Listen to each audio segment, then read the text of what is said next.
like to call this special council meeting to order. Madam Clerk, the invocation, please. Do we all rise for the invocation?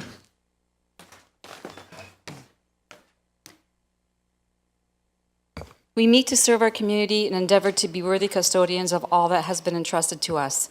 Let us be concerned only for what will promote good government. May we bring to our council chamber minds that think and hearts that feel, so that in our deliberations we may display imagination, wisdom, and courage, and the will to do our work for the good of all. Thank you. And the roll call, Madam Clerk. Your Worship, all members of council are present with the exception of Councillor Lubberts and Councillor Zanko, and I believe she is on her way. Okay, I will reserve any announcements until the council and committee meeting.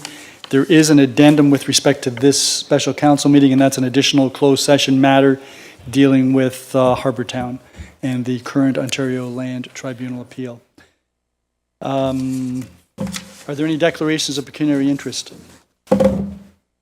There are none. Councillor Noyes, you have the resolution to go into closed session. Thank you, Mayor Redekop.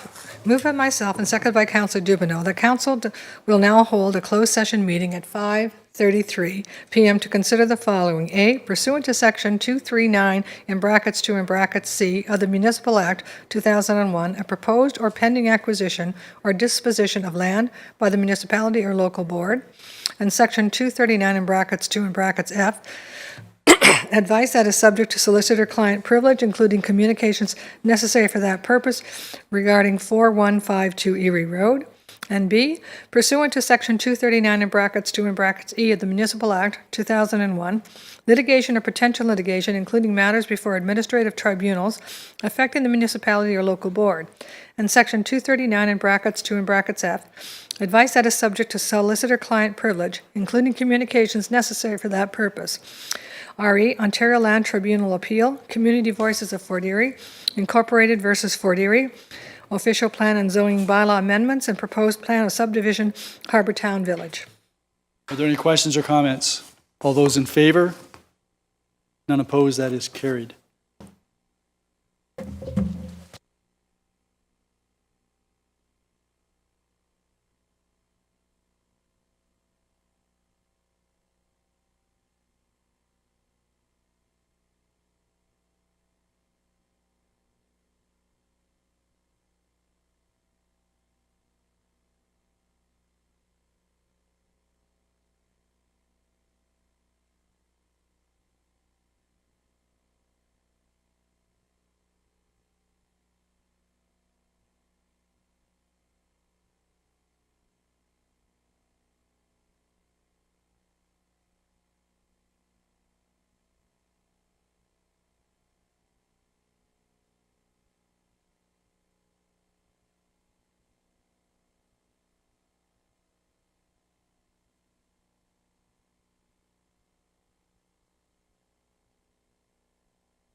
Okay, we're back in open session now, and Councillor Zanko, you have the resolution arising out of closed session.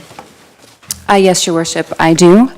Moved by myself, seconded by Councillor Butler, that Council does now rise and reconvene from closed session at 6:40 p.m. with report. Item A, that staff proceed as directed, and item B, that staff proceed as directed. Are there any questions or comments? All those in favor? None opposed, that is carried. That then takes us to the bylaw package for this special council meeting. Councillor Lubberts, you have the resolution for first and second reading.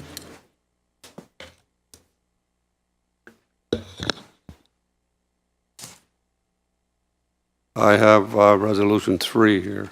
Is that right? That's it, yep. Yeah.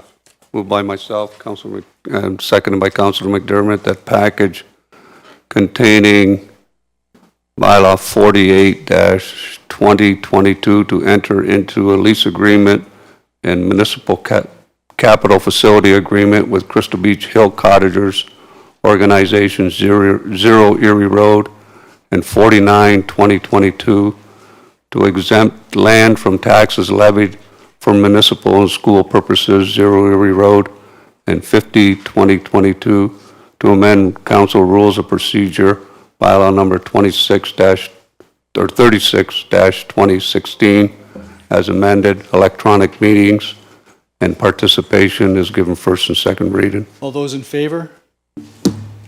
None opposed, that is carried. That bylaw package is on the floor for any questions or comments. If there are none, Councillor Butler, you have the resolution for third and final reading. Thank you, Your Worship. Moved by myself and seconded by Councillor McDermott that bylaws 48-2022, 49-2022, 50-2022 are given third and final reading to be signed by the Mayor and Clerk under the corporate seal. Are there any questions or comments? There being none, all those in favor? None opposed, that is carried. Councillor McDermott, you have the next resolution with respect to the confirmatory bylaw. Thank you, Worship. Moved by myself, seconded by Councillor Dubanow, that bylaw number 51-2022 to confirm the actions of council at its special meeting held on May 9th is given first and second reading. All those in favor? None opposed, that is carried. And Councillor Noyes, third and final reading. Moved by myself and seconded by Councillor Dubanow that bylaw number 51-2022 is given third and final reading to be signed by the Mayor and the Clerk under the corporate seal. Are there any questions or comments? All those in favor? None opposed, that is carried. And Councillor Dubanow, the final resolution. Yes, Your Worship. Moved by myself, seconded by Councillor Noyes, that council adjourns at 6:43 p.m. to reconvene into a regular meeting of council on May 9th, 2022. 16th. May 16th, 2022.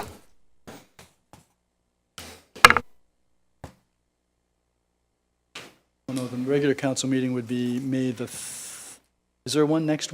Yeah, May 30th. It should be May 30th, Councillor Dubanow. Okay, so council adjourns at 6:43 p.m. to reconvene into a regular meeting of council on May 30th, 2022.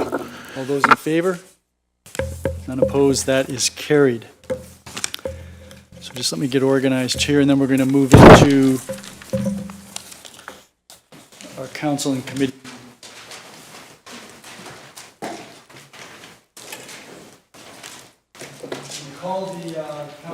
We're going to call the council and committee meeting to order.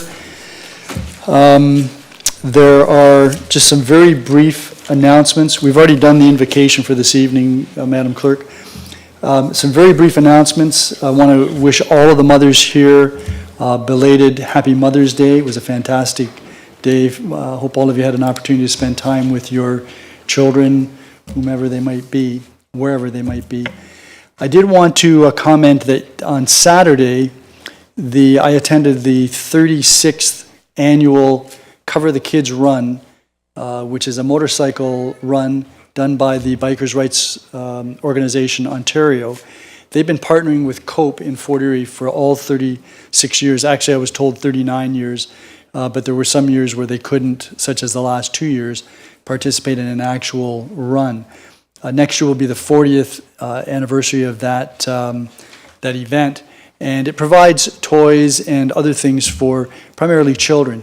And it's a great event. These are motorcyclists from all over Niagara, traditionally end in Fort Erie and drop off their items at Cope. So it was a great day, and it was something that I think the community should be aware of. The other announcement I have is that this evening, behind me to the right, is our new CAO, Chris McQueen. This is his first council meeting, and he began work last Monday. So he's had a week to get to know the staff and the councillors, and now he's undoubtedly impressed. We told him hardly anybody comes to these council meetings, but actually, no, we've had some pretty big council meetings here. Mr. McQueen, we welcome you to Fort Erie. He actually has a Fort Erie connection. His wife was raised and grew up in Fort Erie. Mr. McQueen, would you like to say a few words? Sure. Thank you, Mr. Mayor. In the interest of time, I'll keep my comment short, and I'm sure I'll have lots of opportunities at council meetings to speak at a longer length. But I am excited and honored to join the Town of Fort Erie team as the Chief Administrative Officer. For the past week, I've had the pleasure of reintroducing myself to the members of council since I did the strategic plan work in 2019 and started reacquainting with some of the staff here and making those introductions. I've been orienting to many of the key issues here, and I just want to thank everybody, not just within Town Hall, but in the community as well, who've reached out with a warm welcome and offers of assistance and information that will find invaluable in the next coming weeks and months. I look forward to becoming part of the Fort Erie community, working with council, working with town staff, working out in the community with on many of the great initiatives that are happening, and helping to shape a future forward here. So thank you to council for your vote of confidence. I'm excited and honored to be serving the town of Fort Erie, and I thank you very much, and it's a privilege to be here. Thank you very much, Mr. McQueen. There is an addendum this evening. There was a modification with respect to the mover and seconder of report PDS 26-2022. There's also been some additions to the agenda with respect to the Fort Erie Transit Update Report IS 12-2022. There was a memorandum provided to members of council to give us some additional information relative to the success of the on-demand transit service since we implemented it last fall, and where we think that is heading, and what kind of resources will be required in order for us to continue that success. Also, some additional delegations under Planning and Development Services. Carly Zarzicki of 19 Wood Street with respect to the Animal Care and Control Services Award contract. And then some additional delegations under Corporate and Community Services, Darcy and Jennifer Michelik with respect to 238 Lincoln Road West, and Council Matthew J. Hollowatch, from Martin Shepherd on behalf of the owners of 329 Cambridge Road. So, Madam Clerk, the roll call.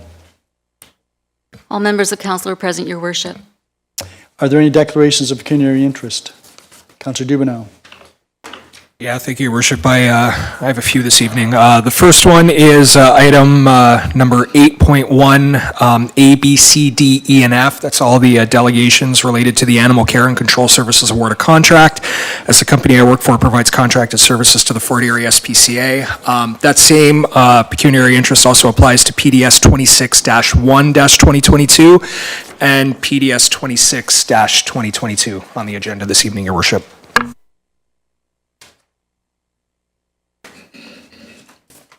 Are there any other declarations of pecuniary interest? Madam Clerk, with respect to delegation 10.1, that is Ms. Helsden and Mr. Maskell, I've declared a pecuniary interest in the past. I don't have one now, but I don't think it would be particularly appropriate for me to be participating in the discussion or debate with respect to that issue. That pecuniary interest or conflict would carry over to item 1.5 of CAO 6.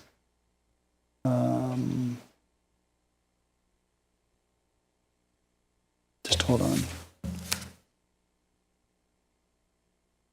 CAO 28/LC20-2021, and item 6, which are the minutes of the Land Committee meeting December 3rd, 2021, and also item 613 of CAO 6 and LC 09 for 2022, which are the minutes of the April 21st, I believe it's April 21st, Land Committee minutes. Yes, April the 21st. So I will be asking Councillor McDermott if you would take the chair when we get to those specific items. You have the chair anyways with respect to corporate services. If there are no others, then there are some upcoming public meetings. There's a proposed official plan and zoning bylaw amendment with respect to 124 Windmill Point Road South. That public meeting will be held on Monday, May the 30th, 2022 at 6 p.m. The information report will be on our website, available on May 26th, 2022. There will be an opportunity for residents to participate via audio, video, web, or telephone. And for that information, you can look at the town's website or contact Daryl Vanderveen, the Junior Development Officer here at the town. There's also the same evening a proposed official plan and zoning bylaw amendment with respect to a development at Douglastown or Black Creek Road. That is scheduled for Monday, May 30th, 2022 at 6 p.m. Again, the report will be available on May the 26th, 2022 on our website. And again, same opportunity to participate electronically. You would contact Anamika Dilwaria, who is the Senior Development Planner, who will be dealing with that. That then takes us to this evening's public meetings, and there are two. The first public meeting relates to 97 Gorham Road, and this is a process under the Planning Act. Council will receive a report from a staff member. In this particular case, it's Mr. Daryl Vanderveen, who will provide us with some background information. We have a report on our agenda for information background. Then after Mr. Vanderveen has completed his comments, members of council have an opportunity to ask him questions. Then after that, the proponent for the development will have an opportunity to address council, and again, council will have an opportunity to question him. Thereafter, I will ask if there's anyone who wishes to speak in support of the development, and those people will be called forward and can address council. And then after that, I'll ask if there's anyone who wishes to speak to council in opposition to the application or to request information. So, Mr. Vanderveen, good evening. Redekop, thank you, Your Worship. Good evening, Mayor, members of council, members of the public in attendance, and any members of the public which may be watching this online. I'm just going to open up my presentation.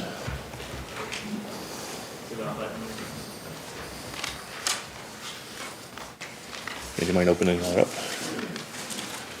You should be able to scroll now. Oh, great, thanks.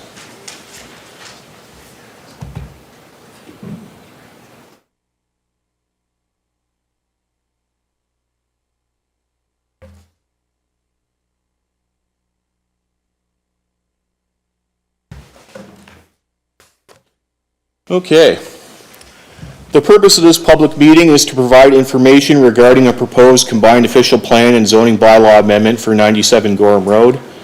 This application seeks to permit development of 2 4-story apartment buildings on the subject property with a total of 72 dwelling units. An official plan amendment is required to permit an increase in density units per hectare. A zoning bylaw amendment is required to permit reduced lot area for the amount of dwelling units proposed for the development, reduced amount of parking spaces, and a reduced front yard setback. Notification of the May 9th, 2022 public meeting was provided in accordance with the requirements of the Planning Act by placing a notice in the April 14th, 2022 edition of the Fort Erie Post newspaper. In addition, all property owners within 120 meters of the subject property were mailed the notice of complete application and public meeting on April 14th, 2022. The subject property is located in the Ridgeway Thunder Bay neighborhood of the town of Fort Erie, near the corner of Gorham Road and Far Avenue. An apartment complex consisting of 3 one-story buildings currently exists on the property. The following summarizes the land uses surrounding the subject property. To the north, single detached dwellings along Gorham Road. To the south, vacant commercial land, Far Avenue, in the Ridgeway Memorial Cemetery. To the east, single detached dwellings in a motel. To the west, wooded area and agricultural lands. The subject property is designated medium-density residential and environmental conservation in the Ridgeway Thunder Bay Secondary Plan. The medium-density residential land use designation is intended for multiple unit structures such as townhouses and apartment dwellings. The density target of medium-density residential areas in the secondary plan is 25 to 75 units per hectare. The environmental conservation designation is located in the southwest corner of the property. A site visit conducted in 2019 by Niagara Region confirmed that the natural heritage features are located completely on the adjacent property, and that impacts on the natural heritage features can be adequately addressed through a tree preservation plan. An official plan amendment is required in this instance, as the amount of dwelling units proposed for this development equates to 111.3 units per hectare. The subject property is currently zoned residential multiple 1, RM1-508 zone, and environmental conservation, EC overlay zone in the town zoning bylaw. Under the existing zoning, block townhouse dwellings, street townhouse dwellings, and apartment dwellings are permitted uses. The maximum height permitted for apartment dwellings under the existing RM1-508 zone is 4 stories. The EC overlay zone will necessitate development review by the town's Environmental Advisory Committee, or EAC for short. The EC overlay zone will need to be lifted by EAC prior to development taking place. So this is the preliminary site plan for the development. 2 apartment buildings that are 4 stories in height are proposed with a total of 72 dwelling units. The majority of parking area is located behind the apartments. In total, 89 parking spaces are proposed, along with 36 outdoor bicycle parking spaces. The 2 driveway entrances that currently exist on the property will be consolidated into 1 entrance between the 2 proposed structures. A wood privacy fence and trees are proposed along the northern lot line to provide screening and to preserve privacy between the proposed development and the single detached dwellings to the north. The building lot coverage is 24%. 28% of the property will be landscaped area. This zoning bylaw amendment application proposes to rezone the property from residential multiple 1, RM1-508 zone, to a site-specific residential multiple 2, RM2 zone, with the following special provisions, and I've highlighted here on the sketch. Reduced lot area of 6,468 square meters for 72 units. Reduced amount of on-site parking spaces to 89 parking spaces, which works out to approximately 1.24 parking spaces per dwelling unit. The zoning bylaw requires 1.5 parking spaces per dwelling unit for apartment buildings. And a reduced front yard setback to 6 meters. The RM2 zone requires a minimum lot frontage of 7.5 meters. So just to illustrate sort of what the site plan is going to look like, I overlaid the site plan on top of the aerial imagery. So you can see there the size of the proposed apartment buildings on the subject lands. This is a render of the north and south elevations of the proposed apartment dwellings, and I'll note they are both identical. This is a render of the east and west elevation drawings. This is a 3D render of the buildings on the site. This would be looking southwest into the parcel from Gorham Road. Just bear with me a sec here. This is a floor plan of the first floor. So just to describe what we're seeing here, the light blue areas are 2 bedroom units, so there's 4 total on the ground floor. Green are 1 bedroom units, 2 total on the ground floor. And dark blue are common areas, and that includes a moving room, a mail room, elevators, staircases, central hallway, front lobby and vestibule, and a garbage room. This is the floor plans for the floors 2nd, 3rd, and 4th. So again, light blue are 2 bedroom units, so 2 total per floor for a total of 6. Green are one-bedroom units, 8 per floor, for a total of 24 units. And again, dark blue are common areas, in this case, central hallway, staircases, and elevators. This is looking west into the middle of the parcel, so you can see there the existing one-story apartment buildings. So there's one right in the center of the lot visible there, and then there's 2 linear apartment buildings on either side of it. This is looking west into the north end of the parcel, so you can see the northernmost existing building there. And then visible on the right are 2 single detached dwellings immediately adjacent to the property. Those are 113 Gorham Road and 119 Gorham Road. This is looking west into the south end of the parcel, so the wooded area that will be subject to a tree protection area is visible on the left of this image, and that's the south side of the property. This is looking northwest into the parcel from Gorham Road, so I tried to get a photo of all 3 buildings on site as it exists today. And this is looking southwest into the parcel from Gorham Road. So just to touch on some of the public comments we've received thus far.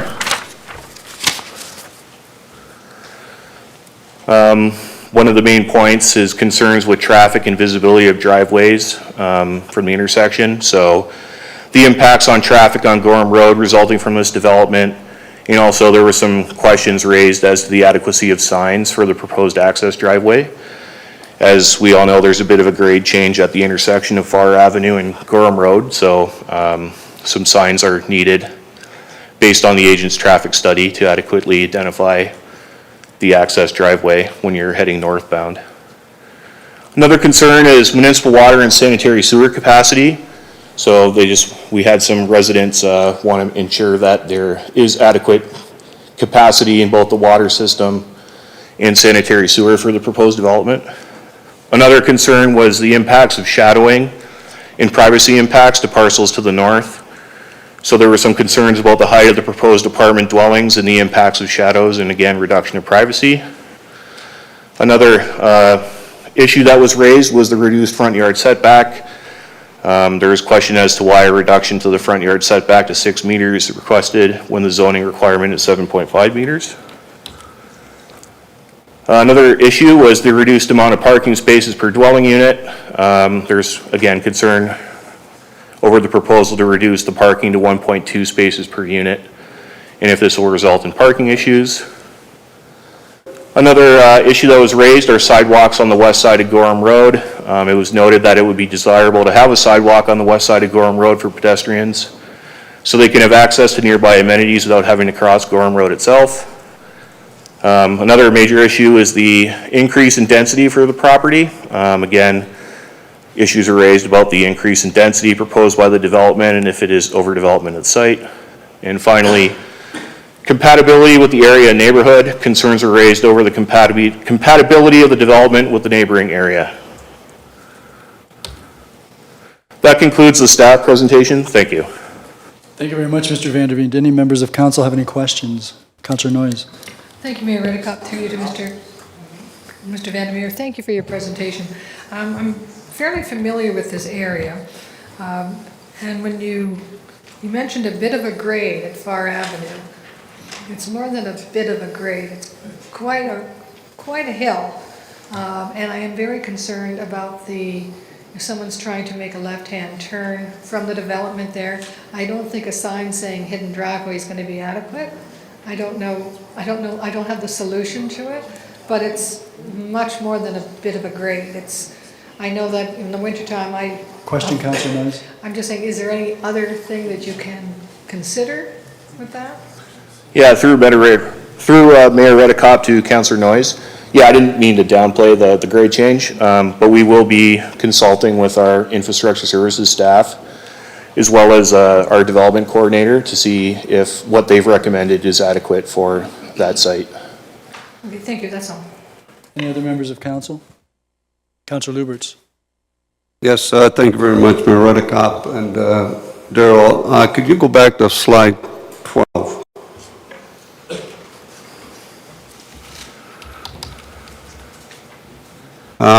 It shows I'm assuming, like basically right in the middle of this blue area, right by the lobby, I'm assuming those are elevators. And then right next to it, it's elevator room. Okay, I don't know if I didn't see the slide here, but I know when I read the report, there's a rendering of the same two buildings, but the second building doesn't have the elevator room. Okay. Through Mayor Redekop to Councillor Lubberts. Yeah, perhaps we can have the agent confirm that. Yeah, okay, well, I think when we get the report, we can probably go over that, but Yeah, staff will check into that too, but they might have that information available this evening, so. yeah, and then the front yard setback, what's the justification for having less setback? Through Mayor Redekop to Councillor Lubberts, just my own kind of take on it, I think the idea was to get the buildings as close to the road as they can to make it accessible to pedestrians, and that would also allow the parking to be located at the rear of the site as opposed to between the buildings and the street. Okay, all right, thanks. Any other councillors? So, Mr. Vanderveen, just on that last point, if the density was reduced, the number of units was reduced, that would mean the number of parking spaces required would be reduced, and that would provide extra space at the road, would it not? That is correct. And in the, you made reference to the traffic study, which was a concern. In the report, there's a reference to local operational capacity. What's that mean? Yeah, I mean, it's not my field of expertise, but we did have Niagara Region and our own infrastructure staff and coordinator development approvals review the site through the pre-consultation process, and they identified that a traffic brief was suitable for the site.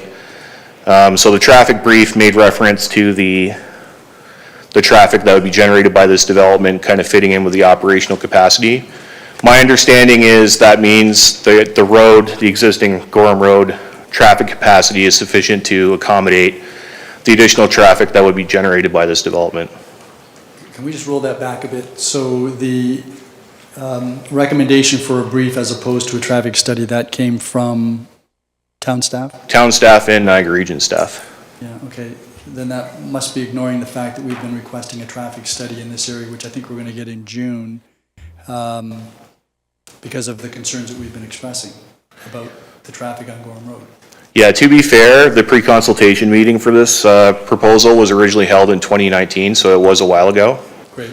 Thank you very much for that clarification. That certainly responds to that. Thank you very much, Mr. Vanderveen.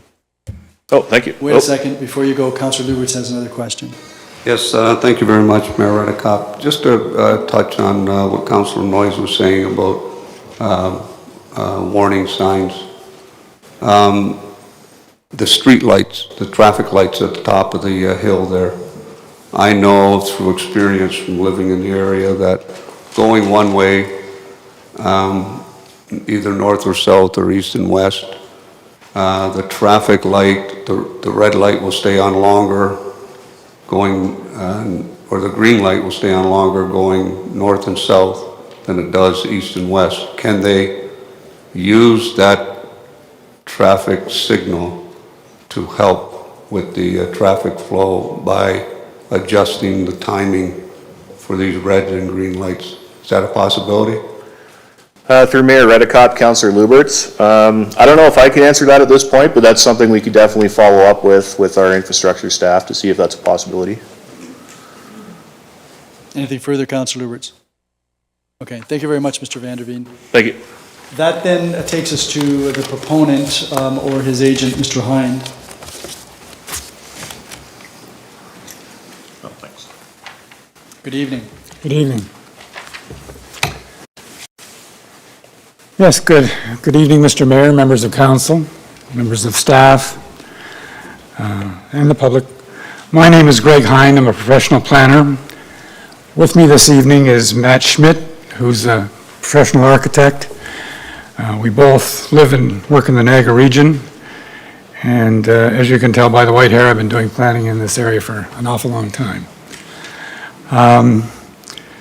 We're here on behalf of the owners, BOMO 5, and Mr. Ross Boncourt is with us this evening, and he's part owner of BOMO 5. Cam Mofeet couldn't be here because of a personal family matter that was critical for him to attend this evening. It's interesting, I just want to explain a little bit about BOMO 5 and Mr. Mofeet and Mr. Boncourt. They've been involved in the affordable residential rental market for over 30 years in the Niagara region. They've done redevelopment in Fort Erie.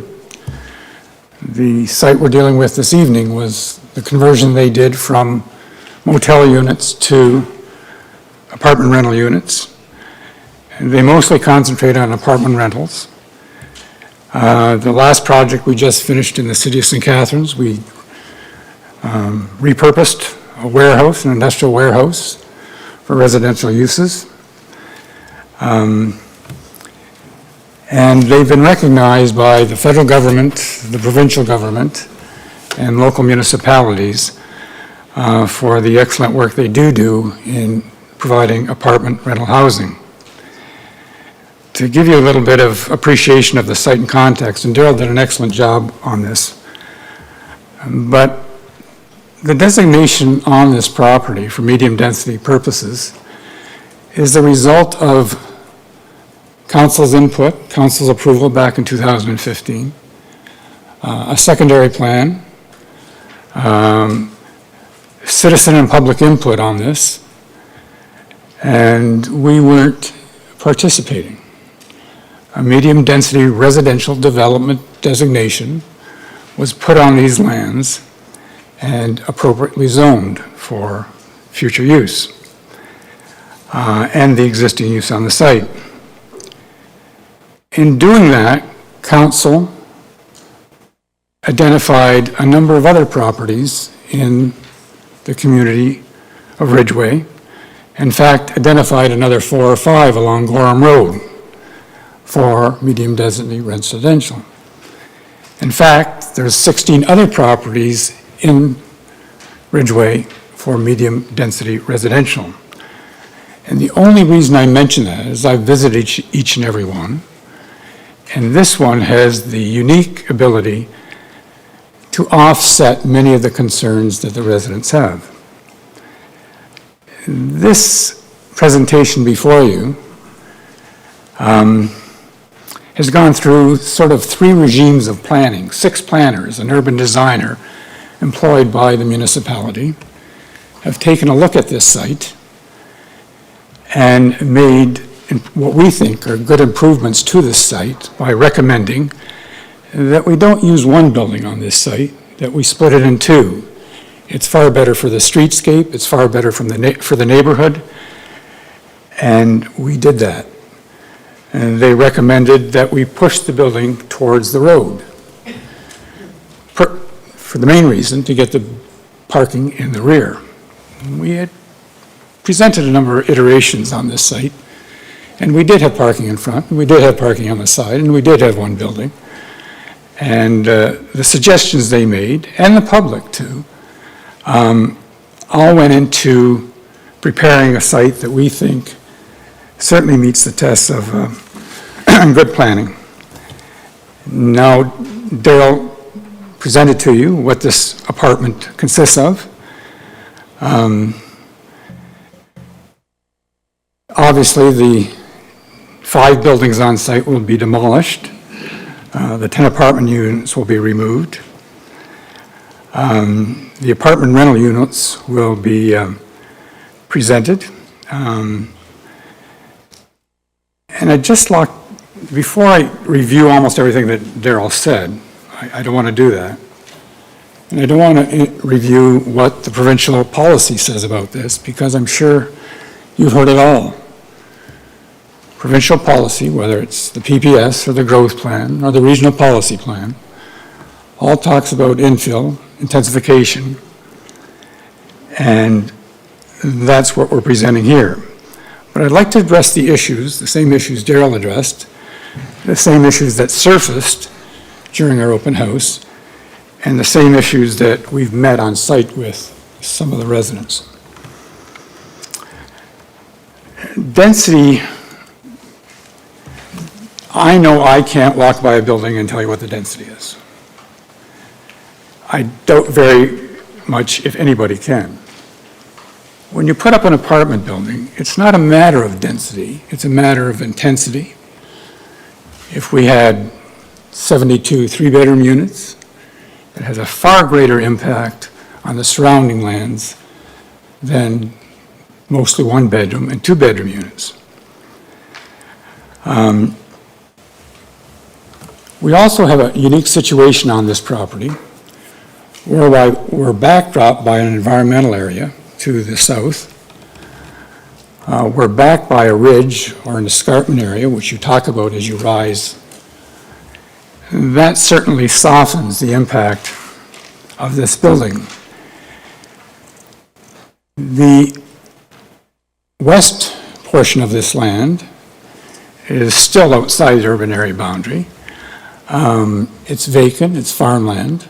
Once again, there's a softening on impact when you have two sides that are green. You don't have any other site in Ridgeway that have this unique circumstances of location. We are going to be doing internal sidewalks and connecting the parking lots with the street. The buildings, obviously. There's landscaping totally around the building. And we certainly met with the owner north of us to talk about his concerns about a number of issues on this site. We've indicated that not only will we do landscaping and fencing, it's one or the other, we'll do both. We'll do an extensive tree planting. We want him to participate with us. We want staff to participate with us. And we'll certainly do both at a minimum of 6 feet.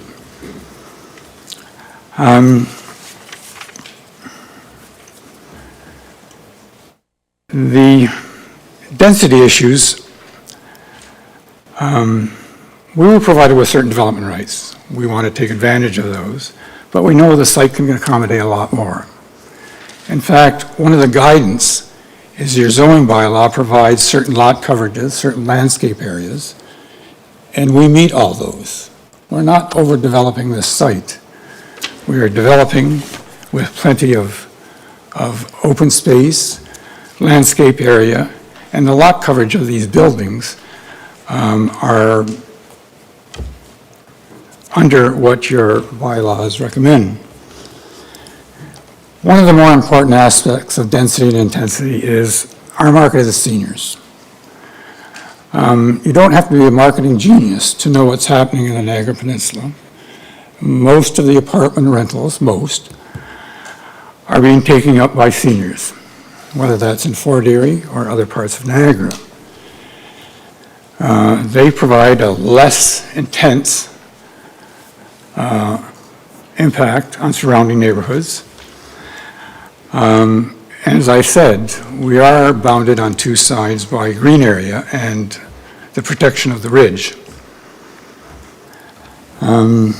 So there's these different property buffers, the market, all contribute to this site accommodating more density than it is originally thought should be placed on this land. That's the density issue. The traffic issue, Daryl talked about. Our traffic consultant took a look at it. He said it's operationally sufficient. The site will incur 19 a.m. peak hour trips, 27 p.m. trips, and he indicated that it'll be within operational capacity. That means structurally, everything's good on this site and on that roadway to accommodate the anticipated traffic. Now, there's a problem today. There was a problem 30 or 40 years ago when I traveled that road to Crystal Beach. It's the same problem. We have a difference in height. We have a very popular area that people still go to. Traffic stacks going south creates a problem. Traffic comes down the other way, going north, creates a problem. That problem existed then, it exists now. And how do you deal with it? One way's been mentioned. Increased timing on the signal light is another way. Putting a flashing light instead of a sign is another way. The developer has taken it upon himself to move the driveways that do exist today further away from that intersection. That will help. And we are reducing the number of driveways from 2 that exist today to 1, and that will certainly help.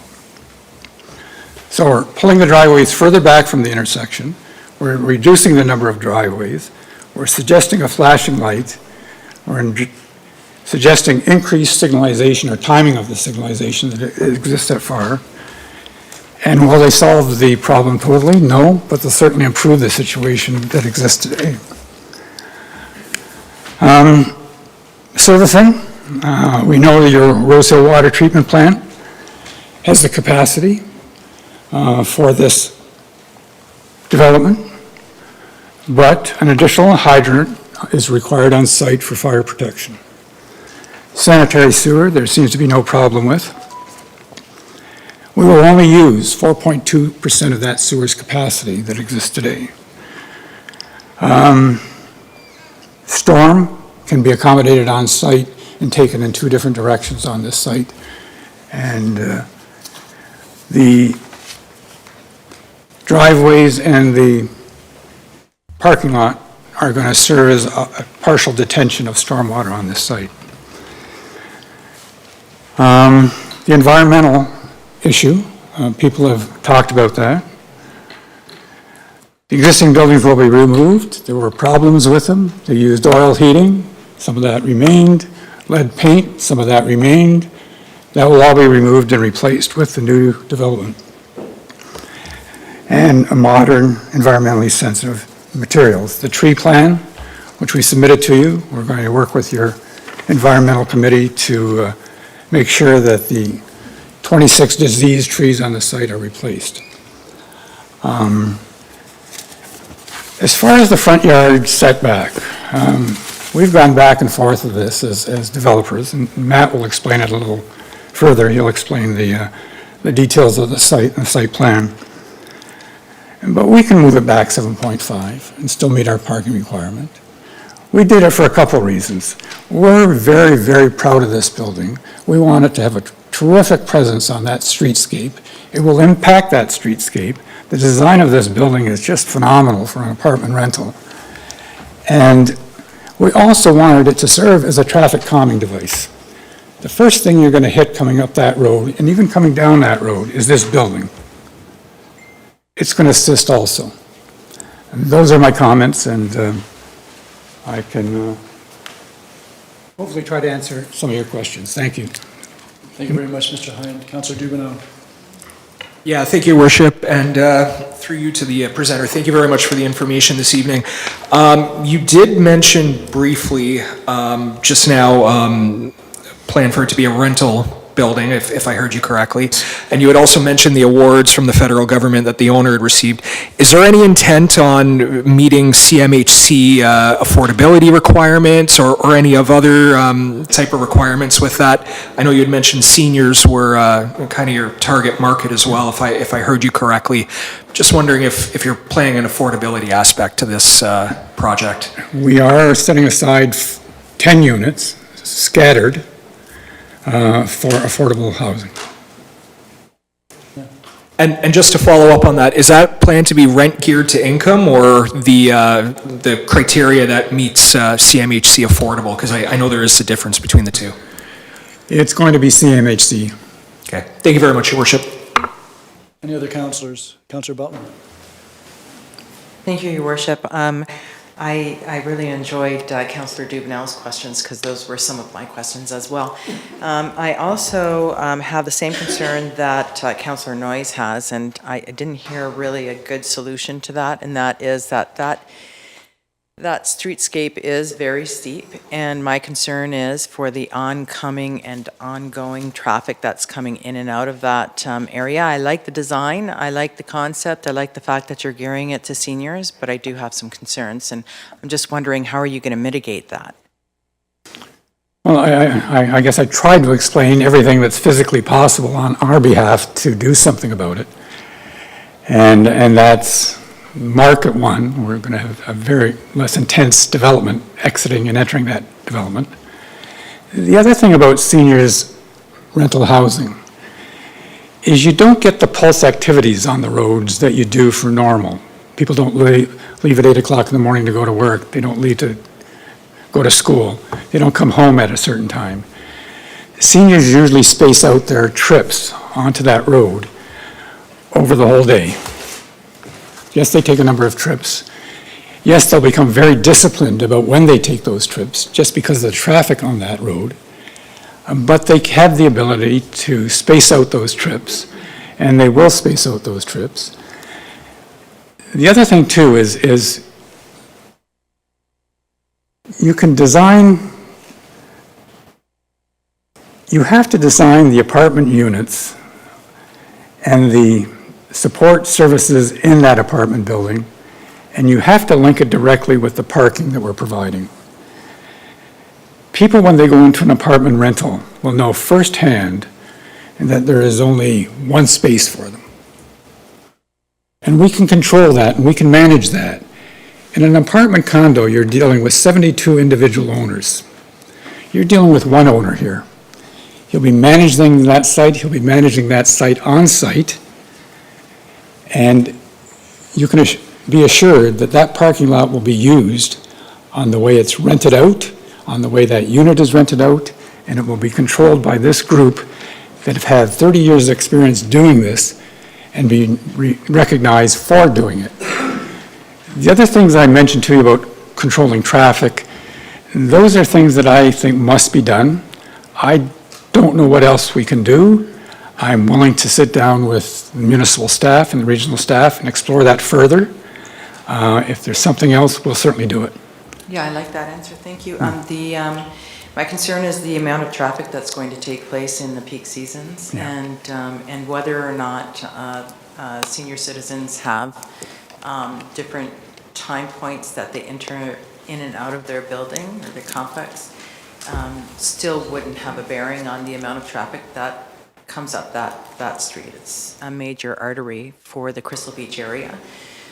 So I'm glad that you're open to discussions and seeing what the other options or alternatives may be. Certainly. Thank you. I would certainly be remiss, Mr. Mayor, if I didn't let Matt explain the development to you. Okay, because it is quite an impressive architectural design, and how it's suited for seniors is pretty important.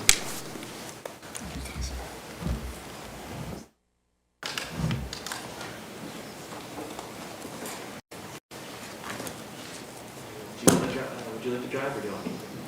I can drive.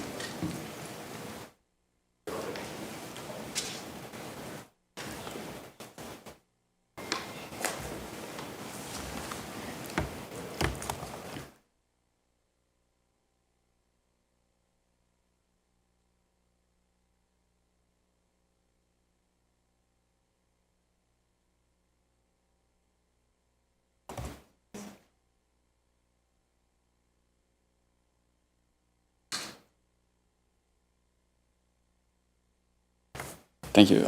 So I'll just jump ahead a few slides here because we're actually planning on showing these for Greg's part, but I'll just pick up on the aspects that are more directly related to the architectural. So the proposed development consists of twin apartment buildings located to the north and south of the site. We chose to design the project as two 4-story buildings as opposed to one larger building, to make it the form of the building as compact as possible to help blend in with the surrounding area. The buildings are oriented with their short dimension facing the street to try to create a space between them and also to maintain the required side yard setbacks to the north and south of the site. We've also as Greg mentioned, tried to push the buildings towards the street slightly. There's kind of mixed kind of schools of thought on the relationship between the facade of a building and the street. Some people like to see it pushed back. We're more of a proponent to try to create an active presence on the street. So we've tried to orient the living spaces of the units towards the street. We also have an outdoor amenity area at the front of the building so that the occupants of the building and passers-by can kind of interact with each other. You can kind of see that there's activity on the site, see that there's activity inside the units as well. The primary entries of the buildings are located to the sides of each building on either side of the driveway. And this location allows for convenient access for pedestrians from the street, but also maintains close proximity to the parking located at the rear. Accessible parking, paths of travel, and accessible units are provided to maximize convenience for people with mobility challenges. The majority of the parking is located at the rear of the property. There'll be 89 spots at a ratio of 1.24 spots per unit, and the accessible parking will be located along the driveway near the entrances. So to talk about the design of the exterior of the buildings themselves, with our projects we always try to kind of learn from and build on the architectural styles that have come before us, while remaining rooted in the kind of current design culture. So with the design of the exterior, we tried to incorporate some more classical and traditional design elements while keeping it up to date as well. The first classical element is to try to create a strong sense of symmetry on the site, both between the two buildings and also within the facade of each building, as each building is reflected upon its central axis. We also tried to create a classic kind of A-B rhythm down the length of each building, alternating between the portions with the recessed balconies and the glazed facade. And that helps to try to break up the length of the facade. We also tried to create a sense of lightness of the facade as you move up from the lower stories to the upper stories by increasing the amount of glazing and reducing the amount of opaque wall portions of the facade. And then we also carefully proportioned the windows at each level to try to create a harmonious composition. So while building on these classical and traditional elements, we also wanted to incorporate a kind of modern design sensibility by creating a simple and clean aesthetic. One way of the ways we tried to achieve this was by clustering the units together, or the balconies of the units together. So rather than getting a kind of staccato rhythm of balconies across the whole facade, you mirror the units, cluster them together, and there's fewer kind of elements on the facade. We also didn't want to make the buildings too austere, so we wanted to make them as welcoming as possible. And to do that, we rounded the corners of each building and also the balconies themselves to try to soften its appearance from the street and from really any direction. We also incorporated the use of wood in the high-touch areas around the building, so the areas where the residents and visitors are most likely to come in contact with the building most frequently, and that's around the entrances and the balcony areas. The landscape plan involves creating a vegetation buffer around the building consisting of ornamental trees and flower beds, and a privacy screen of trees will be planted along the northern boundary of the site and coupled with a wood fence to maintain privacy for the neighboring properties as much as possible. So the project adheres to the height limit set out in the secondary plan, which aims to provide medium density housing without creating imposing building forms. And these buildings also adhere to the side yard setbacks set out in that plan. The project will have an active presence on the street by creating that outdoor amenity space at the front of the building and orienting the living spaces towards the street. And the building is also located towards the front just to have that, make sure that we have enough space for parking in the back. But like Greg said, we could probably reduce that if that was a requirement. So just to go on to the shadow study. So we looked at the shadows at 3 different times of the year, on the spring equinox, the summer solstice, and the winter solstice, at 3 different times of the day, 9:30 a.m., 12:30 p.m., or yeah, 12:30 p.m. and 3:30 p.m. And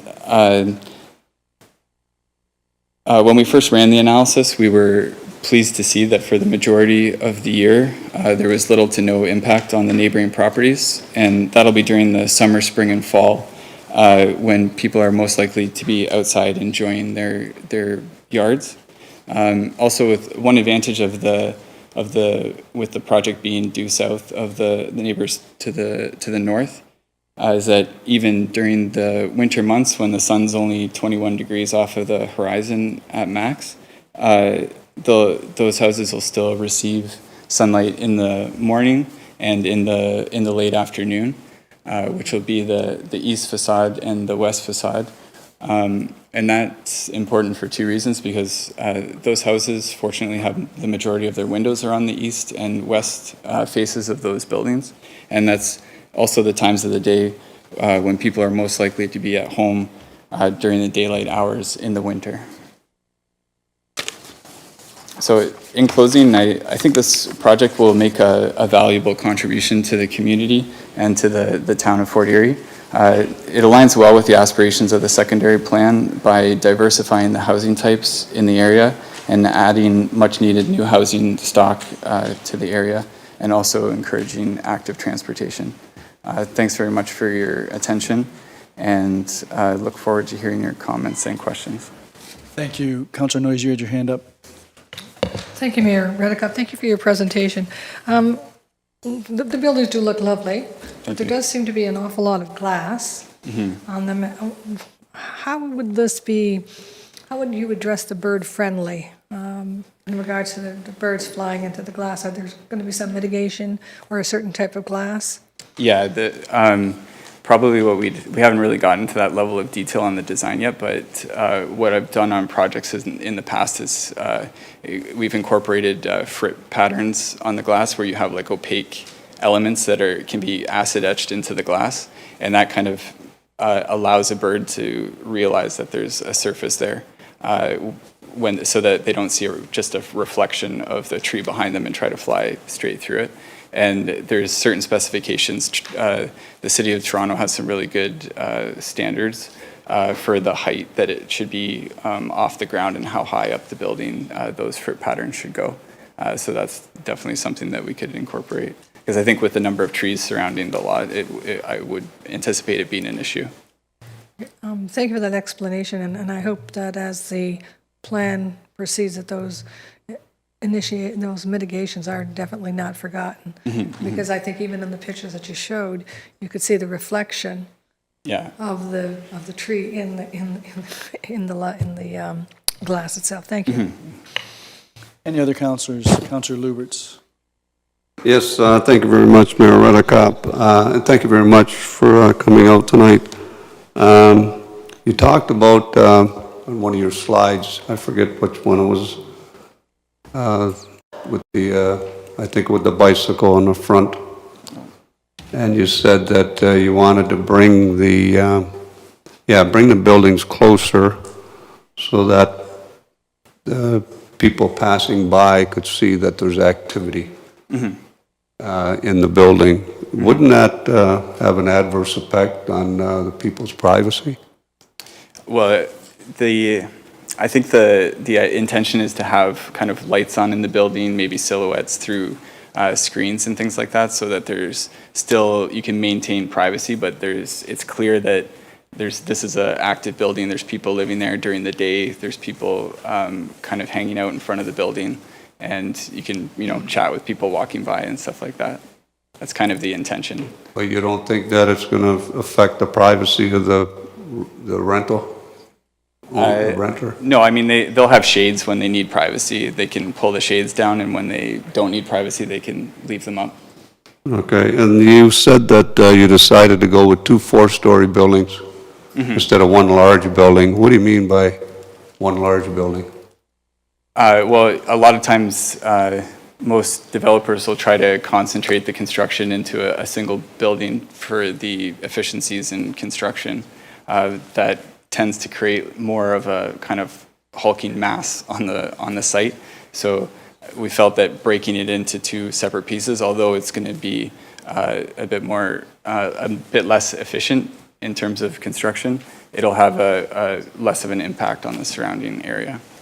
So the other building, you're talking about one long building instead of, Yeah, it would have to be one long because building or a big you were L-shape. limited to 4 stories anyway. Yeah, correct. It would have to be like one long building or an L-shaped building or H-shaped building or something like that. But the overall footprint and presence on the site would feel much larger. Okay, and as far as the owner goes, when did the owner purchase this property? I'm not sure of the exact date, but I think know? it was between 20 and 30 years ago. Do you know? Remember? 20 years ago. 20 years ago. 20 years ago? And so I guess we can assume that he was here during the secondary plan? He was the owner at the time, but I don't think he participated in the process. He didn't participate? Not to my knowledge, no. No? And when we did the secondary plan, I think we all understood that the province, they set our targets for density. And so we set the density targets, so many units per hectare. And the owner must have known what the density target was for this property, but he never commented? To be honest, I'm not sure if he was aware of the density targets at the time, but I could follow up with him. Probably because he didn't participate. Correct. And now he wants to increase the density target for that property, even though he didn't participate? Is that what he's asking? Yeah, he's held the property for 20 years, and I'm not sure what his thinking was at the time that the secondary plan was going through the process. So if he followed the density targets that we set forward and were approved by the region, we were approved by the province through the provincial policy statements and stuff, then he would need less room for parking and everything would fit. But going with a higher density, and I understand what you're talking about when you talk about density and then intensity, but we don't have intensity targets. Right.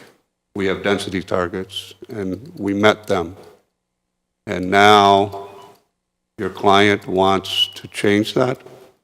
Well, the intention is we're requesting the increase in density because of the sites that are designated as medium residential in the secondary plan. We find that this one is kind of uniquely suited to an increase over what's been specified in the secondary plan. What would be the uniqueness? There's only neighbors to one side of the property rather than being surrounded on all three sides. And we were able to achieve the number of units without increasing the height of the building, and while also maintaining the side yard setbacks and the lot coverage. So the amount that the number of revisions that are required to the zoning bylaw are relatively small considering the number of units that can be accommodated on the site. Okay, and your friend, he mentioned that someone recommended that you move the building closer to the road. Who was it that recommended moving the building closer? Couple points. 6 or 7 staff members, your staff members. Our staff? Yes. Yeah. The urban designer, his name was Miller, I believe, suggested moving it closer to have a more street presence, to contribute to the streetscape in a far better fashion. And the traffic calming situation wasn't his, but he was very, very concerned about the presence on the street, the contribution to the neighborhood, and the streetscape, and those were his suggestions. Yeah. We did have parking out in front to begin with, and he wanted that taken completely away and the building pushed towards the street. Okay, did our staff, did they recommend moving the building closer with the increase in the density or without the increase in the density? So if you were to go with the regular 75 units per hectare instead of 111, you could be further away, but because you increased the density, you need to be closer. Your staff did not. Which one did they recommend, based on the 111? They based it on the 111. That's what we presented to them. And what would their recommendation with the 75 units per hectare? They took no position on regards to the density and intensity. They said they'd take that position as they went through the process. Did you present them with 75 units? Oh, yes. We presented them with a lot more at one time. So you did show for 75 units, Oh, yes. and then there was no talk about moving the building closer. There was But then at 111, then the conversation of moving it closer came. 75 units was the basis of them asking to move the building closer. At 75 units Yes, also? yes. Okay. And just in regards to your density targets, a lot has changed in the province of Ontario in regards to density targets over the last 8 years. And those density targets are not enshrined in any of the provincial documents now. There are some percentage targets enshrined in those documents in regards to the amount of apartment units, in regards to amount of semis, amount of medium density. But those things have changed considerably since the preparation of your secondary plan. They've changed since the secondary plan? Yes. Well, I'll have to talk to staff about that. Anything further, Councillor Lubberts? So, The other thing too, just let me, because it's bothering me, that secondary plan and your comments in traffic and density and intensity, your secondary plan was very far-sighted. Your secondary plan has a proposed road across from us to take the traffic away from that street. And if you're going to follow through on your secondary plan in regards to land use patterns and future roads, that may be the solution you're looking for. Thank you. well, don't go away, Mr. Hine, because I've got a couple of questions, because I just want to get some clarification. Okay. So you're right, time has marched on since 2013 when the secondary plan was approved. But the density targets here would provide for a maximum, I think, about 50 units. Have you done the calculation? Yeah, that's right. Yeah. Yeah, okay, so you're basically asking for 1.5 times, or if you were to use 25 units per hectare, 4.5 times the density that we arrived at after going through a public process with all the people in the community that wanted to participate. Yes. And we are interested in housing for seniors. We want our seniors to be able to age in place. We are interested in affordability. But we're also interested in trying to make sure that developments that occur somewhat fit into the community as it exists. Now, I think Mr. Vanderveen mentioned that you started this process around 2019, or the owner did. And since 2019, there have also been changes in terms of the amount of development that's taken place in Fort Erie, and in this part of the town in particular. You're aware of that? Certainly am. Which has given rise to grave concerns about the amount of traffic on this particular road, which is the only means of access to Crystal Beach, which is undergoing a lot of growth as well. So hence the concern about traffic as well, which gives rise to the potential widening of that road, which then gives rise to the road being closer to the building if the building is moved up. I think you understand that. That's somewhat where we're coming from. The building is attractive. The concerns that councillors have expressed are concerns that have been consistently expressed on all the developments. So I don't want you to think that we're picking on you because you're trying to overrun our current density target for this property, but we're getting this all the time now. Several years ago, we actually changed the zoning to try to accommodate future development. I don't think that zoning was in place for 1.5 years, and the developers were coming in wanting us to change that more. That's great. Maybe that's the way developers operate, but we have a number of factors, and I'm sure you've touched on most of them. So it's an attractive building. There is, I think, some work that needs to be done on this, and the density, it's not really, it's a little more than what we were planning on going on that particular parcel. And the hill and the single nature of that point of access into Crystal Beach simply complicates it, and you made reference to that in your comments, so we appreciate that. Any other members of council have any comments? Thank you very much, gentlemen. Thank you. So at this stage of the game, I'm going to ask if there's anyone other than the proponent who wishes to address council in in support of the application. If there are none, is there anyone who wishes to speak in opposition to the application or raise any questions with respect to the application? Please come forward, Mr. Lillay.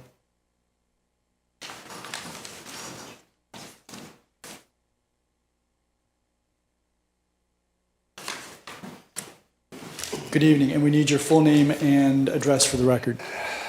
Good evening, my name is Jean-Claude Lillay. I reside at 113 Gorham Road, Ridgeway, Ontario. First of all, thank you all for letting me get up here and talk, and I'll try to keep it quick. I've asked Mr. Vanderveen if the town has a shadow policy, and he advised me there's none per se.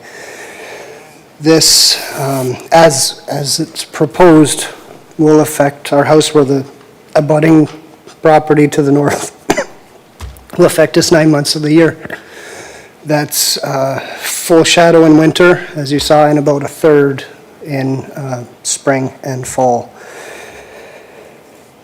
amongst privacy issues. I do feel that this is a big project for a very small space. It's 240 feet wide, 290 deep. Our home is 60 feet frontage, 290 deep. I made a whole bunch of notes here. The 3D rendering shows trees on our side, and the trees in the picture, they go up to the third floor, at the top of the third floor, so I'd like to know, for one thing, about 30-foot trees being planted, already full-grown.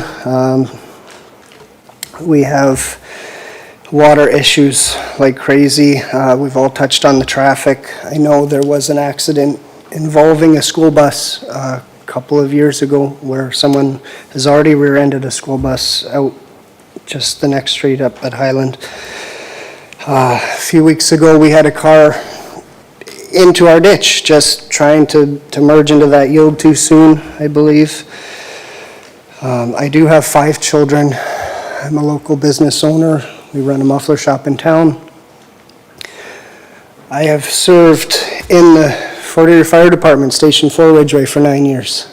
That was one of my greatest accomplishments aside from my family. Thank you.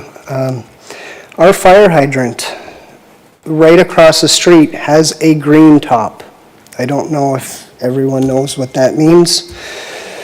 Blue is the highest rated, green is the next one down. So we're already, for number's sake, between 1,000 to 1,499 US gallons per minute at 20 PSI. That infrastructure part of this is a huge deal. Sewer, my neighbor, Mr. Huffman, has stated in the March 9th meeting that he worked for the town, and on numerous occasions, the sewer with the overflow already has to be pumped into a creek. It's not my specialty, but I do know water. And another neighbor, Dan, our kid's bus driver, said, there's been no improvements. He's lived there 25 years as far as infrastructure goes. I don't know what size that water main is. I personally feel I'm just here to object the rezoning of the property. I think you can fit something there. I'm pro-housing, absolutely 100%. Our last 2 rentals have been sold out from under us. We were lucky enough to buy this home in October, which leads me also to the question of signage that the town has. I know up the road, I think it's 726 Gorham, there's some redevelopment there. There's a sign up. This was originally presented from what I was told as an 8-story building. Why is there no wooden sign saying, hey, this is, what is being planned here or proposed or what have you? I probably wouldn't have bought the property in October. We just moved in the 29th, just Halloween weekend. I'm very happy with it. My kids all fit. We have 5 bedrooms. We have lots of backyard. So, I'm not looking to sell or move again. We've moved enough. But Slide 15 was our home. It's a 2-door style, built in 77, bungalow. I do take issue, with the line of sight, the hill. That's all a problem. I have a customer who's also a friend that told me he did that conversion on that building. And I looked up public records. It was sold in 2000 for tax arrears. It was up for a minimum of, I think it was $36,000. So, that's nothing. But I had the opportunity to meet with one of the owners, Mr. Cam Mofid, and Mr. Greg Hind here last week. I believe it was Thursday night. And Mr. Mofid showed me his awards. They were dated 1995, 96, which is great. That's going back a while, but I'm not trying to take away from anybody's achievements. I just feel it's so much to ask for in such a small space. If they had, they would need our house and my neighbor to the north. Like, that would make, a full hectare, I believe. But I won't keep you anymore. The shadow, they can't give us, you put us in shadow, that's home heat, that's, I have teenagers with anxiety, depression, all know about seasonal affective disorder, the privacy, like how do you compensate, for shade and privacy? I have no answers, and there's 7 of us that live there and plan to continue living there as long as possible. Thank you. Don't go away, Mr. Lillet. Are there any members of council have any questions? Councillor Dubanow. Yeah, thank you very much, Your Worship, and through you to, was it Mr. Lalonde? Lillet, my apologies, I'm sorry. Thank you for coming out this evening. I certainly do understand living right next door. This is probably a little, that goes without saying. I'm just wondering, from looking at the site plan here, and I'm just going to throw this out there because we're going to have some discussion during the report later tonight. You'd mentioned concerns about shadow in the trees, and I'm just wondering, was there any discussion about the location of the buildings and the driveway, and maybe swapping the north building and the driveway to kind of move it away from the hill, and then perhaps some of the mature trees that they planted at Bay Beach, they're a lot taller. I know it's not perfect, but it kind of helps so you don't have a short tree. It kind of does a little buffering there. I'm just wondering if these discussions had come up at all. Okay, thank you, Mr. Dubanow. The shading height, the 40 feet or whatever it is of the building. The trees, my point was privacy. I have a picture in front of me. It's showing trees up to 3 levels of balconies, so that would block some people from looking at our yard. The 4th floor, none at all. I'm not an arborist. I don't know if you can buy 30-foot pre-grown trees and put them in, maybe. I don't know. But I had asked on the March 9th video call that if it was kept with the current zoning and the 48 or whatever units, I don't know if it could be one building pushed all the way to the south end with the parking as a buffer in between. That would mean we'd have no shadow. Would also help with the hill line of sight, and the driveway would be closer to us and less traffic impact that way. Just some of our neighborhood ideas. And if I may, Your Worship.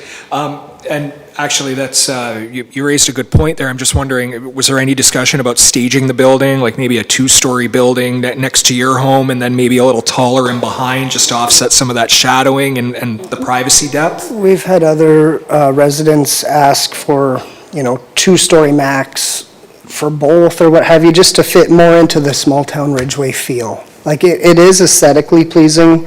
It's, some of the larger cities, I know Mr. Schmidt has worked, I was told New York, Toronto, whatever, that's great, but it is a very small property. I've been there, I live there, I see it.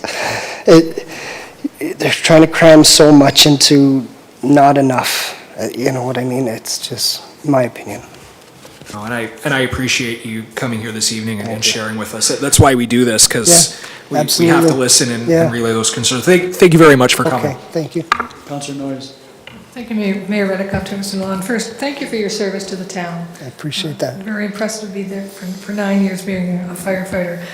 You live there, so how do you find the traffic when you are trying to pull in and out of your driveway? It's already a nightmare, if for lack of better words. I don't have a turnaround yet. We're talking about building one, in our front lawn, which would take away grass, but it's almost impossible. I do work 8 to 5, so there's that morning, afternoon, and it just seems like you're sitting there stopped, just waiting for minutes, and, it, excuse me, it's very frustrating sometimes.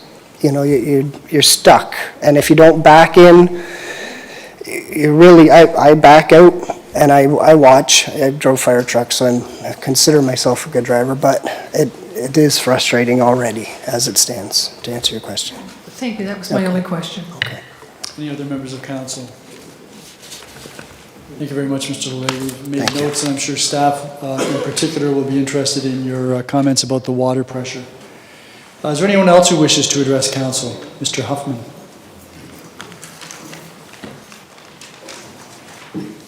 Good evening. Hello. Need your name and address for the record. Pat Huffman, 104 Gorham Road. And I've lived there for a long time. And I wasn't going to get up tonight, and most of my issues have already been discussed to some degree, but when my neighbor got up, I have to get up and back him up. The first thing I got written down is the traffic study, which you've addressed, as opposed to the TIB, the traffic impact brief, which is nowhere near what has to be done on this road. Gorham Road is a crazy busy road. You just talked to my neighbor about it, and quite often, I'm on the east side of Gorham, so quite often when we pull out of our driveway, and we do have a turnaround, so we can always go out with the front of the vehicle first, and many times, especially my wife, she will turn to the right as opposed to going left and go around the block down Highland, up Park, and back up far to the light. So it's getting crazier and crazier all the time. We talked about the sight lines too in the northbound lane. I can just picture a vehicle turning left, going northbound, turning left into that driveway, and sitting there waiting for an opportunity for an opening of the traffic to turn left. And now another car comes behind him and has to stop, and another car comes behind him and has to stop. Now the next guy flies over the hill. It's just going to be insane. And if somebody decides they're going to go around that traffic, back up and go to the right, they're going to be pretty much be on the sidewalk. So it's a real issue. One of the other things is the shadow study. It does affect my yard as well in the winter equinox. And if the property were set back further, it probably wouldn't affect me, but it's a crime what's going to happen to my neighbor at 113. He's going to be in shade most of the winter. Another issue that wasn't talked too much about tonight, it was mentioned, but it's sidewalks and pedestrian traffic. Right now, it's very difficult to cross that street, and if you add a lot of people in a 72-unit building, they're going to be wanting to walk downtown Ridgeway to go for dinner or whatever downtown, because the Ridgeway is such a beautiful destination. well, it's going to be difficult to get across the road. You have to wait for an opening in the traffic and try to dart across the street. So there really should be a sidewalk all the way from the top of the hill down as far as Dominion Road to make it safe. And that way somebody would be able to cross at the trail, which is a great thing. That traffic, for pedestrian traffic crossing there is a terrific thing. But, and also at the top of the hill, there's no traffic control for pedestrians that would be crossing on the right turn lane, on the southbound right turn lane. There's no control for that, so even that's an issue. And with the ask that they want of change the official plan and the zoning bylaw, and then they want to exceed in the minimum lot size, the front yard setback, and the number of parking spaces, it just seems like it's too big of an ask for such a small property. There's only 2/3 of a hectare, first of all. It's not a full hectare, and they want to exceed the limits of a full hectare. So I think it should just be turned down as the proposal should be turned down as it stands. Perhaps it could be adjusted, downsized, downgraded. I'm not opposed to housing and development. I know there has to be, but this just doesn't make sense. And I think that's it. Well, not quite.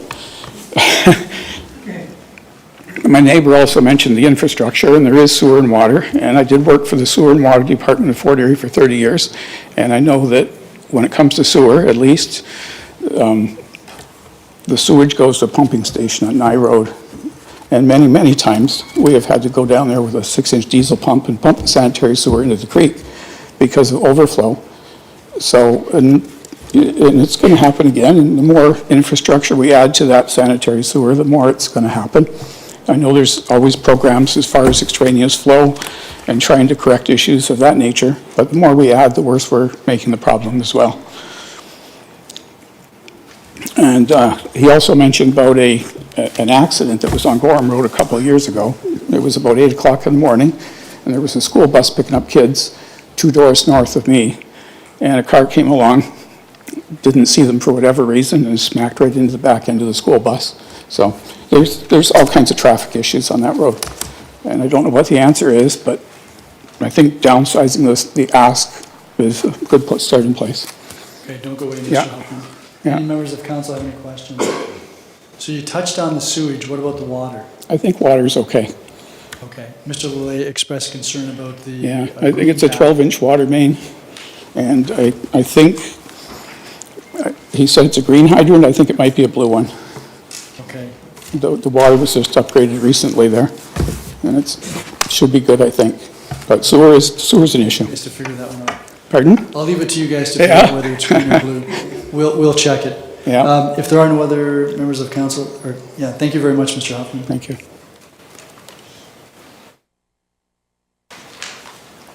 Is there anyone else who wishes to address council on this? Yes, please come forward.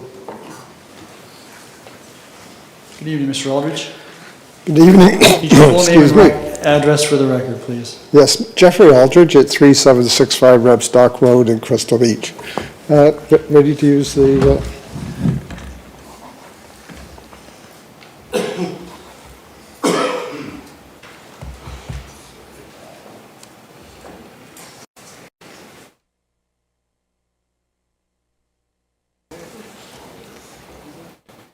Where's this mouse going?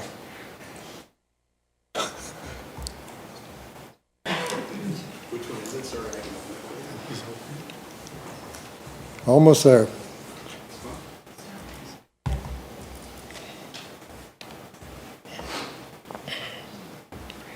think it's flashing all over. Is that you playing with that? That's me, yeah. Can I drive it? Yes, you can. Excuse me.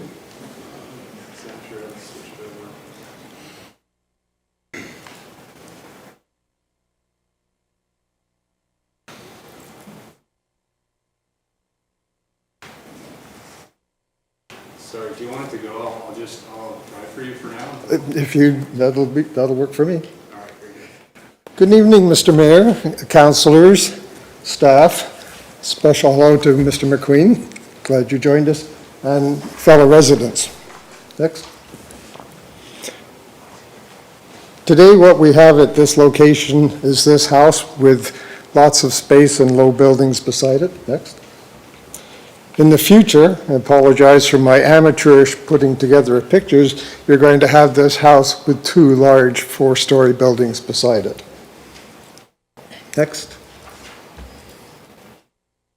I should have control. Okay. So the reason I'm here tonight is, first of all, I attended the open house and listened to Mr. LeMay. And I wanted to be here to give him my support because I am sympathetic to the effect that this building would probably have on him. The other is a concern about official and secondary plans that are regularly being challenged by developers. You all know I got involved, first of all, with the Rebstock, then I saw the Hibbert, and now I'm seeing this one. And as a taxpayer, I'm a little challenged myself that we pay to have these secondary plans developed, which I think are in most cases excellent. And then regularly, I'm seeing them challenged, and Councillor Lubberts referred to the fact that these developers are not sticking with the plan. So I'm here to express perhaps frustration, concern that this continues to happen.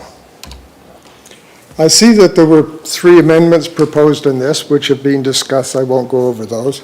I'm just curious, is the medium density and the minimum lot area, are they the same thing, or is there actually 4 amendments involved?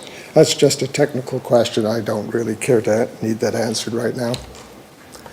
Amendment number 1, 6 meters frontage instead of 7.5. Once again, this town has decided 7.5 meters frontage is a good distance for buildings to be from property lines. Now we want to move this to 6 on the basis of creating an active presence on the street in a vibrant community. I think everybody knows this particular stretch of land, and the sense of a vibrant community as cars are going by at 50, 60, 70 kilometers an hour. This does not apply. I would much rather to see the 7.5 meters maintained and have those buildings set back. Amendment number 2, 1.24 parking spaces instead of 1.5. I'm sympathetic to the issue of parking spaces. You have decided that 1.5 is a good conservative number. The problem with going lower than that is when there's a mistake and people have 1.5 cars, they have any more than that, where do the cars go? The developer can't go back and say, well, I'm going to take down some of the building and add parking spaces. When those estimates are wrong, the cars have to go out onto the street.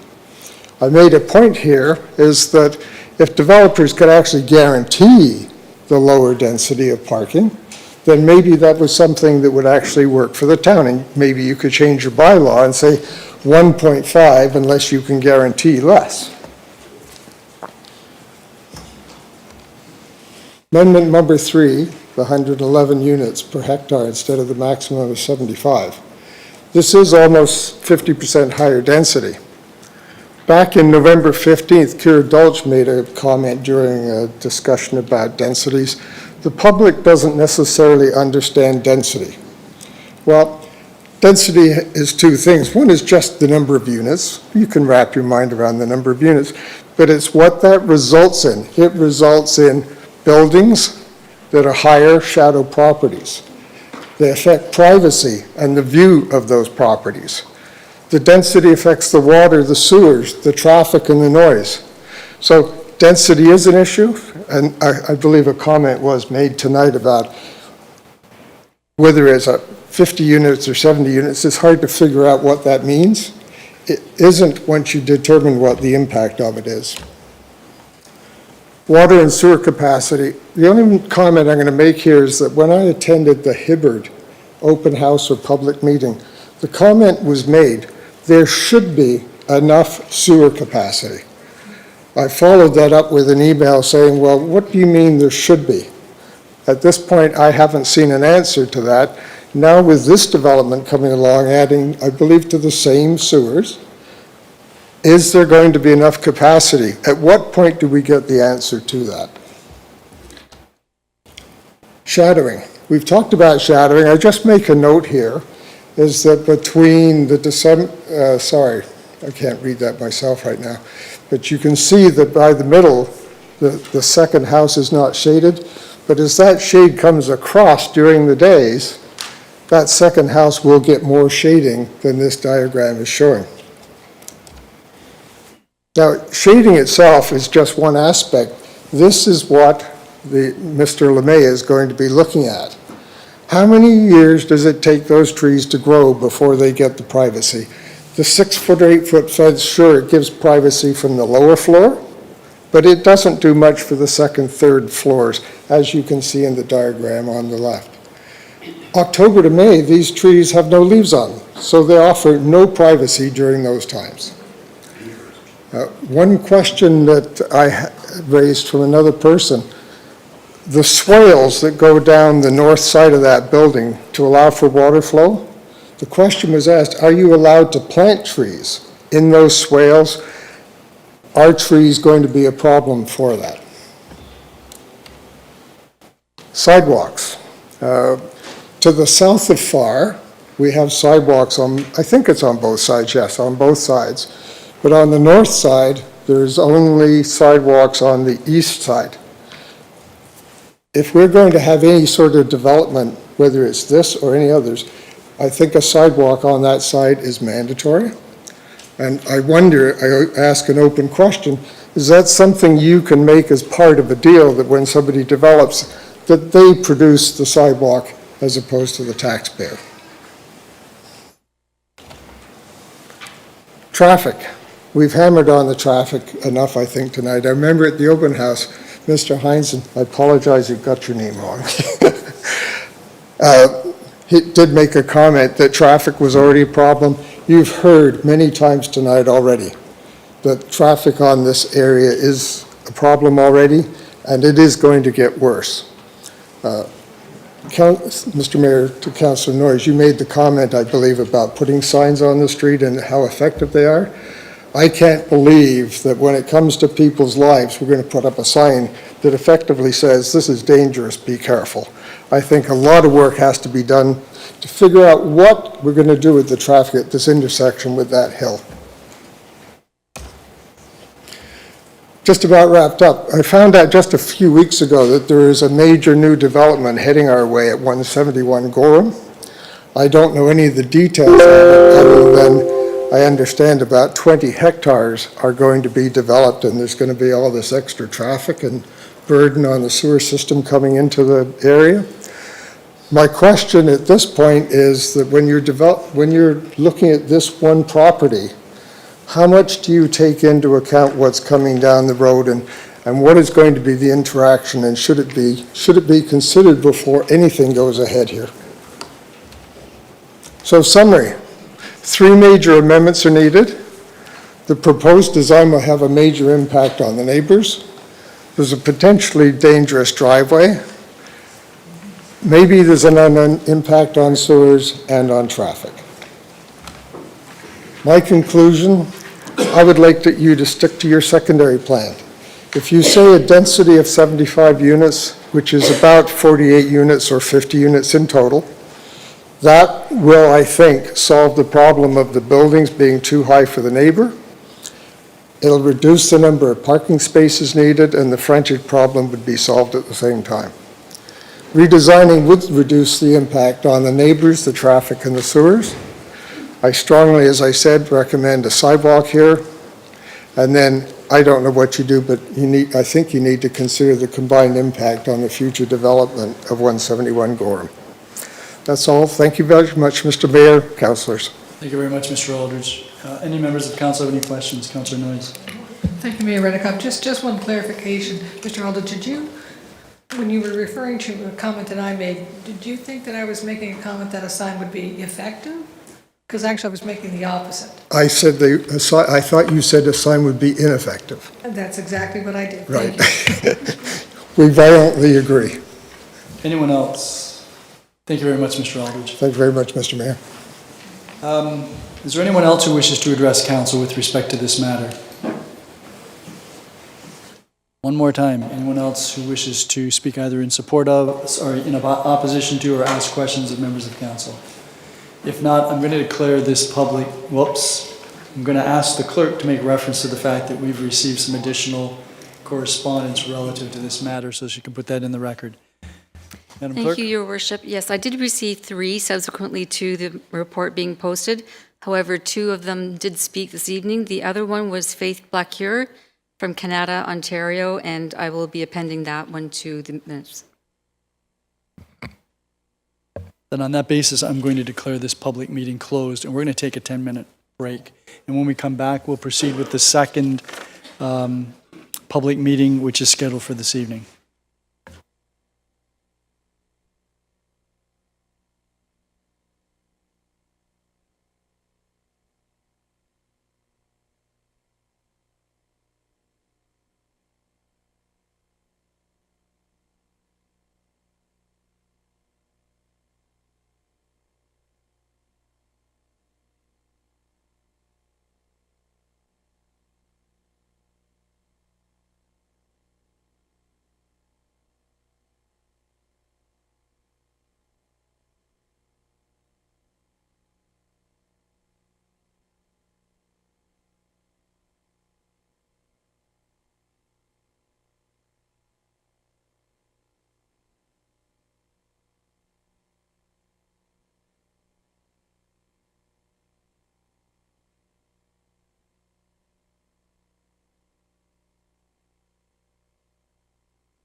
I'm going to call this meeting back to order. The next item on the agenda is the public meeting for the proposed official plan and zoning bylaw amendment for 3914 Alexandra Road. We're going to follow the same format as the last one, hopefully shorter. And this will be introduced by Mackenzie Cece on behalf of staff. Good evening, Ms. Cece.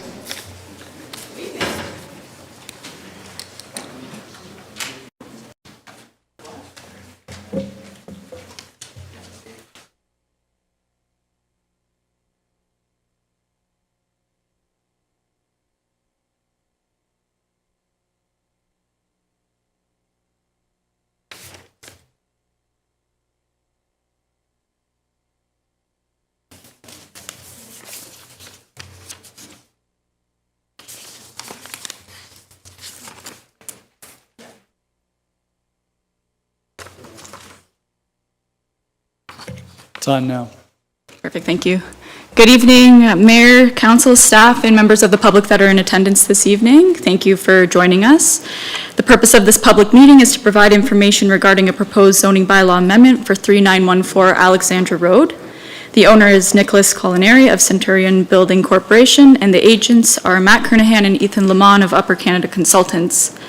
The proposed zoning bylaw amendment application intends to change the zoning of the subject property from residential 2 R2 zone to residential 2B R2B zone in order to permit the development of a one-story single detached dwelling on an existing undersized lot of record.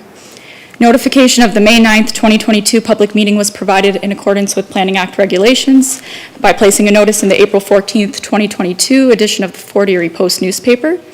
In addition, all property owners within 120 meters of the subject property were mailed a notice of complete application and public meeting on April 14th, 2022. The subject property is located in the Crystal Beach neighborhood of the town of Fort Erie on the north side of Alexandra Road. Alexandra Road is located south of Rebstock Road, and the subject property is located between Derby Road and Ridgeway Road, as illustrated on the location map.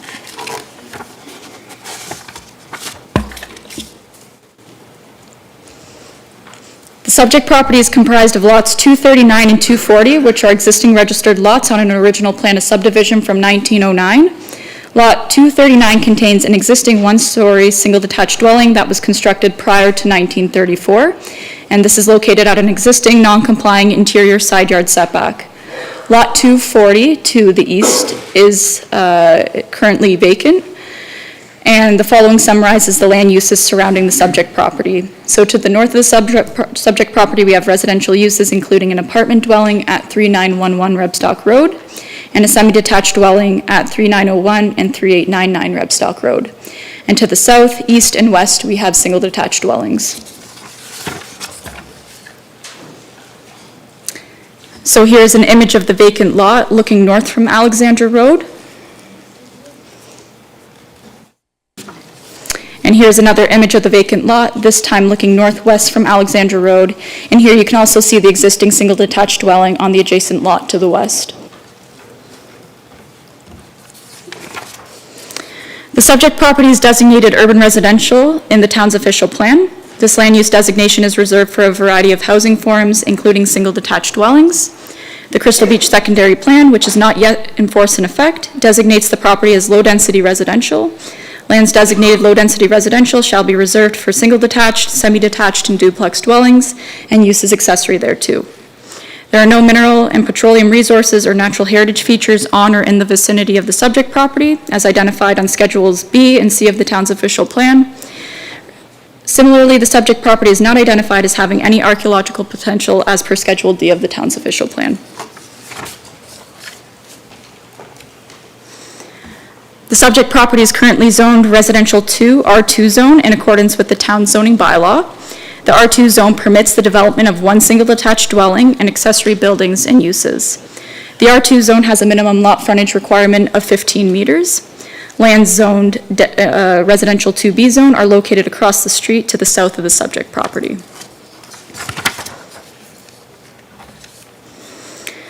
This slide displays a survey sketch of the subject property. Lot 240 has an existing lot frontage of 10.67 meters and is considered to be an undersized lot as it does not meet the 15-meter minimum lot frontage requirement of the R2 zone. The zoning bylaw permits development on existing undersized lots, provided that they were established prior to the town's comprehensive zoning bylaw number 129, 1990 coming into force and effect, and have a minimum lot frontage of 12 meters or greater. Although lots 239 and 240 were established prior to 1990 through the registering of the plan of subdivision in 1909, the lot frontages do not meet that 12-meter lot frontage requirement.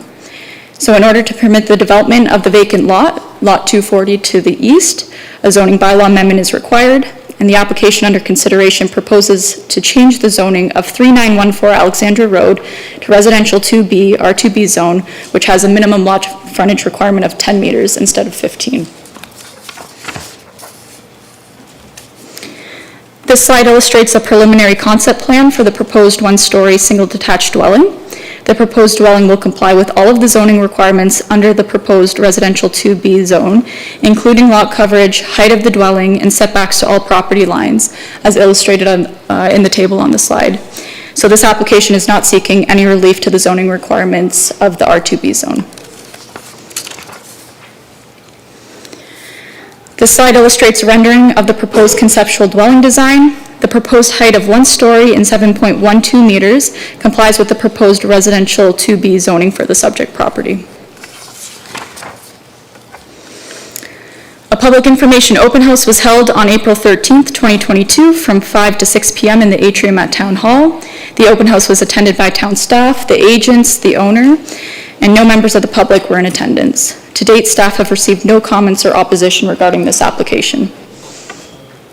And that concludes my presentation. Thank you. Thank you very much, Ms. Ceci. Do any members of council have any questions? Councillor Lubberts. Yes, thank you very much, Mayor Redekop, and thank you very much for your presentation. Just looking at the report that we got and looking at your presentation, the what are the requirements with the zoning that's existing? Through you, Your Worship. So right now, the residential 2 zoning, Frontage. in terms of frontage, requires 15 meters. Existing is 10.67. 15 meters? 15 meters, correct. 15? For the residential 2. And then the lot area? For the residential 2 is 510 square meters. 510. And existing right now is 418.90. Front yard? Front yard setback for the residential 2 is 6 meters. Yeah, with the zoning that's there now? That's there now, 6 meters. 6 meters? That's correct. And then the minimum interior side yard? So for the residential 2 that's existing currently, for a 1-story dwelling, it's 1.2 meters. 1.3. And the height, or rear yard rather? The rear yard is, currently is 8 meters, that's required. Okay, so they're asking for a lot. So in terms of, and just to comment to us, in terms of height, so the R2 zone permits 2 stories, the residential 2B only permits 1.5 stories, and they're actually only proposing 1 story. They're asking for the R2. Are they asking R2B? That's correct. So they're proposing to change the zoning altogether to the residential 2B zone, and then they'll be complying with all of those provisions. Okay, thanks. You're welcome. Do any other councillors? Thank you very much, Ms. Ceci. Is there anyone who wishes to speak on behalf of the proponent? Oh, Mr. Kernahan. Good evening. Good evening, Your Worship and Council. It's a pleasure to be before you again. I'm going to be very brief. If I can remember how to use this computer, I will bring up a very brief presentation.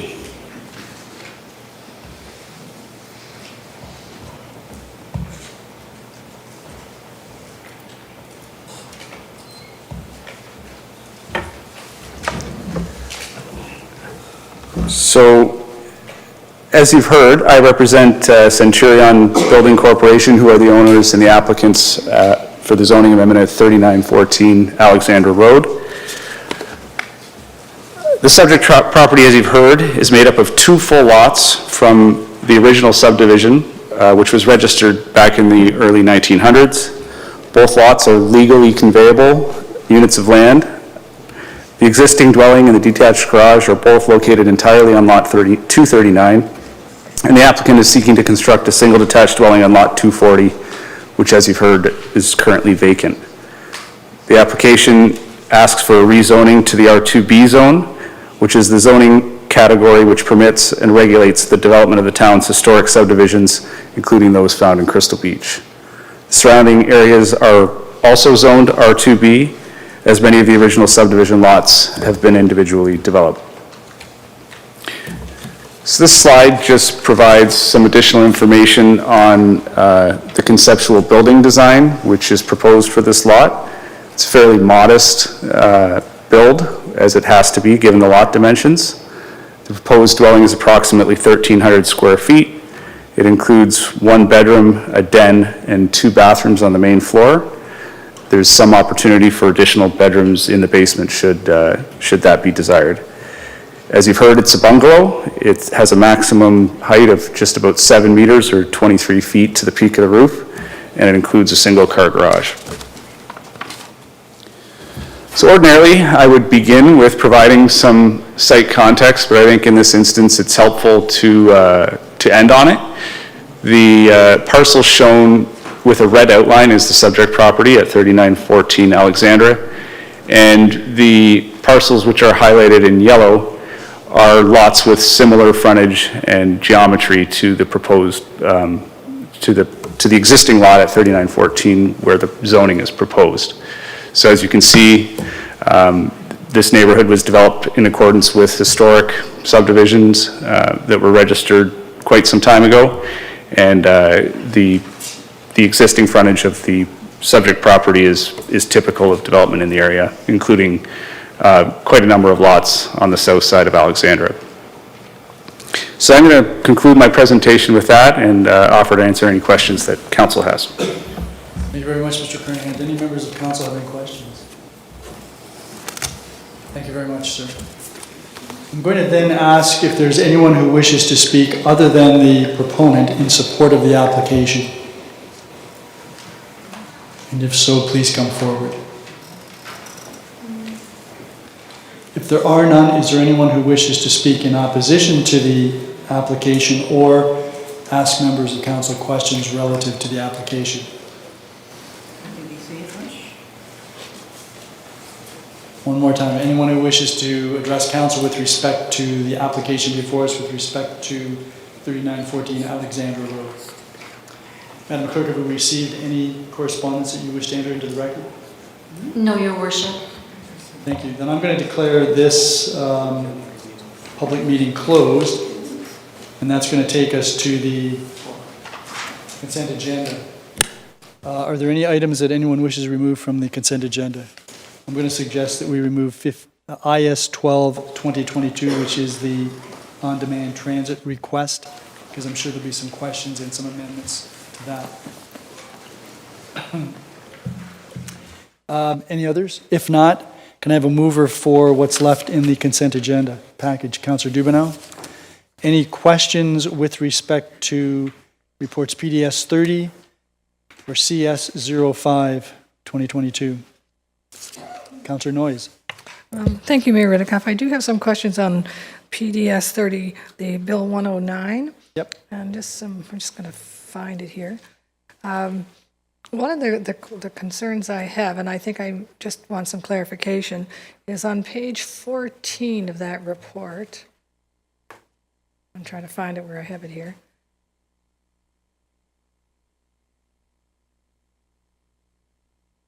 It talks about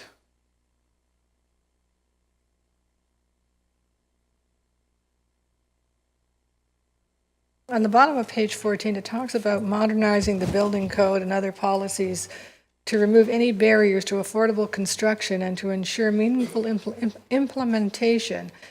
And it says, example, allow single staircase construction for up to 4 stories, allow single egress. And I'm not sure whether I know what I think that means, but that doesn't necessarily mean I'm correct on that. Are they then mentioning that there would only be one staircase in a 4-story building? Well, Mr. Hurlovich, I don't know whether you want to address that. I know that Mr. Miller is here. Mr. Miller,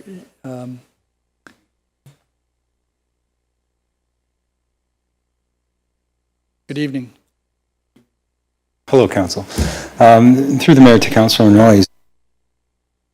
Getting at, it could also mean that only one staircase plus an elevator.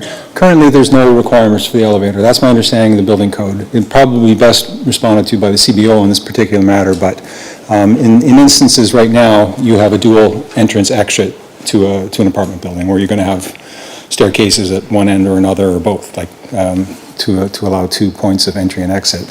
So this is, I want to make clear that this is the task force recommendations. This isn't legislation. It hasn't gone anywhere, this particular element to what they've proposed. It's, this document was used by the province to at least take that first step with their Bill 109. And this particular element is not part of anything that they've recently advanced expeditiously. So I don't have a conclusive answer for you, but I would want you to at least have the consideration that instead of 2 staircases and an elevator, 1 staircase and an elevator might be what they're getting at in this instance. It's not clear enough to draw a conclusion. Thank you for that explanation, and I think that's why I'm bringing it up, because I think this is the opportunity for staff and council to ask for clarification exactly what do they mean, because my understanding of the building code, and I may be wrong on this, and anything over 3 stories is supposed to have an elevator. Through the Mayor to Councillor Noyes, that would be a question for the CBO, so I won't venture off into this. So I'm just saying, like reading that whole document, I know that staff have brought up a number of concerns in regards to some of the things they're asking for in regards to a number of things, and a very good report, but they didn't address this. So that's why I'm bringing it up, to say, okay, I wouldn't mind it being addressed in some clarification, because I think we have to, I can't remember the date that we have to ask questions or express some concerns. Through the Mayor to Councillor Noyes, yeah, this document here was released back in February. I believe the commenting on the Taft report, as the acronym, was closed at the end of March, if I'm not mistaken. And that information, that was about the time when they released 109, and 109 was supposed to have commenting until April 29th, but the province, they moved ahead and they did second and third reading and gave it royal assent on the 14th. So that was done, but just elements of this. The provinces referred to this document as a roadmap for them to use. I'm just conveying what was expressed by the press conference when they released this information. But this particular piece isn't shown up in anything in the legislation at this moment. It will, as they've indicated, be referenced at a point perhaps after an election or something. So, but as far as answering your question as to what this means, this would mean us going to the province and task force to say, what can you give us more information about what you're implying here, because it's not rife with info. Thank you for that. That's why I bring up. The other thing I have is that further down it talks about has a right, again, I know it's just a recommendation right now, nothing's implemented and they're waiting for comments, et cetera, et cetera, et cetera. Has a right for residential housing up to 4 units and up to 4 stories on a residential lot. I would have concerns about that for whatever reasons. And if you go further down on page 15, it talks about people permit as a right multi-tenant housing, renting a room in a dwelling province-wide. So again, if they're going to allow somebody to build a 4-story home on a residential lot, that's what to rent the rooms. Through the Mayor to Councillor Noyes, that's pretty bold and aggressive for them to be putting that forward. That did not also advance through the legislation in the Bill 109. there's two subtle things there that I just maybe want to point out from what I would understand. Now, that as of right would be, on a single detached lot, you could have 4 dwellings, and it can be composed inside of that single form, or it might be 3 in 1, and if the zone permitted, accessory building for residential, but the room rental portion, I believe that they're alluding to what's called, and it's escaping me now, but there's examples up in Simcoe, like Barrie area, where if you can think of the Golden Girls, for example, where there was a series of elderly people who were living, by themselves in homes that they didn't need, 3-bedroom homes or what have you. They sold their homes, consolidated into generally one home, and it was almost like a structure where, they condominiumized a home in a sense where they each had name on title, they each had, certain right and element to that. Now, I don't think that was a really smooth example, because there did end up to be some, again, conflict with building code and things of that nature, because if the passing of one of those persons involved in a situation like that, what happens with their share of that? Is it, so that became a little bit of a legal conundrum later on, but the thought and initiative of just another way of accommodating people who perhaps want to live in their community. If you have people in the area who might want to pull something like that off, perhaps there's an opportunity to do something. I don't believe that it was intended for, build that house and then rent them all out to rooms. But then again, I don't know if. And I can appreciate, again, just some clarity again, because it doesn't preclude it, and it's basically saying as of right.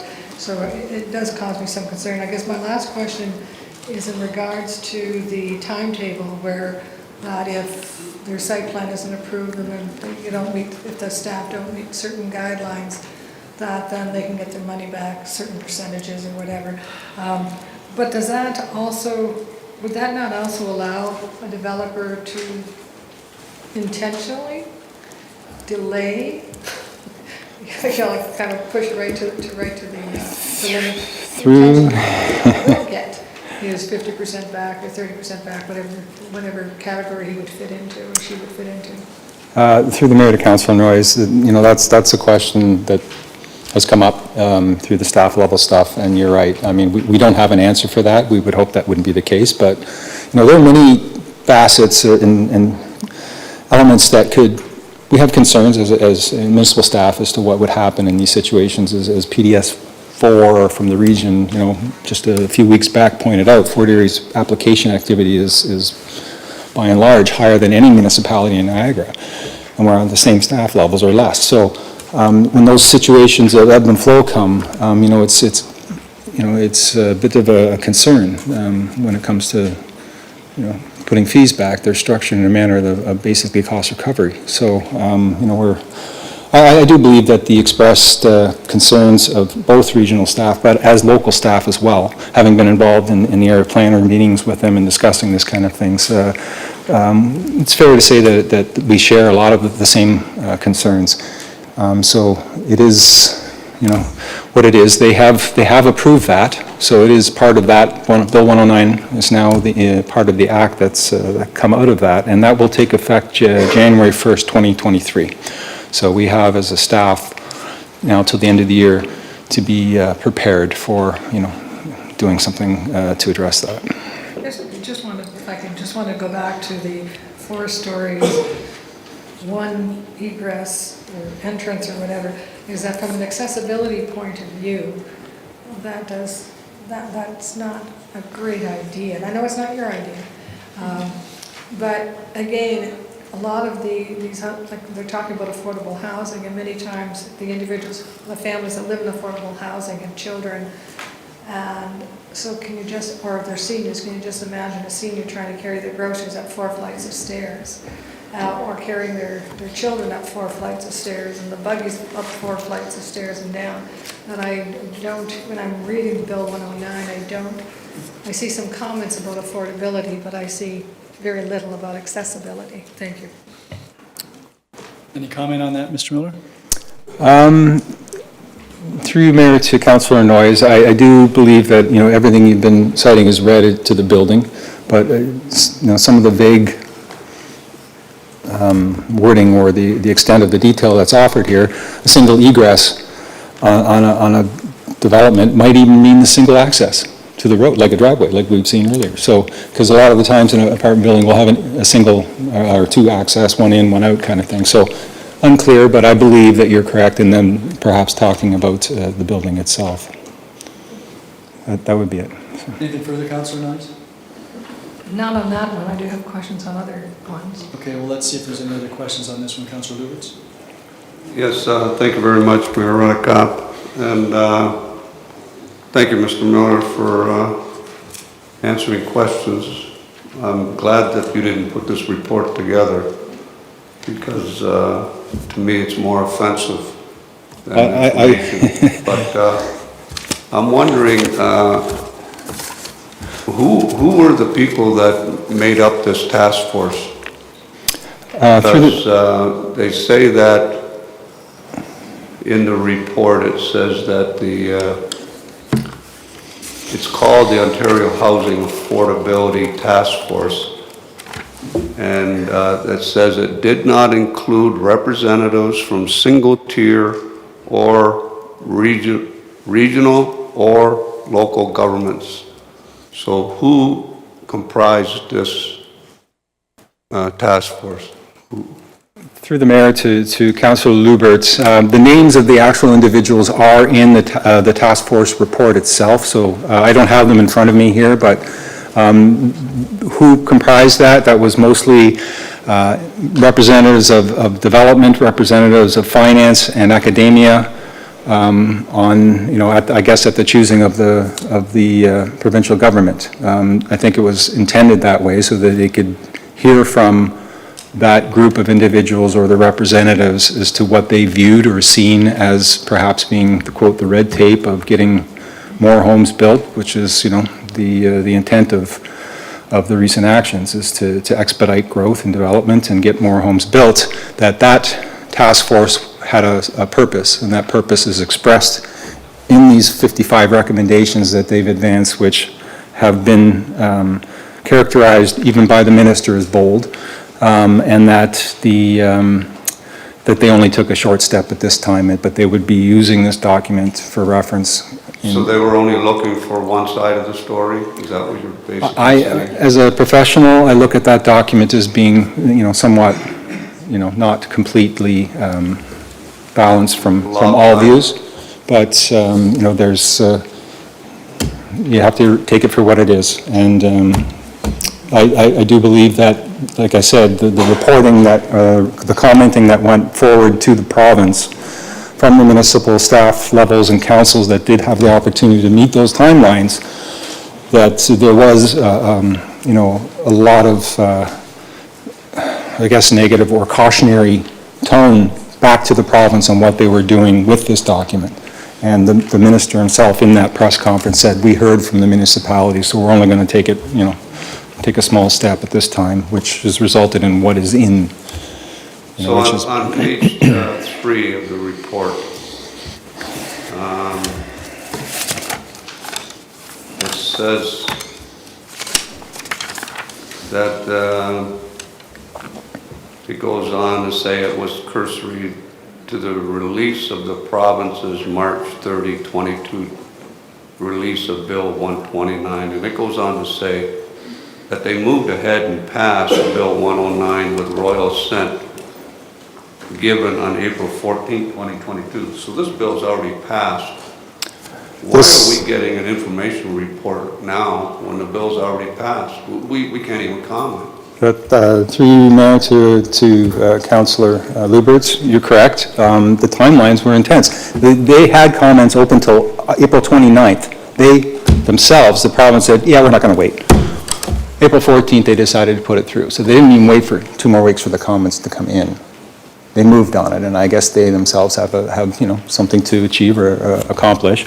But at the same time, we're all just getting back to work, our resources, things that have to be taken into effect and our account, and so we're doing the best we can to bring you the information. This information did, make its way out through regional channels and things of that nature, but the act that did pass isn't all of the 55 recommendations that you're reading in this HAFT report. It's very, very, scoped and not verbatim of any of this information. They've taken the time to do whatever. I would say the biggest impacts out of this bill for the town right now would be the penalizing us financially by having to return fees if we don't make certain timelines. And, the other carried in there was a form of a minister's zoning order that a council can use. So, those are probably the most impactful pieces. So it's very, a very small measure of what that document was originally put together for. Have we sent in any response to the... So Councillor Lubberts, just to remind you, we passed a lengthy resolution that dealt with the Ontario Land Tribunal and also dealt with issues arising out of the Housing Affordability Task Force recommendations. And we did correspond with the Minister of Municipal Affairs and Housing to outline what our position on that was.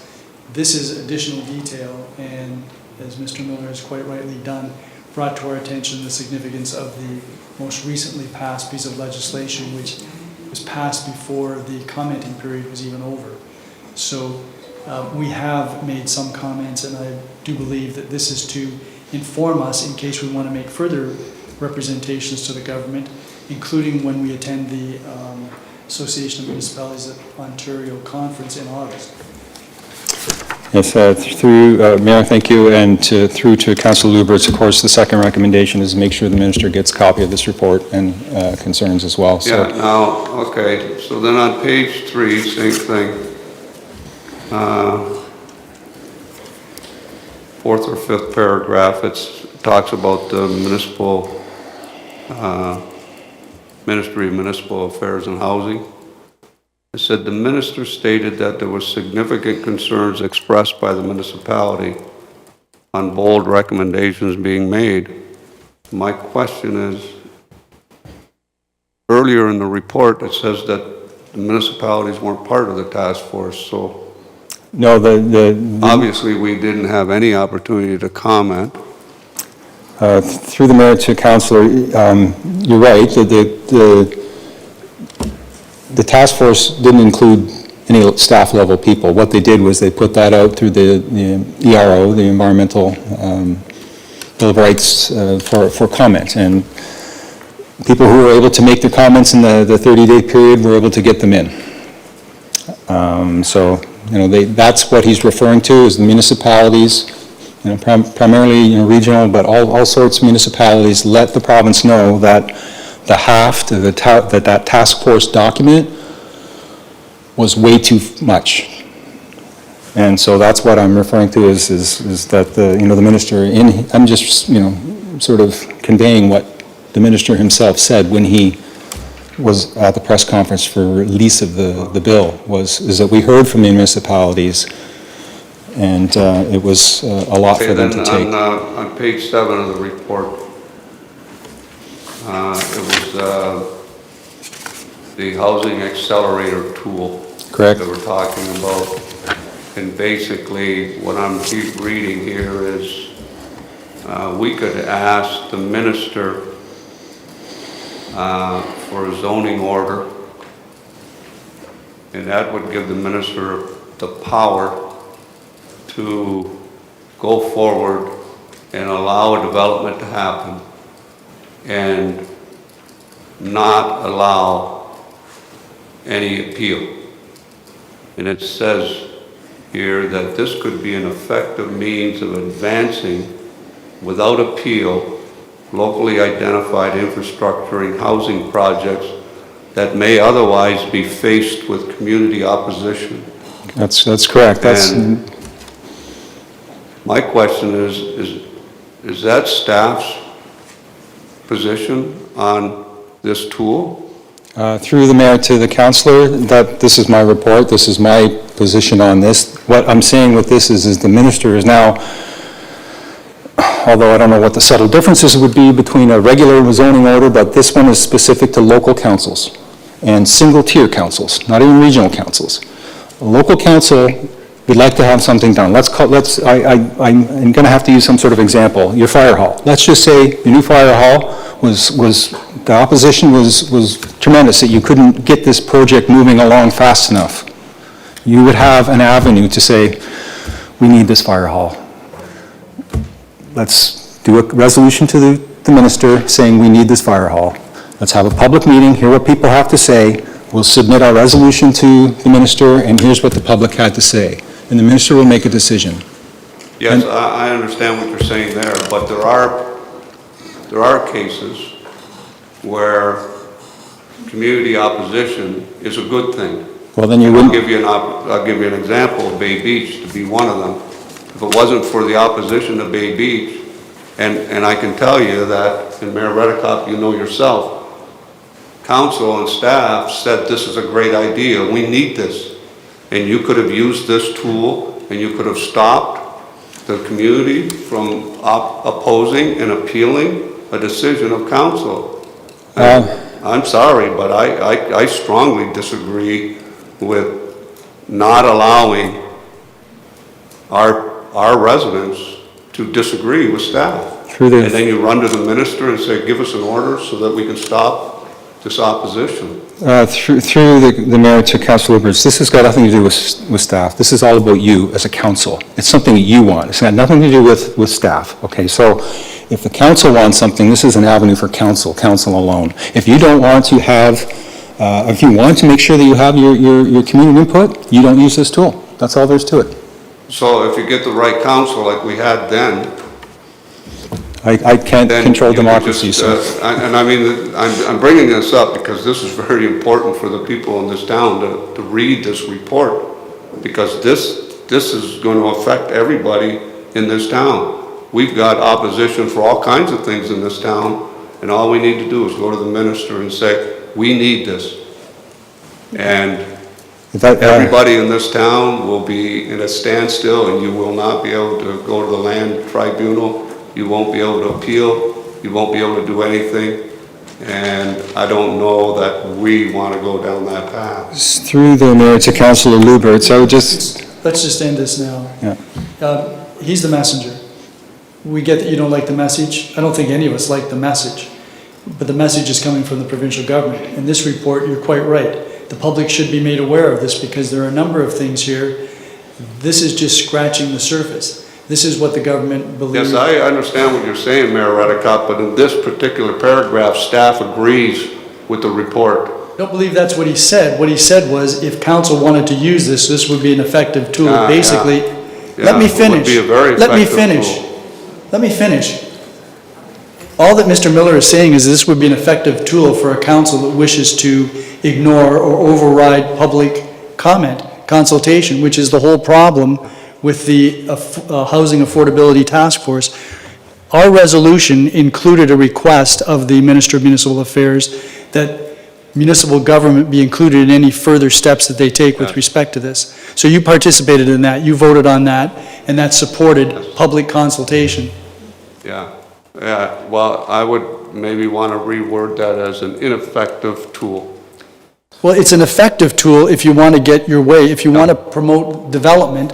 That's an effective tool. And that's exactly what the purpose of the provincial government passing that legislation was, to put more power in the hands of developers, less power in the hands of the community. Okay, Mayor Redekop, I get your point, but I disagree with you. Thank you very much.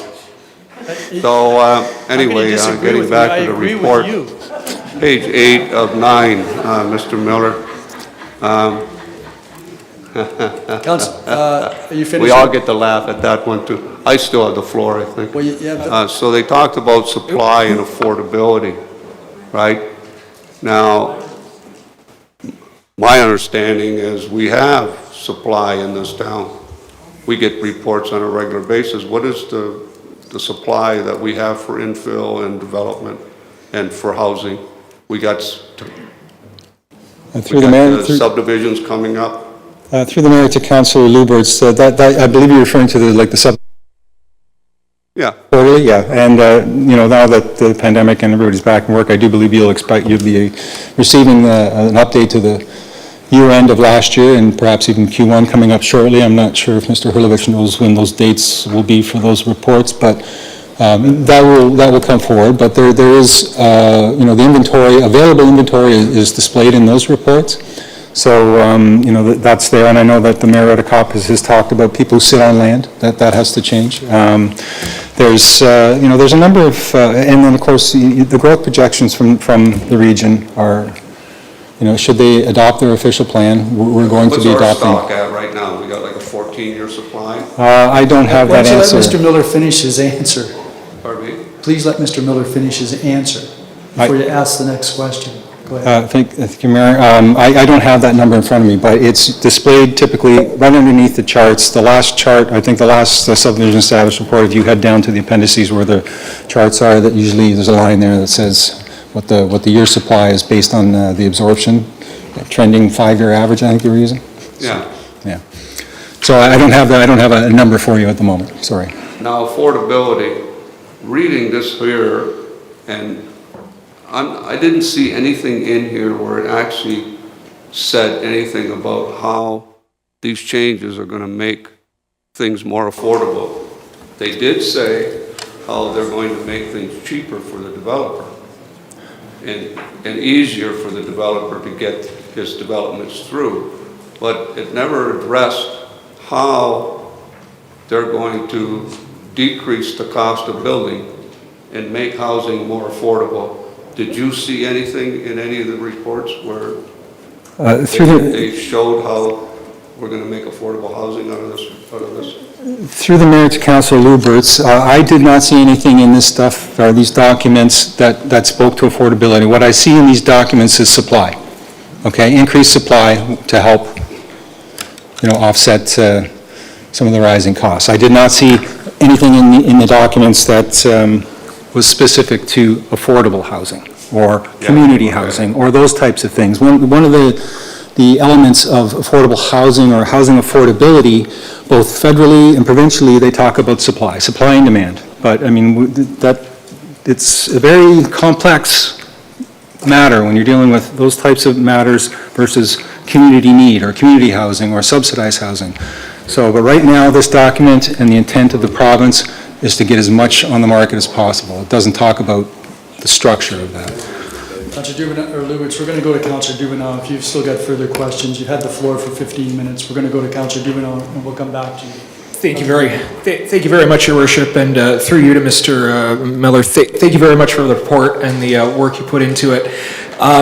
Judging from a little bit of the back and forth about the minister zoning order portion of it, would I be correct in my assumption that elections have consequences?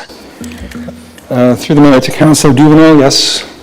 So, and if I may, Your Worship, we have a provincial election coming up June 2nd. We have a municipal election coming up October 24th of this year as well. Would this be something that perhaps we should maybe discuss going forward rather than, maybe talking about things that have passed at this point? Perhaps maybe that's the time that we should voice our concerns about this? Through the mayor to the councillor, I'm just going to remain. I worded that wrong. We're always going to talk about it, but I'm just saying perhaps maybe that's the ultimate time that we can express our concern about this. Okay, so he's a staff member. He's administrative. You're not getting into politics. I apologize. It's fair to ask him that. Good point, Your Worship. Thank you. Anyone else before I go back to Councillor Lubberts? Councillor Lubberts, I'm going to give you 5 more minutes. Yes, thank you very much, Mayor Redekop.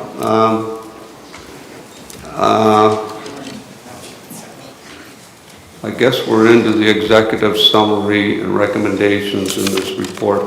I'm looking at page 1 of 26. I think, what page am I on here? Doesn't give me a page. Anyway, earlier in the report, I think it was recommendation number 12. Let's look at it that way. So earlier in the report, they're telling us that we need more housing. But here, they're saying that a lot of the housing isn't getting sold.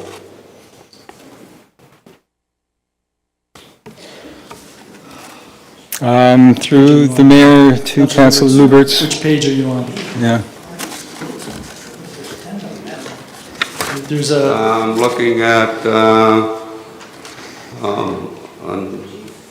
on my iPad, it doesn't give me the page. Bottom Here, right- hang on. the bottom 10 right of corner. 35 page 10. on my iPad, Thank you. yes. Okay, so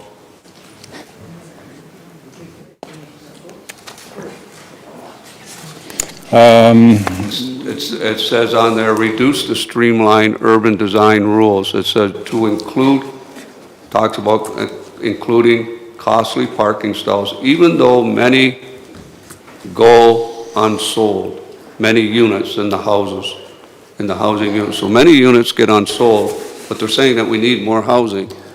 Isn't that a little ambiguous if you're not selling them? Through the mayor to Councillor Lubberts, these references are coming out of the TAF report, which didn't make its way into legislation, or are we concerned with it at this moment? Those are, the recommendations of that group that we talked about at the beginning of your questioning, those individuals who put that together. This hasn't gone anywhere. So, I don't know how to respond to that if it's not something that's actually come to fruition through legislation. So. And then, okay, thank you very much. And then they talked about in here about the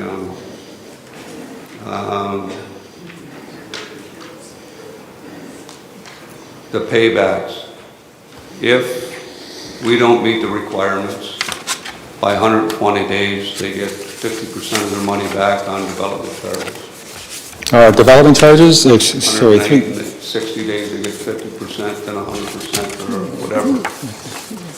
Through the mayor. Now, is there anything in there that indicates that we can, if the developer doesn't meet his deadline by building, so in other words, when he comes with his plan of subdivision and he asks for an extension, can we charge him a fee for that extension to get that money back? Is there any mechanism? Through the mayor to the councillor, first of all, I heard you say development charges. These are not refunds of development charges. These are just the application fees. Development charges are substantially more and needed, that we're not returning those as part of this. This is application fees. So These are just the application fees? yes, not the development charges, just the applications to have their applications processed through getting a decision of council. And then the mayor is correct in indicating when somebody comes to you for a extension, if you're not happy, you can refuse it. Yeah, right now we give it to them for free, so can we? I believe there's a fee for that. There is a fee. Yes. There's a fee for an application to extend approval of a plan of subdivision. Yeah. There is a fee, both at the town and at the region. Yeah. Yes. And does it make up for what we get back? Well, first of all, I don't believe that the refunds are applying to those particular fees. I believe they're applying just to the new application fees of site plan zoning and zoning OP combos. But, having said that, the control is with council when somebody's not built and comes to you for an extension. Okay, all right, that's it. Thank you, Mayor Redekop. Thank you, Councillor Lubberts. Councillor Noyes, you said you had a question on the other report? Yes, basically on the 40-year transit update, I think you've taken. That's been taken out of the package.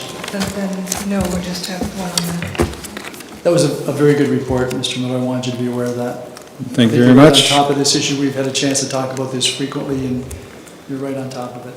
Thank you. Thank you very much, council. Okay, if there are no other questions with respect to the two items in the consent agenda, I'm going to call the question. All those in favor of the recommendations? None opposed, that is carried. So then we need a mover for the transit, 40-year transit update. Councillor Zanko. Any questions or comments? Councillor Noyes. Thank you, Mayor Redekop.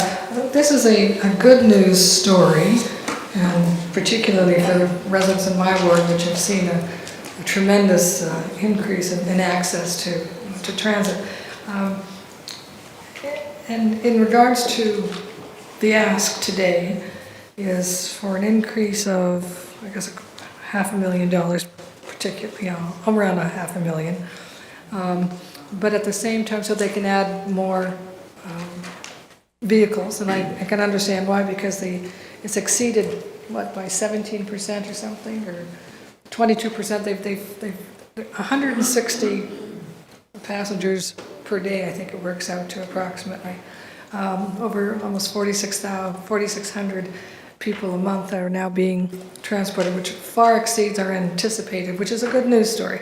However, the part that I don't agree with is the increase in the LOS, or the level of service, almost a 50% increase in the waiting time from 20 minutes to 30 minutes. I agree. I have no problem with putting more vehicles on the road, but I would assume that if we're paying for more vehicles, one or two more vans, that we shouldn't be looking at also increasing or decreasing the level of service in this case. So I'm not in favor of the fourth that. Well, they're not on the floor yet. Oh, Somebody's going to have to move to, Councillor Dubanow, you want to move to amend the report to include those 4 additional items? I'm okay Actually, doing that, but Councillor Noyes has the floor, so I mean, if she wants to move that. Do you want to move any of these, Councillor Noyes? I guess what you'd be doing is we would be retaining the first recommendation in the report, and then the second recommendation would be amended as shown as the first recommendation in the addendum, and then there are 3 additional recommendations, so that's how this would be amended. So, yes, Mayor Redekop, I would then move the first that, which is an increase of $425,000 in funding for the reasons given. Okay, so that's to amend the second that in the recommendation report. So from 146,000 to 425,000. Yes. Okay. So, I think I spoke to that already. I think it's good rationale. Does anyone else wish to speak to that? Okay, so Councillor Dubanow?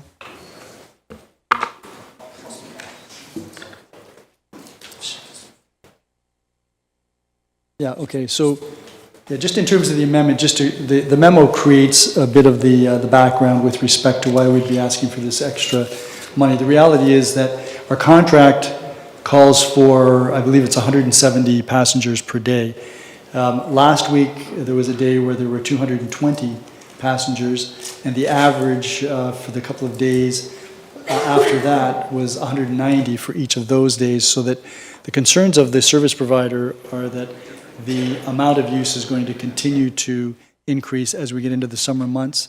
Students, summer jobs, tourists, even beachgoers, and seasonal employment. So hence the request for the money, and this would be, if the other recommendations are adopted, would be expended if it was required. So if the projections increase as the service provider believes they will, then this money would be doled out, but not until then, based on recommendations from the Director of Infrastructure Services, if that resolution passes. Okay? So, does anybody else have any comments on or questions on the amendment? All those in favor? None opposed, that is carried. Back to you, Councillor Noyes. And thank you. And I do understand that there's a time crunch here too, that what we do has to be done by July 1st so that it continues on. It becomes part of the contract when the region takes over. So I think the fact that we're doing so well and we're anticipating more growth, we really do have to be proactive. Again, the thing I do not agree with is increasing the LOS wait times from 20 minutes to 30 minutes. I'm thinking if we're putting more vehicles on, again, we may have to revisit this in the future, but I don't want to assume a 50% increase in the waiting times. Councillor Dubanow? Yeah, thank you, Your Worship. Just for a point of clarification, we moved an amendment for the first alternative in, okay. I'd like to move then that we also include the following, that Council approves one more vehicle to be added to the on-demand fleet as of June 1st, 2022, that Council delegates authority to the Director, Infrastructure Services or designate to increase the service hours on an as-needed basis to an upset limit of 262,300 based on ridership data in order to continue to meet levels of service, And I'm going to move this as well, and I'll speak to it. And further, that council approves a level of service change from 20 to 30 minutes for vehicle wait times in order to accommodate more riders. And if I may speak to that, Your Worship. I think the first two that I'm moving the amendment on are self-explanatory. It provides some flexibility to the director as we continue to experience this growth, that there's some funding available so that we can address those needs with the transit provider. The reason I'm keen on the third option, which is the slight reduction in service time, and we've had some discussion related to this. The on-demand service, it's still a transit service. It's ultimately designed to take multiple people from one area to the community, from one point to another. It's not a taxi service. And if we have the assumption that you're just going to call, they're going to show up right away, they're going to get you to where you go right away, it may set an unreasonable expectation for what you would expect for a transit service. That 30 minutes doesn't mean it's always going to be 30 minutes. It just means that during times of heavy usage, perhaps during the morning rush, the evening rush when people are going home, that you may experience just a little extra time.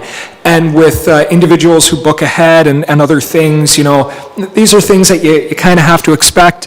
And in all honesty, when we had our previous fixed route transit system, you would have been waiting up to an hour anyway for a transit bus to come. So this is an improvement on top of that. So I think this is important to set resident expectations correctly, and the funding and the vehicle speak for itself. This has been it's one of those problems that you're almost happy to have when something is so successful that you have to come back and you have to give increase services. I'm thrilled with how well the on-demand transit system has been working in Fort Erie. I've heard nothing but good things from residents in Ward 2 and across all of Fort Erie. So that's why I'd like to move those amendments to give us some flexibility as we head into the summer and into the region, Your Worship. Thank you. Anyone else wish to speak to the amendment? Councillor Butler. Thank you, Your Worship. I'm going to support that amendment. I think this is a good time to reiterate how successful it was and how many compliments I have been receiving too in the marketplace about how well run it is. And kudos to Julie and Nick Brady for strategizing and making sure that Fort Erie is well taken care of, and looking at the stats and being open and transparent to let us know what exactly our needs are in the community and to identify any problem situations. So it's a really good example of great business. So thank you very much. Thank you, Councillor Butler. Anyone else? Before I go back to Councillor Noyes, Councillor McDermott. Yes, I'm going to support this as well, and I'm as overjoyed as most councillors are with regards to how this has transpired from the bus to the vans. And, the Bradys are very well intentioned in this community, and they do a lot of good work here. This is just another example of their commitment to the community. Anyone else? Councillor Noyes. Thank you, Mayor Redekop. I'm going to support this, but I do, and again, my kudos to the service providers. I understand that they can't control how many people call at a particular time. My only concern is that I don't think a 10-minute increase is a slight increase, because it goes from 20 to 30, so it's a 50% increase. So it's not a slight increase. I'm concerned that if we then make this acceptable, I know there's times you have to do it, that when the region takes over, that's going to be their target also. So I'm hoping that we can stay at 20, or even if we change this to 30, that our target is actually 20 minutes. So not in favor of increasing it by 10 minutes, but if we have to, again, I want to support this because I think it's a great system, and we're excelling in all areas. So I'm not going to belabor the 10 minutes, but I do hope that we aim for 20. Councillor Noyes, just so that you're aware, the region does provide on-demand transit service in the northern part of the region. Their level of service is 30 to 60 minutes. So that when this all goes regional, I would expect it's going to be 30 minutes. the reality is that this is being done to accommodate more riders, because this has been an overwhelming, wild success. Because as you mentioned, people who up until now couldn't possibly utilize transit because it didn't go to where they lived, now have access to it. And so there are large expectations. There was a communication plan that was in the works. It never got out, and now it's been overwhelmed so that it doesn't make much sense. What the town will be doing is trying to get out some information to users so that users understand how the system works, how it's supposed to work, how it doesn't work. You don't go to the bank in your transit, ask if you can go in and do your banking, and then while it waits outside. It doesn't work that way. This is more public transit as opposed to taxi. However, this is a good news story. You're quite right. Just want to comment too, and I do understand that because of the technology that's used, even though you're waiting 20 or 30 minutes, you can look on your phone and say, okay, they're going to be here in 10. And you can kind of track them. I do understand that if I knew how to use that, I would. And I will, which I don't. But I will tell you, just this week, I've had one person call me if her car broke down. And she's not going to get it back for 10 days because of a parts thing. She called and she says, this on-demand transit is wonderful. She lives in Albany Place, and she said, you know, it was nice to have that to fall back on. Absolutely. And so, you know, and I hear stories like that. I heard people say, I think I'm going to get rid of my car because I don't think I need it anymore. So, I mean, it's, I don't ever want anybody to think that I'm not behind this. I just wish what I wish. Thanks. Can't go wrong with that. Any other comments with respect to the amendment? All those in favor of the amendment? That is carried. So that puts the amended resolution on the floor, recommendation on the floor. We have the original one that deals with the increase in service, and then we have the amendments made by Councillor Noyes and Councillor Dubanow. Everybody clear on those? All those in favor? None opposed? That is carried. That takes us then to Planning and Development Services, and is that Councillor Dubanow? Councillor Dubanow. It is, Your Worship, and let me just bring the... You have... yeah. Yeah, Your Worship. We do have presentations and presentations and delegations this evening under Planning and Development Services. However, I've declared a pecuniary interest on them. I'm wondering if I would be able to hand the chair over to Councillor Zanko. Absolutely. For that portion of the meeting. Councillor Zanko, take it away. Yes, thank you. Planning and Development Services is now in session. Just want to remind everyone this evening, we do have 5 delegates. Each delegate will be permitted to 5 minutes each. Delegates need to speak to the topic on hand, which is awarding the animal control contract as a result of the RFP. I know this is a really, really sensitive topic. And I also know it takes a lot of courage to come up and speak to council. So I'm asking that everybody be respectful this evening, especially when individuals are talking. And I'm also asking that everybody is kind. So let's begin with our first delegation, and that is Miss Julie Ayres.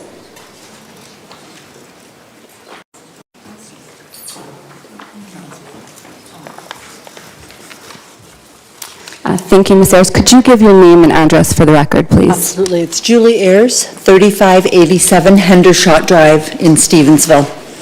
Thank you. Okay. Your Worship, members of council, staff, and the public that are present and watching online. And I'm presenting this evening on behalf of the Board of Directors for the Fort Erie SPCA. We want to address the fairness of the proposal review process, the conclusion that the transition to Lincoln County as a service provider would be seamless, and the need to recognize the value added by having the provision of animal care and control services based in Fort Erie. The town's evaluation committee established to review the proposals to provide animal care and control services for the town of Fort Erie met with Mr. Struban to discuss the proposal from Lincoln County. We believe that this was most unfair to meet with just Mr. Struban, but not also to give Mrs. Tremblay a chance to discuss her proposal. We believe that the evaluation committee erred in their assessment, scoring, and conclusion in respect to the proposal of Lincoln County against the Fort Erie SPCA. Mr. Struban answered questions during the council meeting on Monday, April 25th, and during that meeting, it was determined that there were false and misleading statements in that proposal. The Fort Erie SPCA facility, as described in our proposal, is located within the town of Fort Erie. It's fully operational, staffed, and readily able to provide animal care and control services beyond May 31st. The Lincoln County proposal is based on services that will be provided by a staff that has yet to be hired and a facility that is not yet operational. How can a proposal that includes a facility that is located outside of our town, is not yet staffed and not yet operational, be ranked above one that is, ticking off all those boxes? The conclusion section states that awarding the contract to Lincoln County Humane Society will permit the seamless continuation of animal care and control services. How can there be a seamless continuation given the situation described above where that facility is not yet operational?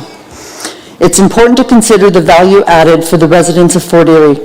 The Fort Erie SPCA offers services and employment in the town compared to Lincoln County being out of town. The Fort Erie SPCA proposal provides co-op student programs in Fort Erie, employment and workplace opportunities for clients of the Native Center, John Howard Society, Community Living, etc. And all animals are welcome to our shelter with no surrender fees. The proposal also provides shelter services to residents at the location in Fort Erie, as opposed to residents having to travel to either Thorold or St. Catharines. In truth, the basic numbers, which do not compare like services, are only $13,037 in favor of Lincoln County, which equates to less than 41 cents per resident. If we compare like services proposed by the bid, the Lincoln County, it increases dramatically to $344,165 if you add in having a vet tech on staff at the future facility and having to man that facility 24/7. A total that is more than double the $155,537 that was submitted by the Fort Erie SPCA. Further, a decision to award this contract to Lincoln County displaces the 11 current employees of our SPCA. Folks who live here and have mortgages and car loans at local financial institutions, they shop here, they dine out or order in from local establishments, they add value to our local economy, and they add value to our community. Please, please do not do to the animals of Greater Fort Erie what the Niagara Health System has done to our residents. When you vote tonight, please vote in favor of Alternative 2 and choose to continue contracting animal control services with the Fort Erie SPCA. And we want to thank the Fort Erie residents for supporting us since 1954, and we thank you for your time on this busy agenda. Thank you, Ms. Ayres. Does any member of council have any questions for Ms. Ayres? Councillor Noyes. Thank you, Councillor Zanko. Thank you for your presentation and for your passion about the animals. In regards to the Fort Erie SPCA, beside animal control and licensing, what other services do you provide at the Fort Erie SPCA? I'm going to call on people who know everything.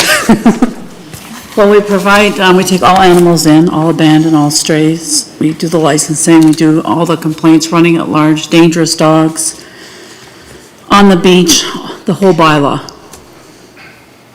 I mean, I could list it, but it's, you know, the bylaw, -73/2021. Okay, I guess what I'm asking is that what's being contracted out is the animal control and licensing, right? So beside those two things, what else does the Fort Erie SPCA do? The Humane Society side. We take in all animals and provide homes for those who need. And that can continue. That's under discussion. Okay, thank you. Are there any other questions? Councillor Butler. Thank you, Madam Chair. Thank you for your presentation. You did a wonderful job, and grateful for the information that you provided. I'm just curious, though, you said that you have 11 employees. How many of those 11 employees are full-time? 3? 6. 6 are full-time. 6 are full-time? Okay. That differs from the information that it appears on the CRA when you file your financial information. So on that filing, it refers to 4 full-time people earning roughly between $40,000 and $79,000 a year, and then a few part-time, seasonal, part-year employees. So I'm just wondering how many employees are closely tied to the contract? Ms. Ayers or Ms. Trombley? Well, we have 2 animal control officers. We have an assistant manager and manager. We have a part-time vet tech, which is going full-time. And we have a part-time marketer. We have a full-time kennel coordinator. And I believe 2 part-time kennel attendants. But do those employees work on the humane side as well?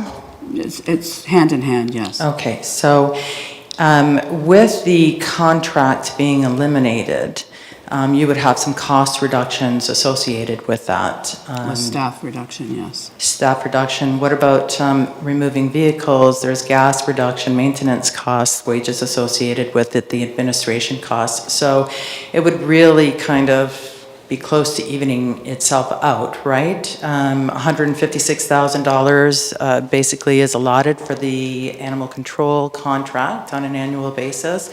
And then you have an allotment for tags, is that correct? That's correct. Okay. So I noticed from your 2020 financials that you actually have a working capital of approximately $750,000. You also have $1 million in assets, close to $400,000 in GICs and reserves. I find it difficult to believe that there isn't enough equity within your organization that would help you to maintain your Humane Society portion and remain active. The interesting thing to me, and I'm going to ask you a question with respect to this, is that have you reached out to the proponent that's been awarded the contract to see if there's any synergies where you can work together? No, I have not. Are you aware that they intend to pursue individuals in the Fort Erie marketplace to hire? No, I'm not. He made that perfectly clear when he was here the other week. So he is looking at retaining 2 of the animal control officers within his facility that would be living and operational here in Fort Erie. I understand, and I'm not sure if you know this, did you know that the Lincoln County Humane Society is looking to negotiate a partnership agreement in the town of Fort Erie until they can find a location for themselves, but they will be looking to partner with an organization so that dogs and animals can be facilitated within the town of Fort Erie? He hasn't said anything like that to me. Okay. And then I just have, Madam Chair, if it's Proceed. okay. Thank you. A couple of other questions that I would like to ask you is, your organization has been aware basically for 2 years that we were going out for tender and it was going to be an open market. Correct. For RFP. In the 2 years that you were aware of this, did your team at the organization get together and strategize about the ways that you would supplement yourself if you lost the contract, and or if you won the contract, what kind of changes you would be making in the future? Yes, there has been some discussions. What did that entail to make yourself sustainable?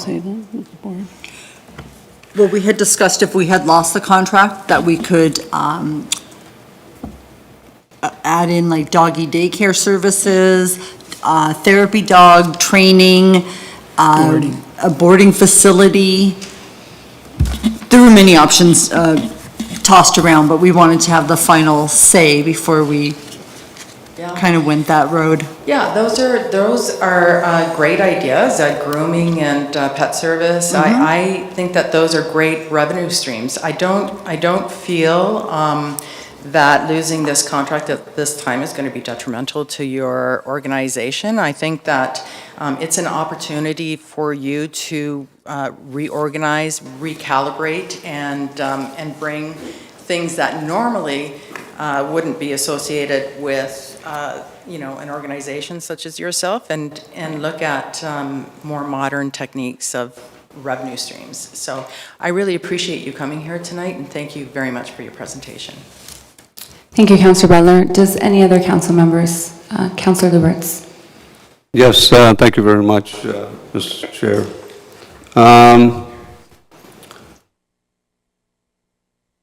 Wendy, Yes. I think there's a little misunderstanding of what the SPCA is actually losing if they award the contract for animal care. So now, the contract that we have right now is like $150-something thousand. Correct. And that's basically what we've awarded, is the animal care. But inside the contract, that the animal care provider is also awarded is licensing fees. Correct. So the licensing fees from being on the board and having discussions with you in 2021 was about $126,000. That's correct. In 2020, it was only $109,000. Correct. But then prior to 2019, we were averaging somewhere around $150,000 a year in licensing fees. Correct. That's included in the contract. So now, when you lose the contract for $150,000, and then you lose the licensing fee for $150,000, that's $300,000 that the SPCA is losing, Right. not just $150,000. Correct. So now it makes the SPCA, it makes it very, very difficult for not just the SPCA, but I would think any business in Fort Erie, if you took the $150,000 or $300,000 out of their budget, any business owner would have a hard time maintaining a business. That's Would right. you agree? Yep, I do agree. Yes, thank you.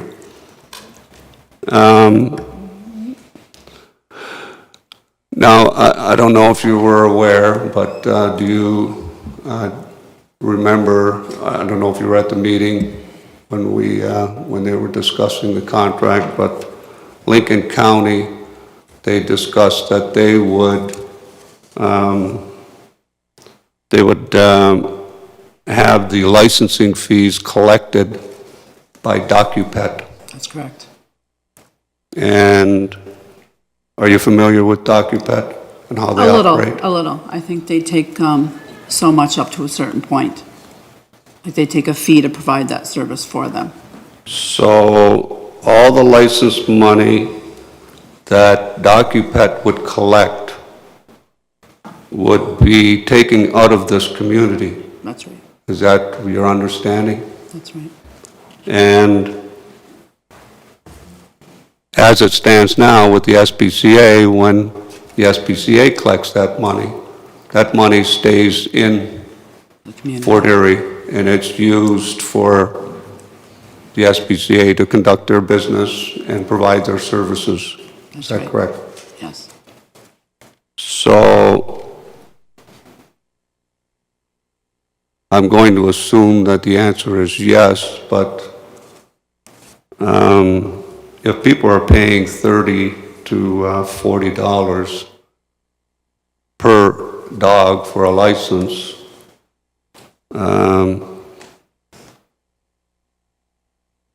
do you feel that that money should stay in Fort Erie? Yes, I do. Yes. And do you know where DocuPet operates out of? No, I don't. And do you know that they have any employees that live in Fort Erie? No, it's an online service, I believe. It's all online? Okay, all right. I think we made our point clear that it's not just 150,000 we're losing. That's right. Yeah, double that. Yeah. Any further questions, Councillor Lubberts? That's fine. Mayor Redekop? Thank you, Ms. Ayers or Ms. Tremblay. Just for clarification, what is your annual overall budget? 600,000? Okay, so this represents about, the animal control contract and the licensing represents about half of your That's budget. right. And, half of your revenues. So you have revenue sources from elsewhere? Somewhat. It would be... Some donations and little boarding services, that kind of thing. Fundraising. Fundraising, yes. 600, then presumably you've got the money to cover that difference. I'm not sure. Pardon? I don't know if it would cover it or not.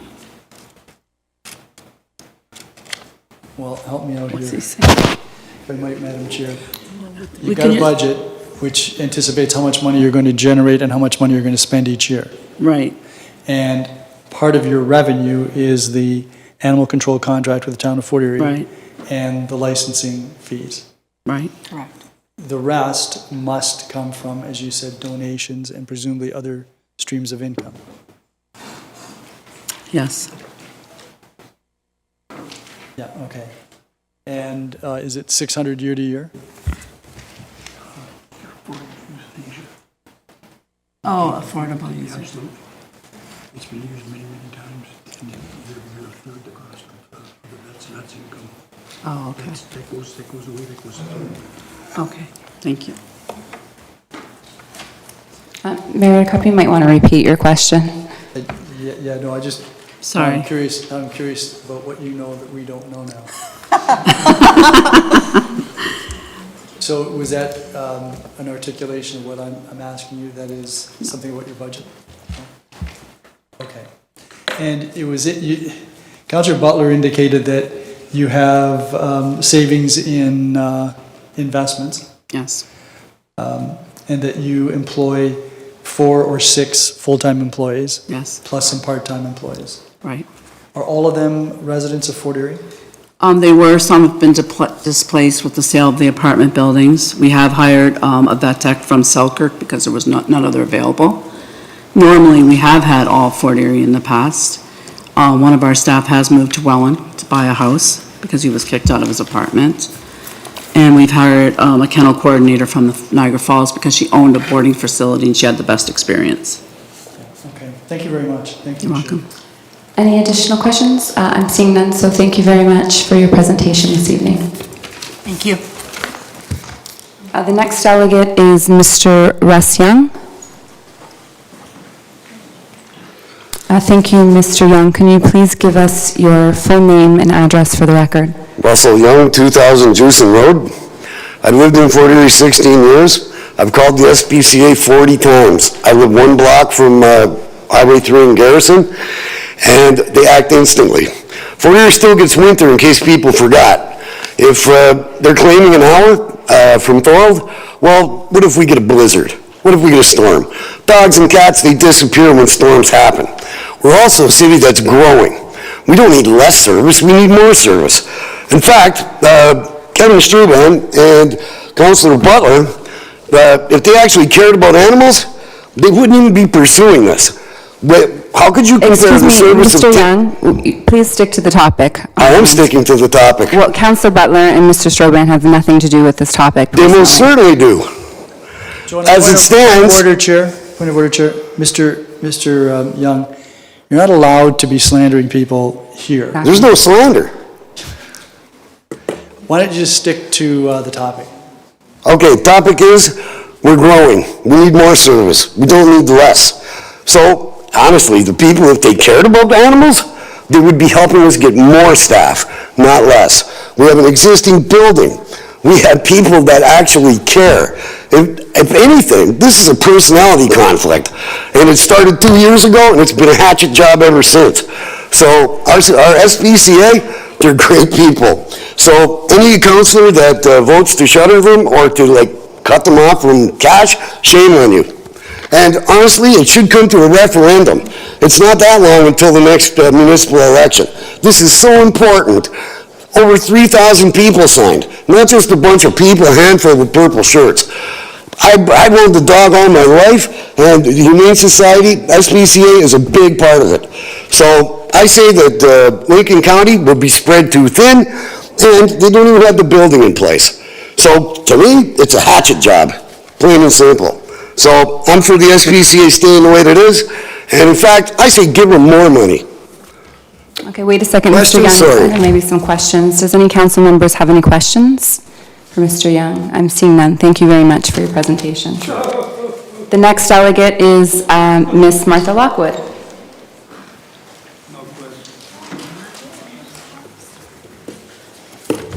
Good evening, Ms. Lockwood. Good evening, Councillor Zanko. Good evening, Mayor Redekop, councillors, staff, and public.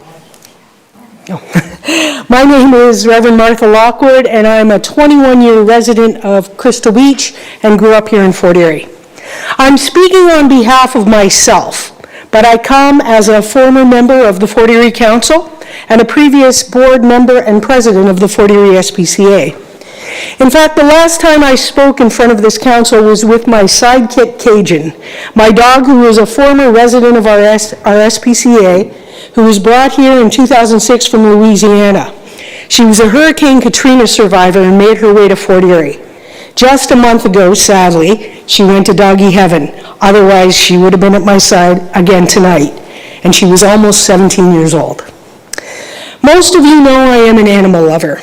I currently own and have in my house 1 dog and 4 cats. All but 1 cat was adopted through the Fort Erie SPCA.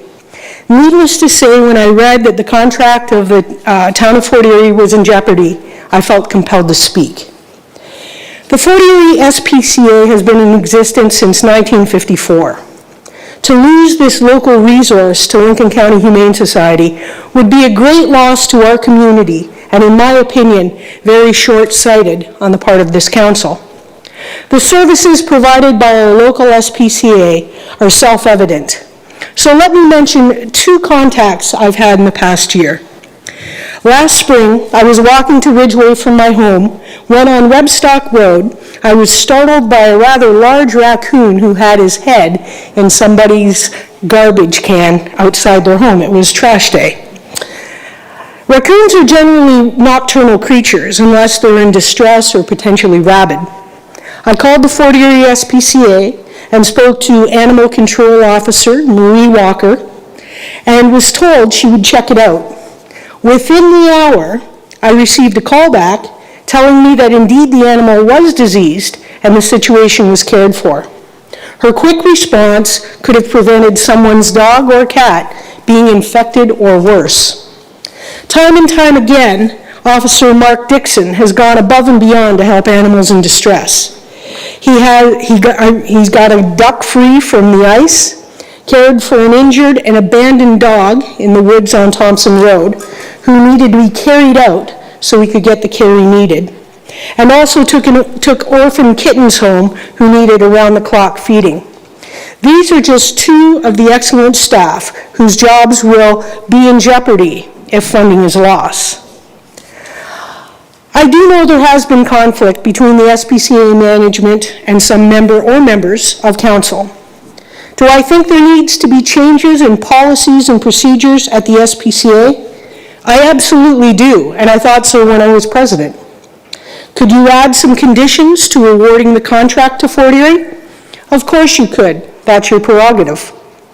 While Fort Erie's contract was not the lowest bid, there is indeed precedent for accepting the best bid, not necessarily the cheapest. I remember when downtown Ridgeway was being redeveloped, this council, or maybe the previous one, awarded Alf Beam the contract for the downtown core of Ridgeway, and they were not the lowest bid. However, council knew that they would be the best fit for the challenges that would affect the downtown businesses. Now let me state, I have no issues with the quality of service the Lincoln County Humane Society provides for the north of the Niagara Region. They do a great job in St. Catharines and surrounding area. I do, however, think it's unrealistic that they could provide the quick and local response time when an animal or a person is in need. To not award this contract to the Fort Erie SPCA, in my opinion, is punitive and personal. It's akin to throwing the baby out with the bathwater, and will only decrease the level of service for the residents of Fort Erie and their precious pets.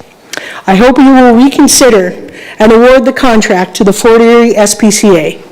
Thank you for your time, and thank you for everyone here, whether you're wearing a purple shirt or not, because I know all of us have the best interests of our animals in our hearts. So thank you for your time, and I welcome any questions you might have. Thank you, Ms. Lockwood. Does any member of council have any questions? Councillor Butler. Thank you, Madam Chair. Hi, Martha, how are you? Good, Marina, how are you? Thank you for your presentation. I'm well, thank you. And I do miss your dog. I enjoyed it when you brought him the last time. Her. No. I'm just hoping that you can help me understand a couple of things. You said a couple of things that aren't quite correct in my belief system. But first I want to start with, before I go, I'm so sorry, Your Worship, it's 10 after 4 and we need to extend the hour. So, would you like to move that we extend until 11? Yes. This is a committee meeting, so we don't need a seconder. Any questions or comments on that? All those in favor? Unanimous with Councillor Dubanow, somewhat reluctant. Sorry about that, Martha. That's okay. You mentioned that you sat as a councillor at one time. Did you ever disagree with the procurement process? No, I thought it was fair. As I recall, I think it was on a 10-year cycle, which brought stability to the organization that had the contract. And it's not something that you want to invest thousands and thousands of dollars in for a 2 or 3 year contract, unless that infrastructure is already there. Right. So did you find the process while you were sitting on council open and transparent? To my recollection, yes. We're talking over 10 years ago, so. Yeah. Were there contracts that were awarded to outside businesses that were not, where the local businesses lost the bid? I believe so. Yeah. Do you think that Fort Erie Council should start to handpick contractors instead of putting tenders out and going through a vetting system, or only in the case of the SPCA? No, I just think that as in the example I used with Alf Beam in downtown Ridgeway, I think the cheapest bid is not necessarily the most valuable bid, and that which brings most value to the community. Have you been able to examine all of the bids that were submitted? No. So I'm not on council. Well, we weren't either. And because it goes through committee, you Okay. know that from your time on council. Is it fair to assess that maybe the proposal that was submitted by the Fort Erie SPCA didn't meet the point system that was in place, and that perhaps the other two entities that did submit, knowing that Fort Erie came in last, failed to meet the points that needed to be won in order to be successful? How can I comment on that when I don't know what the criteria was for the proposal? Yes. So I guess there were big gaps in the points that were awarded the Fort Erie SPCA in comparison to the other two entities by 14 points for the first winner. And then 10 points in gap by the second proponent. You made mention that this is personal, and it really isn't. Are you aware of the fact? Are you aware of the fact that there were? Excuse me.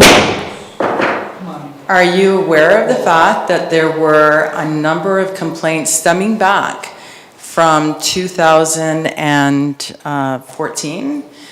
Starting with Beaver Creek Rescue and complaints that came forward to council in between that time, and that there was a lot of courage by individuals who stood up and said, I need to be counted for, and to explain that there has been situations that arose at the Fort Erie SPCA.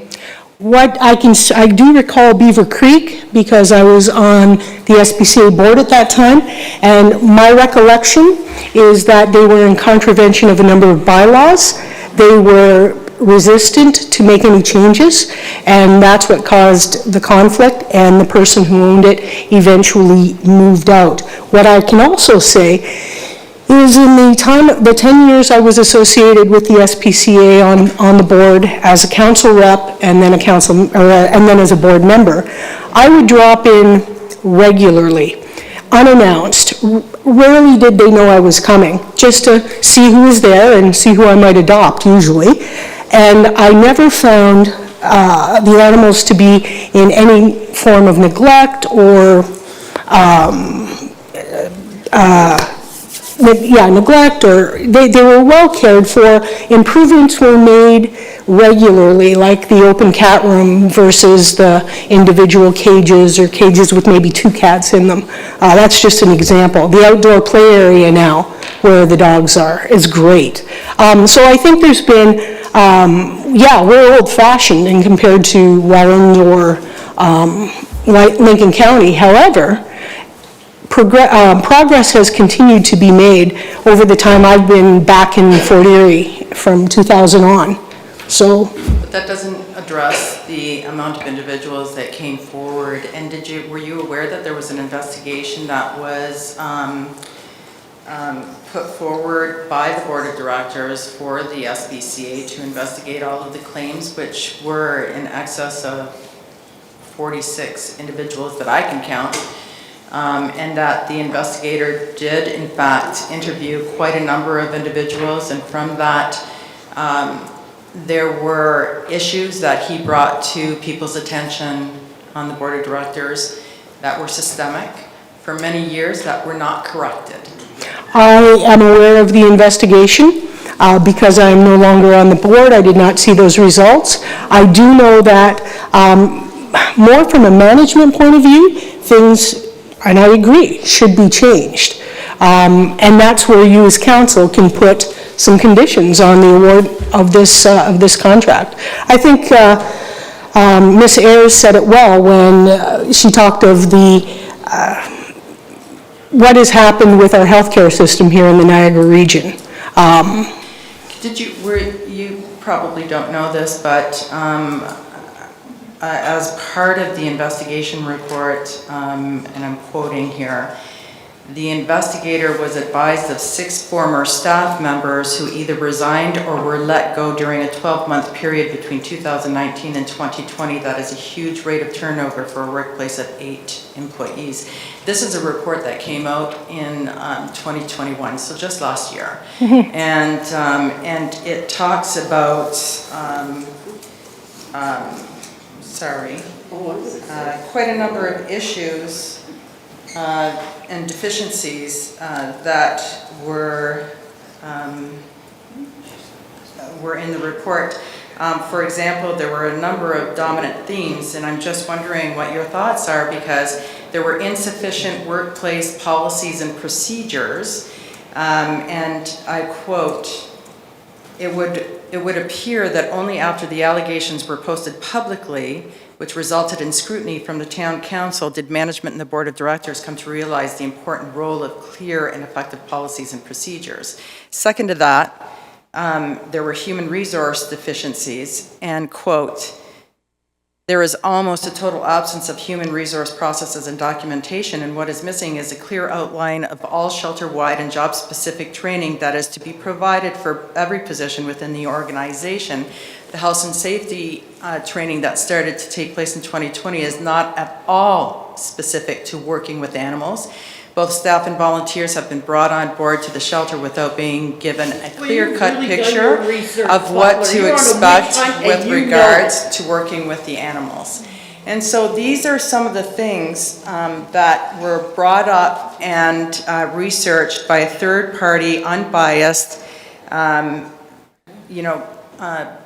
the board of directors that they've hired. So those are some of the issues that we've dealt with. It's not personal.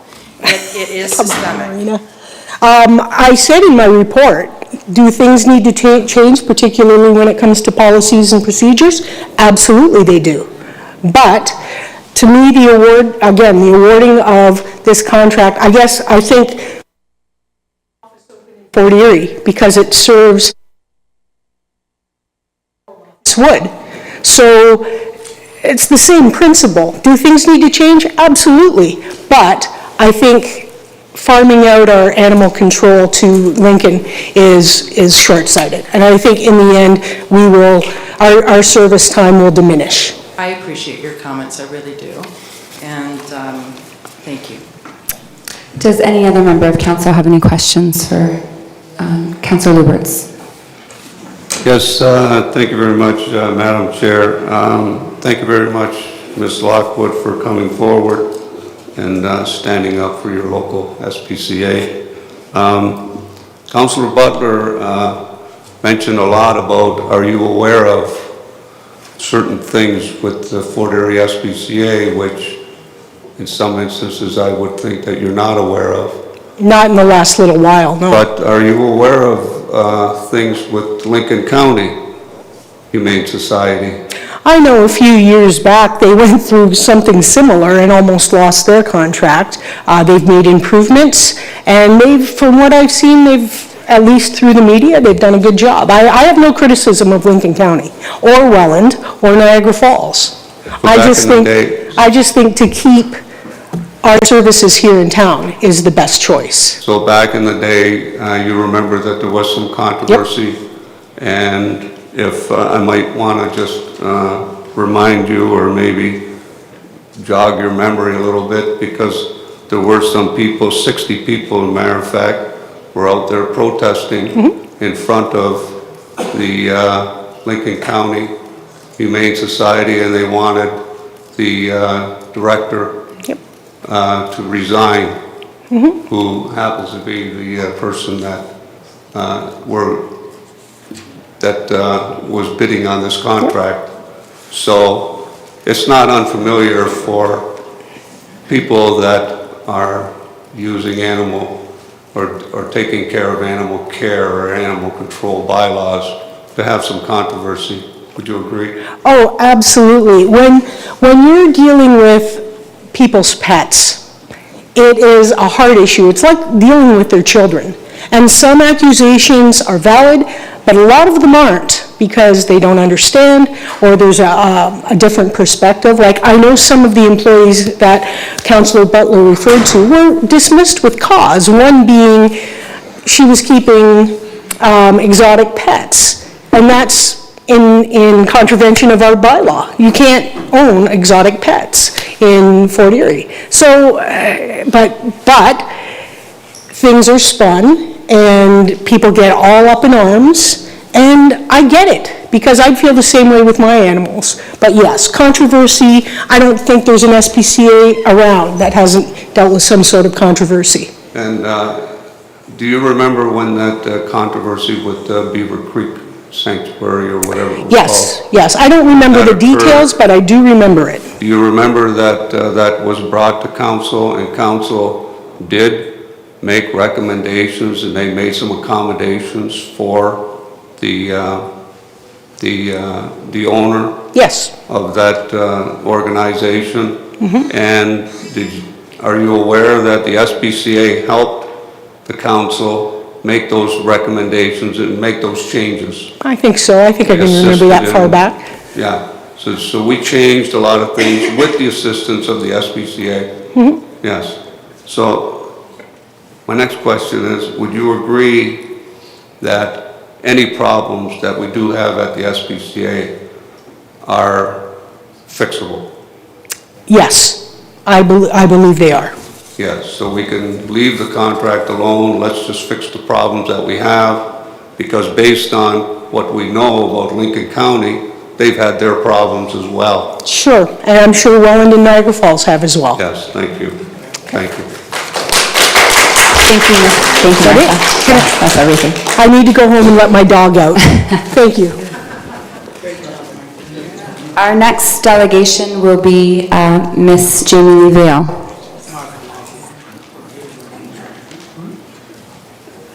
Hi, Ms. Vale, can you please give us your full name and address for the record?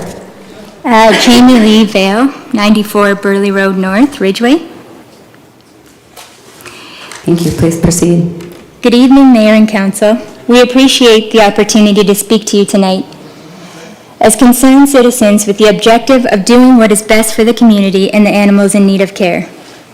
It's been 2 years since we first brought the unthinkable at our local SPCA to Council's attention. As time goes on, people tend to forget the severity of the circumstances in question. That's why we need to remember them in order to invoke change. Since the recent council meeting on April 25th, the open contract for animal control has caught the attention of many Fort Erie residents. The comments on social media and in papers have revealed that there is a lot of misinformation and very little investigation as to why this is happening in the first place. To keep this factual and on topic, which is the safety and care for our town's animals, this presentation will reiterate why a change is a fundamental necessity. Fact, as a definition, is described as follows. Plural, noun, facts. A thing that is known or proved to be true. Fact. The town of Fort Erie is not in fact taking the current SPCA building. While the building is not part of the proposal process, the Fort Erie facility has many deficiencies and in need of major upgrades. Issuing the contract for open bid to find an organization that best serves our animals and community in our town is commonplace for any business and requirement for due diligence. Let us remember the building is a component, but not the objective of animal control and care. What we are proposing is a new plan for animal control service that encompasses improving their care and their temporary residents while in that care. When I read the report that was provided by town staff, I was very impressed to say the least. Lincoln County has promptly shown that animal care is not just their business, but an action of love and compassion. Lincoln County trains its employees in all aspects of animal care. This training, coupled with intake forms, vet reviews, and their records, speaks to the effectiveness of the shelter in delivering their services. In delivering care of its residents, Lincoln County realizes the significance of their volunteers and community support. They post on social media about what is happening at the shelter and ways community can get involved. Fact, did you know Lincoln County has a 19-point intake sheet when an animal is surrendered to the shelter? They go through a checklist. Some of the checklists include vision exam, teeth and gum inspection, and so on. This ensures that the animal coming in has all the necessary attention for good health and well-being. Fact, Lincoln County has an RVT on staff, registered veterinary technician. This means that health concerns can be addressed quickly, resulting in better care for the animal. Fort Erie SPCA falls short in both these objectives. Another concern has come up since the April 25th council meeting. The question about the response time has been discussed on local social media. It's a great question and one that Lincoln County has addressed. Fact, our town will be monitored daily with a dedicated 8-hour animal control officer. This means that we will have the same coverage and possible quicker response time to situations as they arise. In the proposal, Lincoln County has many proposed steps to ensure safety, and every attempt will be made to find the owner prior to bringing your pets to a shelter. If the animal is taken to the shelter and it's a first-time offense, Lincoln County has a program called Free Ride Home. If you are in attendance and have not reviewed the entire proposal from Lincoln County, it's recommended that you read it. Personally, I can convey to you from my own experience that on 2 separate occasions, I have waited over 2 hours for the Fort Erie SPCA to come to a dog in distress that was chained up with no water or shelter in the hot sun, and the second on an occasion a dog running at large that I was able to secure. Is this an acceptable response time for a local shelter? Fact, this is not a unique account of my interaction with the Fort Erie SPCA, as many have come forward with similar situations. Mayor and Council, whether the residents have done their research on multiple proposals, it is now up to you as council members to decide on the best animal control service going forward. Lincoln County has many. Humane Society came in first place with the most points checked according to the town of Fort Erie requested animal care and control service. This award was also coming in with the lowest cost and most service. The incumbent was ranked the lowest. Are you comfortable with a subpar service because we have a legacy facility in this town? The comments that are arising regarding the building are just that, a building. The true vote is for animal control and care. For those who have concerns about keeping the building, it will remain in control of the current occupants. How they move forward is entirely up to them. We are not here to discuss the future of a building. We are here to put in place a future for our animal control service. Remember that it is about the animals and nothing more. Animal control is a responsibility of the town and has always been. The residents of Fort Erie deserve animal control that provides exceptional service while being financially responsible. Change is difficult, however, most often brought on by necessity. Our local shelter has failed the residents and the town of Fort Erie in many areas, as shown in previous presentations. You may recall that in 2020, we presented council with a petition with over 4,300 signatures from people who want change and better service for Fort Erie. I'm here to speak for those who cannot speak for themselves. For Riley, for Storm, for Oreo, for Gracie, for Polar, for Sophie, for Nugget, for Chance. Let's have a future where we don't have to wonder what could have been for so many animals. Lincoln County is the right choice for Fort Erie. Thank you. Thank you, Ms. Vale. Does any member of council have any questions for Ms. Vale? Seeing none, thank you very much. Councillor Lubberts. Yes, thank you very much, Madam Chair. Ms. Vale, thank you very much for your presentation. Early in your presentation that you said there was very little investigations. Yes. And do you remember the investigation that you called in for pause? I do. Yes, and they did an investigation on the SPCA. Yes. Your allegations were there was animal cruelty, and the results of that investigation was there was no wrongdoing at the SPCA. You remember that? I didn't get the report for that. Pardon me? I didn't get the report for that, but yes. Do you remember the results of that report, though? When I was saying investigations, it pertained to social media and the people who are reading social media posts. Yes, but you remember that PAWS found no wrongdoing? Yes. Yes.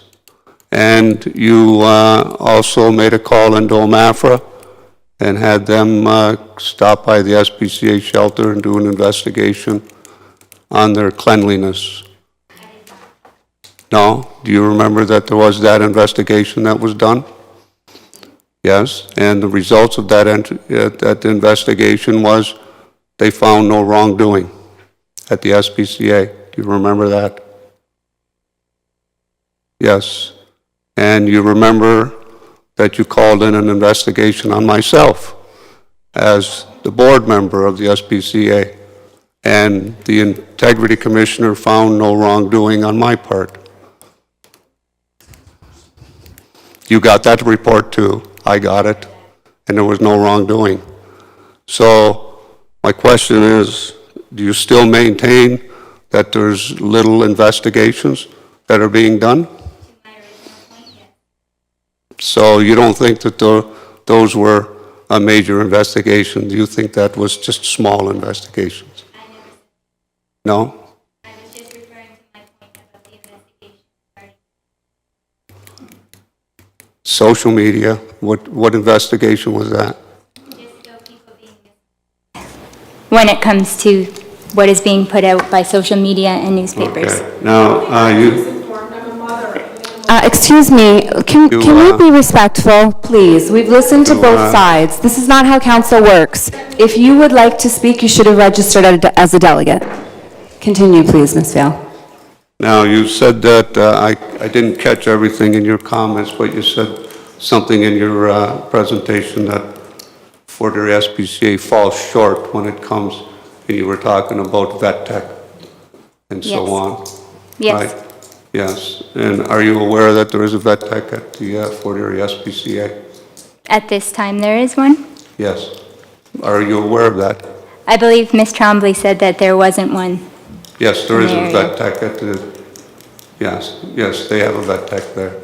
Yes. Okay. Yeah. So that's not misinformation. Yes. Are you aware that they have access to all the clinics that they provide at the Lincoln County Humane Society as well? Yes. You're aware of that? Yes. But you say that the Fort Erie SPCA falls short They don't. of what Lincoln County provides. In my experience, they don't utilize those facilities. In your experience? Yes. And what experience do In you my have with the opinion. SPCA? And your volunteering consisted of? Volunteering with the animals, cleaning cages, being there every day on a daily basis For how to help long? with the animals. For how long? I volunteered with them for a very long time, but in the back of house, probably 6 months, Yes, maybe well, 3 months. I went through that volunteer time with the manager of the SPCA, and your volunteer time, you did a video for their website at one time years ago, Yes. and they've had that on their website. You did a photo op for breast cancer one time, a one-day event photo op. And then you, for 8 years, I'll give you that, you did Santa Claus pictures with their pets. But that was a one-day event once a year at the SPCA. And then the time you were there every day was you had 2 dogs from the Morocco rescue group that you brought into the SPCA, and for a couple months they were there. You spent some time at the SPCA. That was a few years back, and that was the extent of your volunteerism. You took care of those 2 dogs, and you walked them, and you played with Councillor, them. is there a question in here for the delegate? We're not interrogating her. Am I correct? You're correct. Yes. So your volunteerism with the SPCA was not extensive. It doesn't have to be extensive to see what was happening at the SPCA.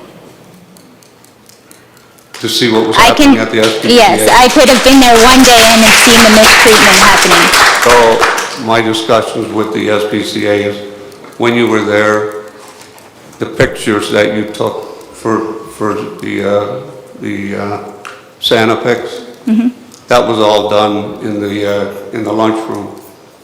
So you didn't, you weren't roaming around the SPCA building. As a matter of fact, some of the times it was done outside if it was warm weather, and there was a few times it was done at another facility, for instance, St. Michael's Church. So I know as a board member that volunteers, right, they don't have access to all the rooms in the SPCA. The rooms, most of the rooms are accessed by staff, and the volunteers, they bring the volunteers in and they allow them to take the dogs out to the play area, or they take the dog for a walk up and down the street, and then they return to the SPCA. So my experience with the SPCA and the volunteers don't have much access to the rest of the building. So thank you very much for your comments, and I just think it was important that everybody knew that your volunteerism was very limited at the SPCA. As I said before, I cleaned the kennels, so I was in the back of house doing jobs. Councillor Butler, I see your hand up. Thank you, Madam Chair. Thank you for your presentation. It was well done. I really appreciate that. I understand that you had some experiences that were unique to you. And as a direct result of your courage, other voices were able to be heard. And a total of 33 individuals, this is my question. Are you aware that during the investigator due diligence process, he interviewed 33 individuals, he contacted 33 individuals with a request for an interview who had varying degrees of experiences that were negative with the Fort Erie SPCA? I knew that there was an internal investigation, but I was unaware of the amount of people. Did you also, or were you aware that a total of 24 interviews took place involving 22 individuals, 2 of whom were interviewed a second time, and participation was voluntary? I knew of Were you some aware of of those. that? I knew of some of those instances. Were you aware of the findings from the investigator who concedes that there were systemic problems within the SPCA of Fort Erie? I am. Thank you. I appreciate your time. Leading the speaker. Councillor Lubberts, I'm going to go back to you one more time. Just for a second. You know, we've had, I don't know how many council meetings where this place has been jam-packed, and there have been issues that have been extremely important to all the parties. This may be the first time where we've had so many people interrupt. You know, you're sitting here, you should be respectful. Everybody has an opportunity to speak, and we want to listen. We want to pay attention to what's being said. So I would ask all of you to at least... The councillor is leading the speaker. Look you're just reiterating what I'm saying. Just, if you wanted to speak, you should have registered. You didn't. So please sit down. I was too late. Then you're too late. Please sit down and don't be rude. No, I'm just going to leave. Okay, that'd be great. I'm not interested in what you people have to say at all. Look at This has been a personal attack. No, look it. From the beginning it has. Look, you're being rude and you're disrupting the meeting. Look it. Nobody was charged. You, Under section 444 or 447 in the criminal code, nobody was charged. Adjourn the meeting right There was now. We're gonna. I'll leave. Good.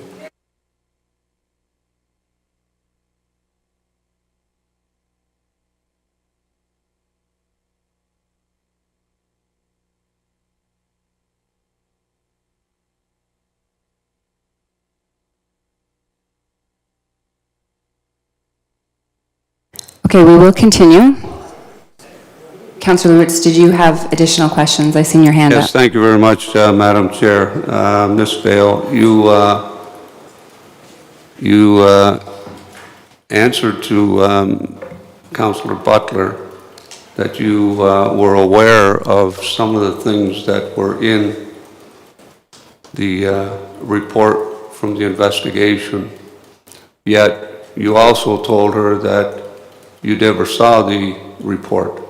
So how would you be able to verify what was in the report if you never read it? I had conversations with people who had done the interview. You had conversation with people that had read it? That had done Well, the outside interview. the board of directors, I know that maybe Councillor Butler was the only one that had that report.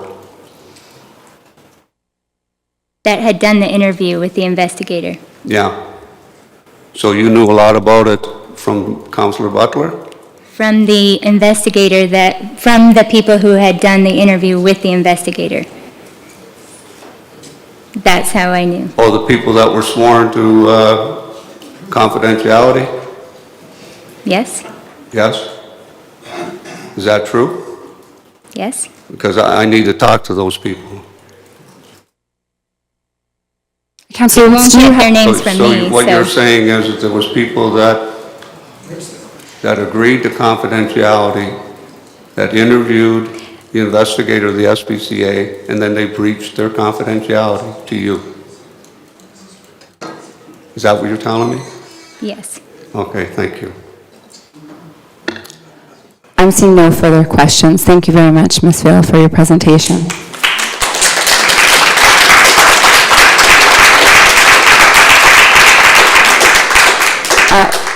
Our last delegation this evening is by Carly, and I'm not going to pronounce your last name properly.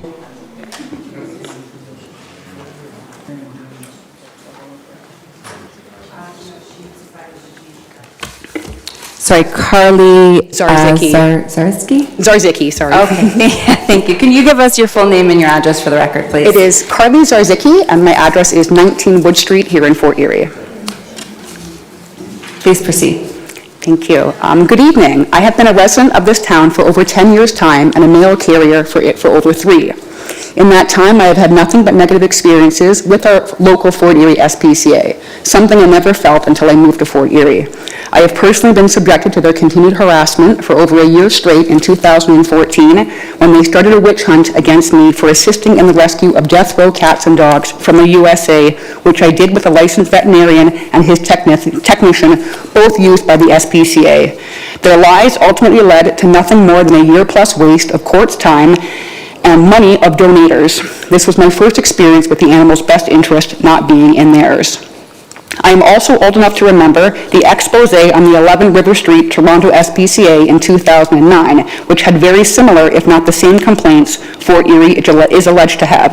A raid was conducted at the Toronto shelter, which saw 5 senior officials, including the president and board of directors, charged with various forms of animal cruelty.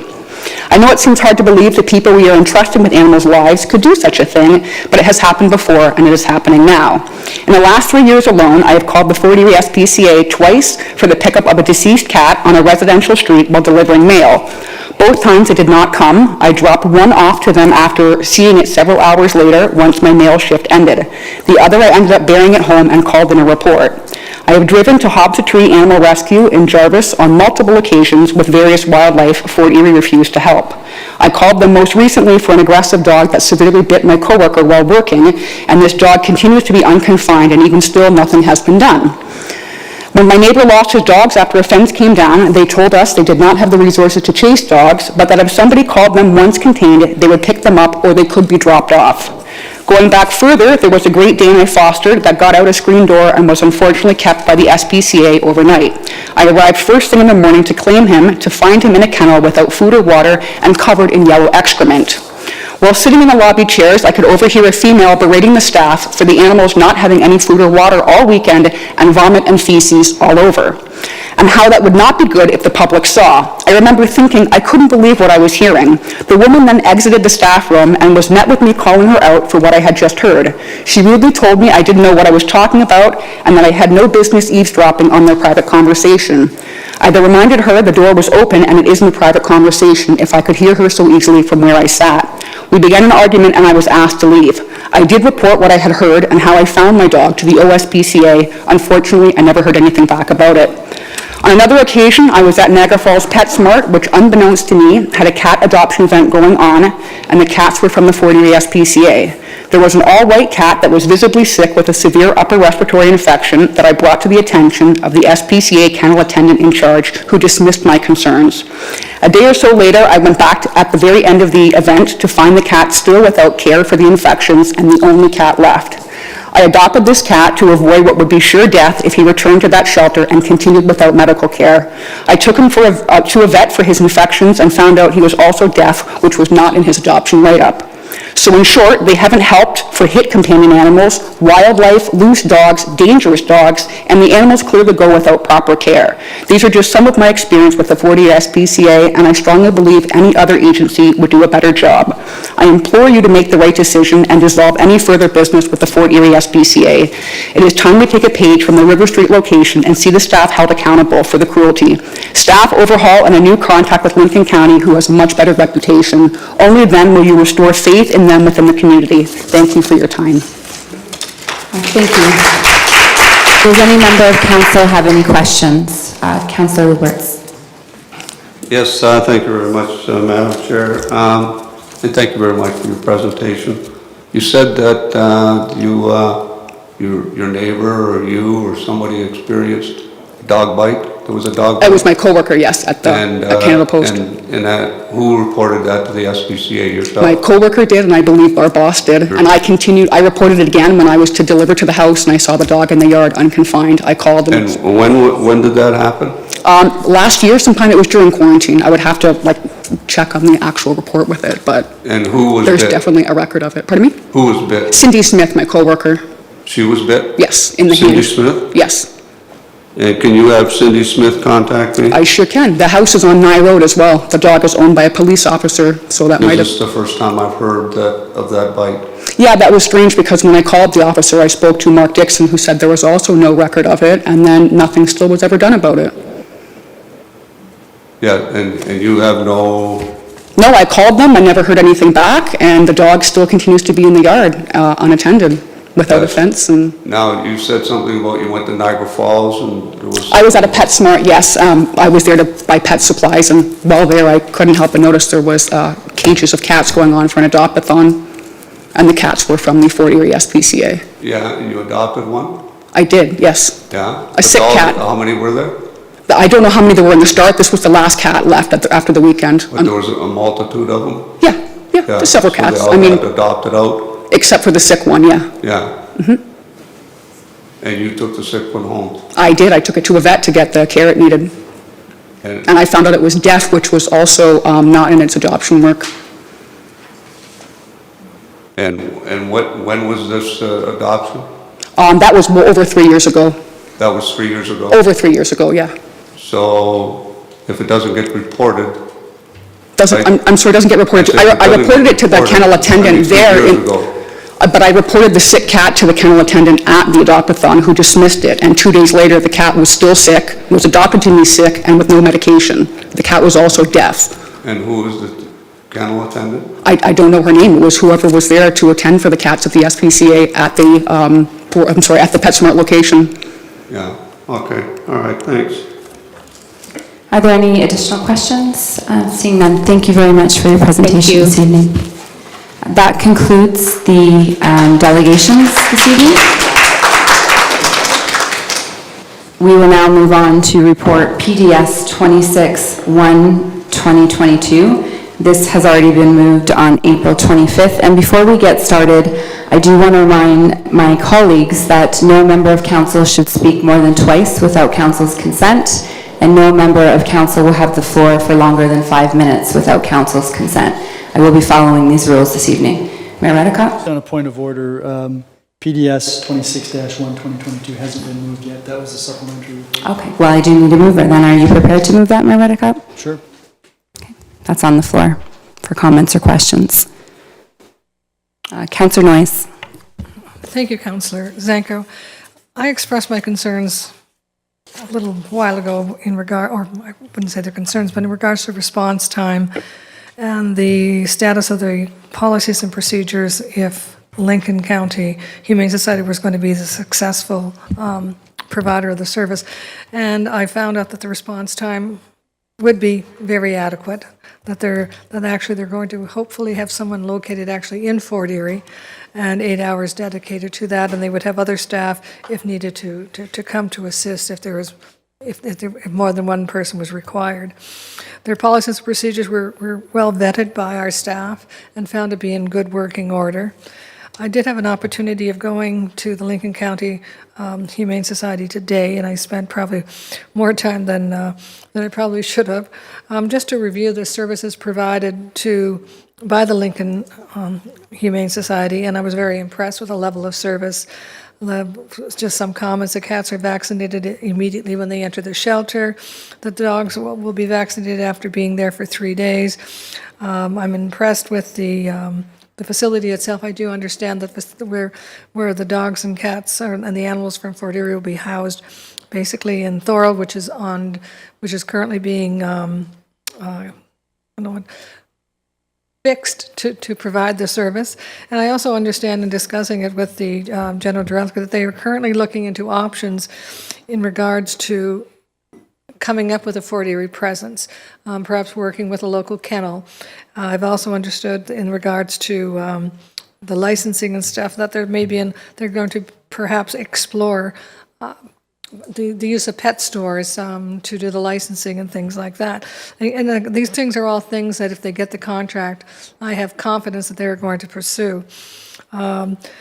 The other thing I was impressed with, and this was in the report, that each animal control officer in their car have a computer which can immediately scan for a chip and can immediately, see the license and find out who's the owner and where the owner lives and return the dog immediately.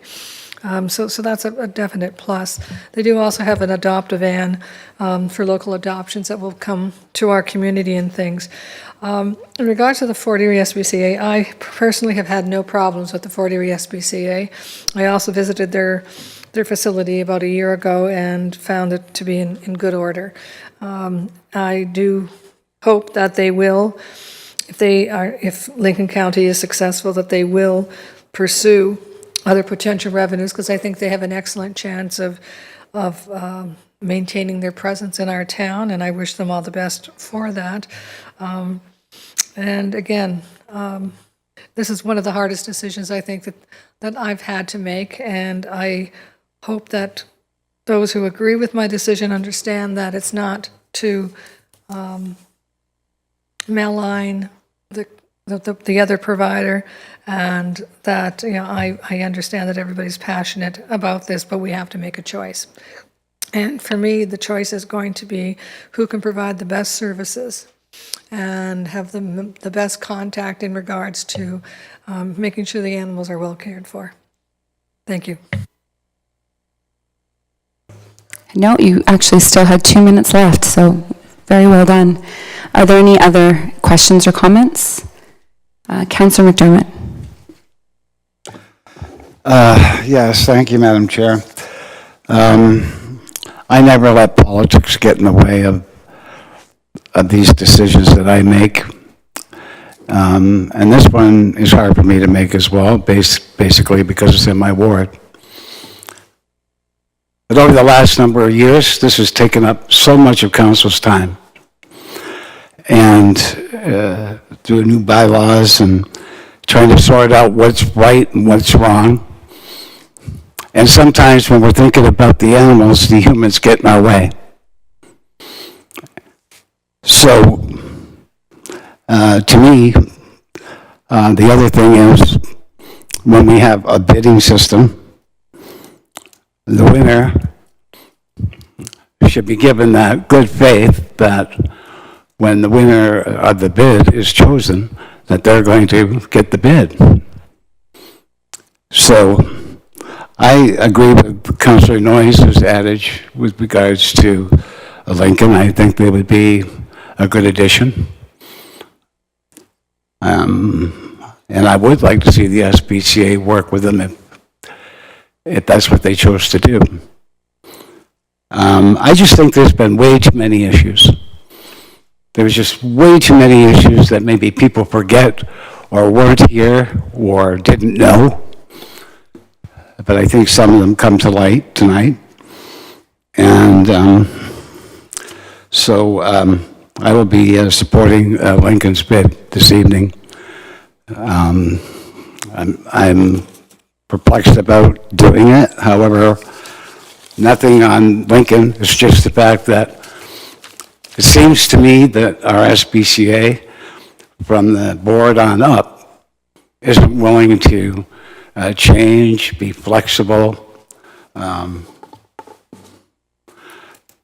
make sure that everything that they have is up to date, and that's been a big problem. I think human resource issues, policies that have now come up to date. I have checked the policies. They are not good. They are now good.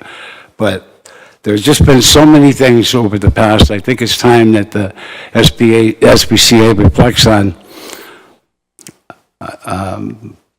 the period of time that they're no longer doing this and brings themselves up to speed and makes the changes that they need to move forward in a better way.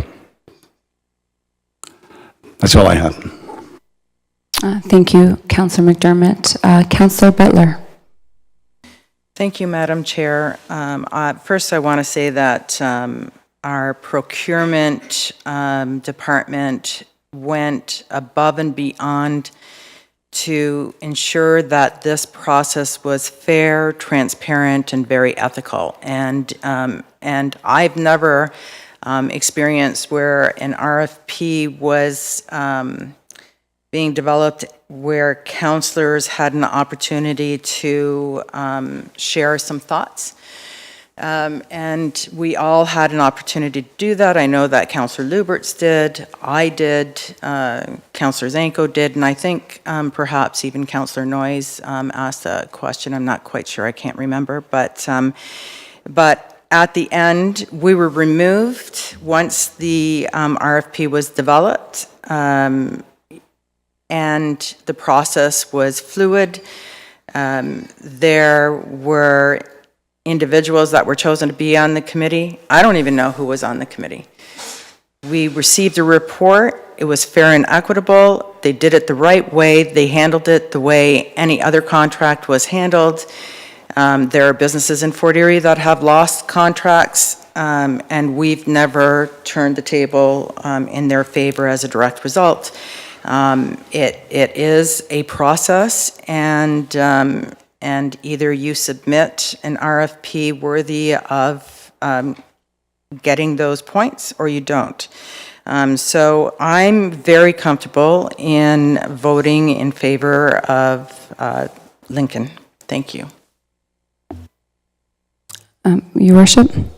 Just for clarification, this is the supplemental report. It's the supplemental report. So The next report you'll be voting. So will we count these comments against their opportunities in the next report? I believe we should. Before we actually proceed, I think we do need a motion to extend the time period of this council meeting. Councillor McDermott, do you want to extend till 11:30? Yes, that's fine, Madam Chair. All in favor? Okay, that is carried. Are there any additional questions with regard to the information report? Councillor Lubberts. Yes, thank you very much, Madam Chair.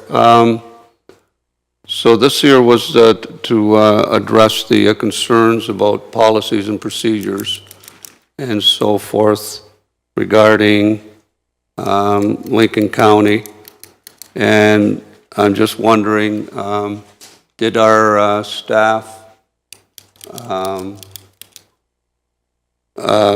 compare them with the policies and procedures that the SPCA provided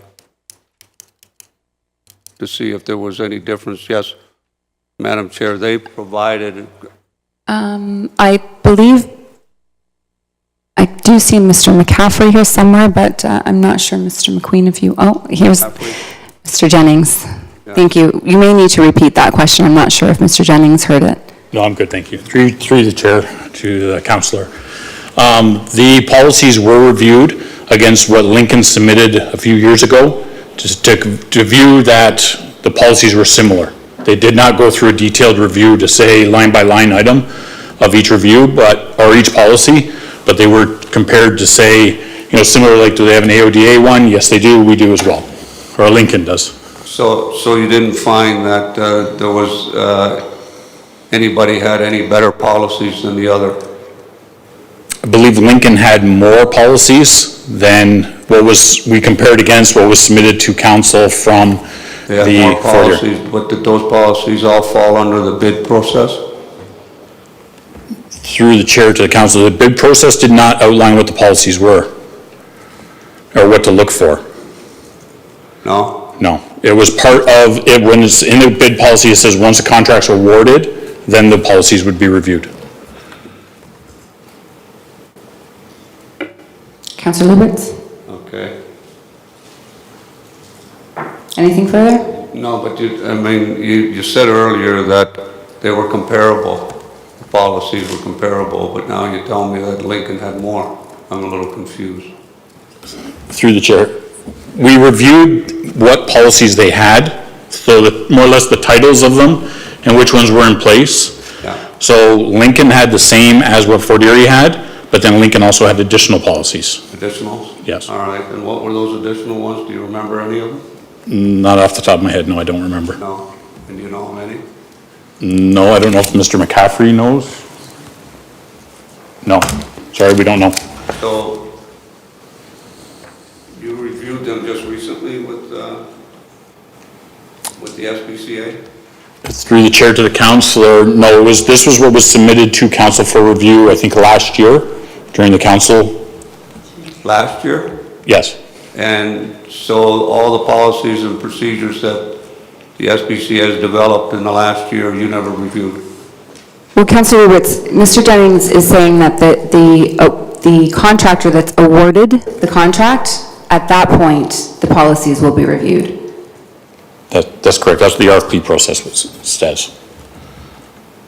Yes, but you're saying that you reviewed the policies and procedures that the SPCA had a year ago when they submitted them a year ago. That's correct. That's what the ones were in question by council at the time. Yes. Yes. So during this year process and during this year, the time that you were putting the supplementary report back, bringing that supplementary report back to council tonight, you didn't go back and review the new policies and procedures that the SPCA had, but you reviewed the policies that Lincoln County has. Through the chair to the councillor, that wasn't the request of council. The request from council was to review the policies that Lincoln did, that Lincoln County has, as an additional step, staff I'm talking reviewed. just a couple weeks ago. Yes, that's, Yes, on April 25th, we requested a review of Lincoln's policies because they were recommended as being awarded the contract. We did not request Niagara Falls policies, and we did not request Fort Erie's policy. So that's what I'm asking you. So the policies that the SPCA created over the last year were not reviewed? through the chair to the council, that's correct.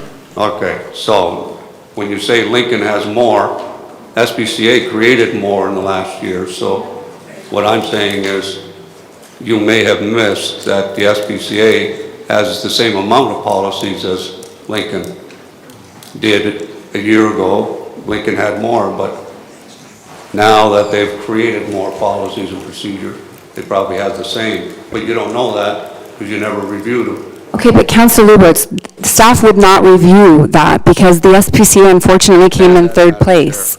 So that would not be their process. I understand that, Madam Chair, but what I'm getting at is, the point is that the SPCA has policies and procedures that they've developed over the last year. Even though we only asked them to do it for over the last year, you can't say that Lincoln County has more policies because the SPCA has created more policies. Yes, you only looked at the SPCA's a year ago, and then you look at Lincoln's 2 weeks ago, and now you make a statement that Lincoln has more policies. That's not true, or it's misleading. Okay, point taken. Is there any further question? No, I think I made my point. Is there any other questions for Mr. Jennings? Seeing none, thank you very much. Does any other member of council have any questions regarding the information report?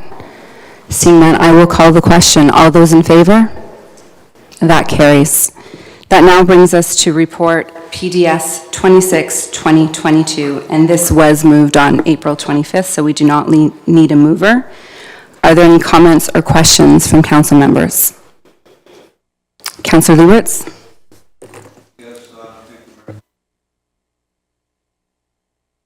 Oh, thank you very much, Madam Chair. Just a couple questions. Getting back to the process and the point system, I want to know from staff, well, first of all, when this report was first on the table, staff indicated that they used both the St. Catharines facility and the Thorold facility when they were awarding the points for the technical part of the contract or the bid. And I want to know from staff, how many points did they award Lincoln County for the Thorold facility?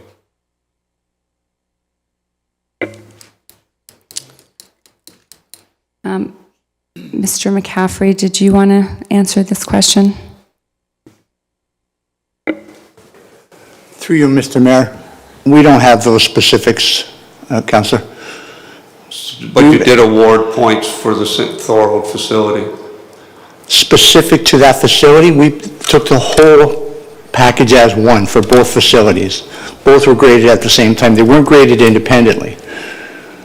But the Thorold facility doesn't operate. It's not in operation right now, so how could you use a facility that doesn't operate and still use the whole thing for points?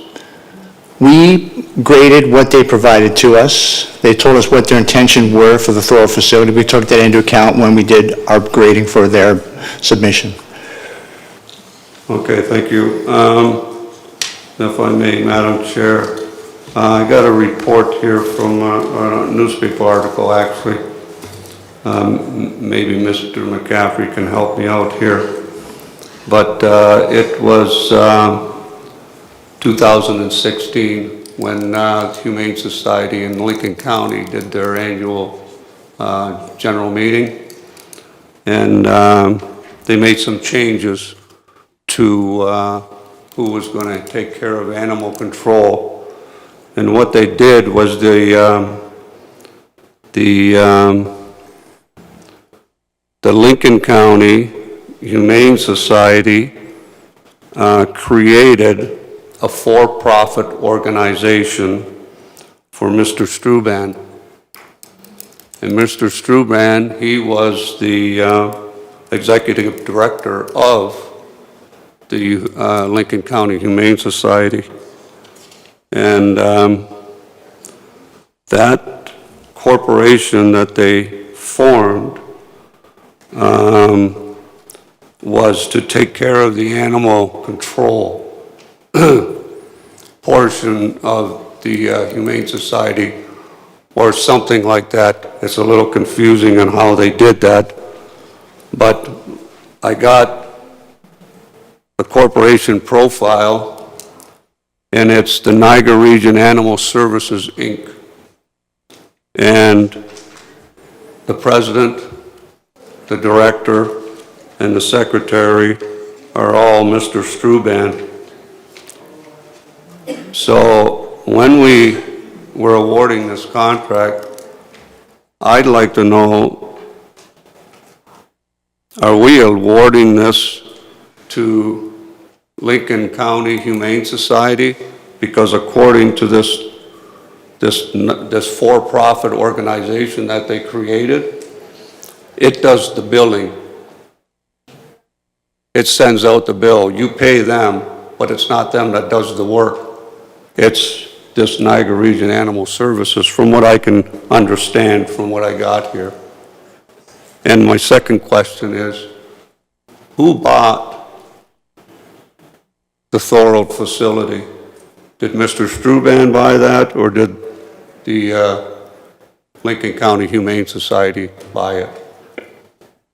Mr. McCaffrey, if you would like to answer those questions, and Councillor Lubberts, you have had 5 minutes, so after these questions, we will go on to another councillor. The first question you asked, Council, through you, Mr. Mayor, was not part of the RFP process.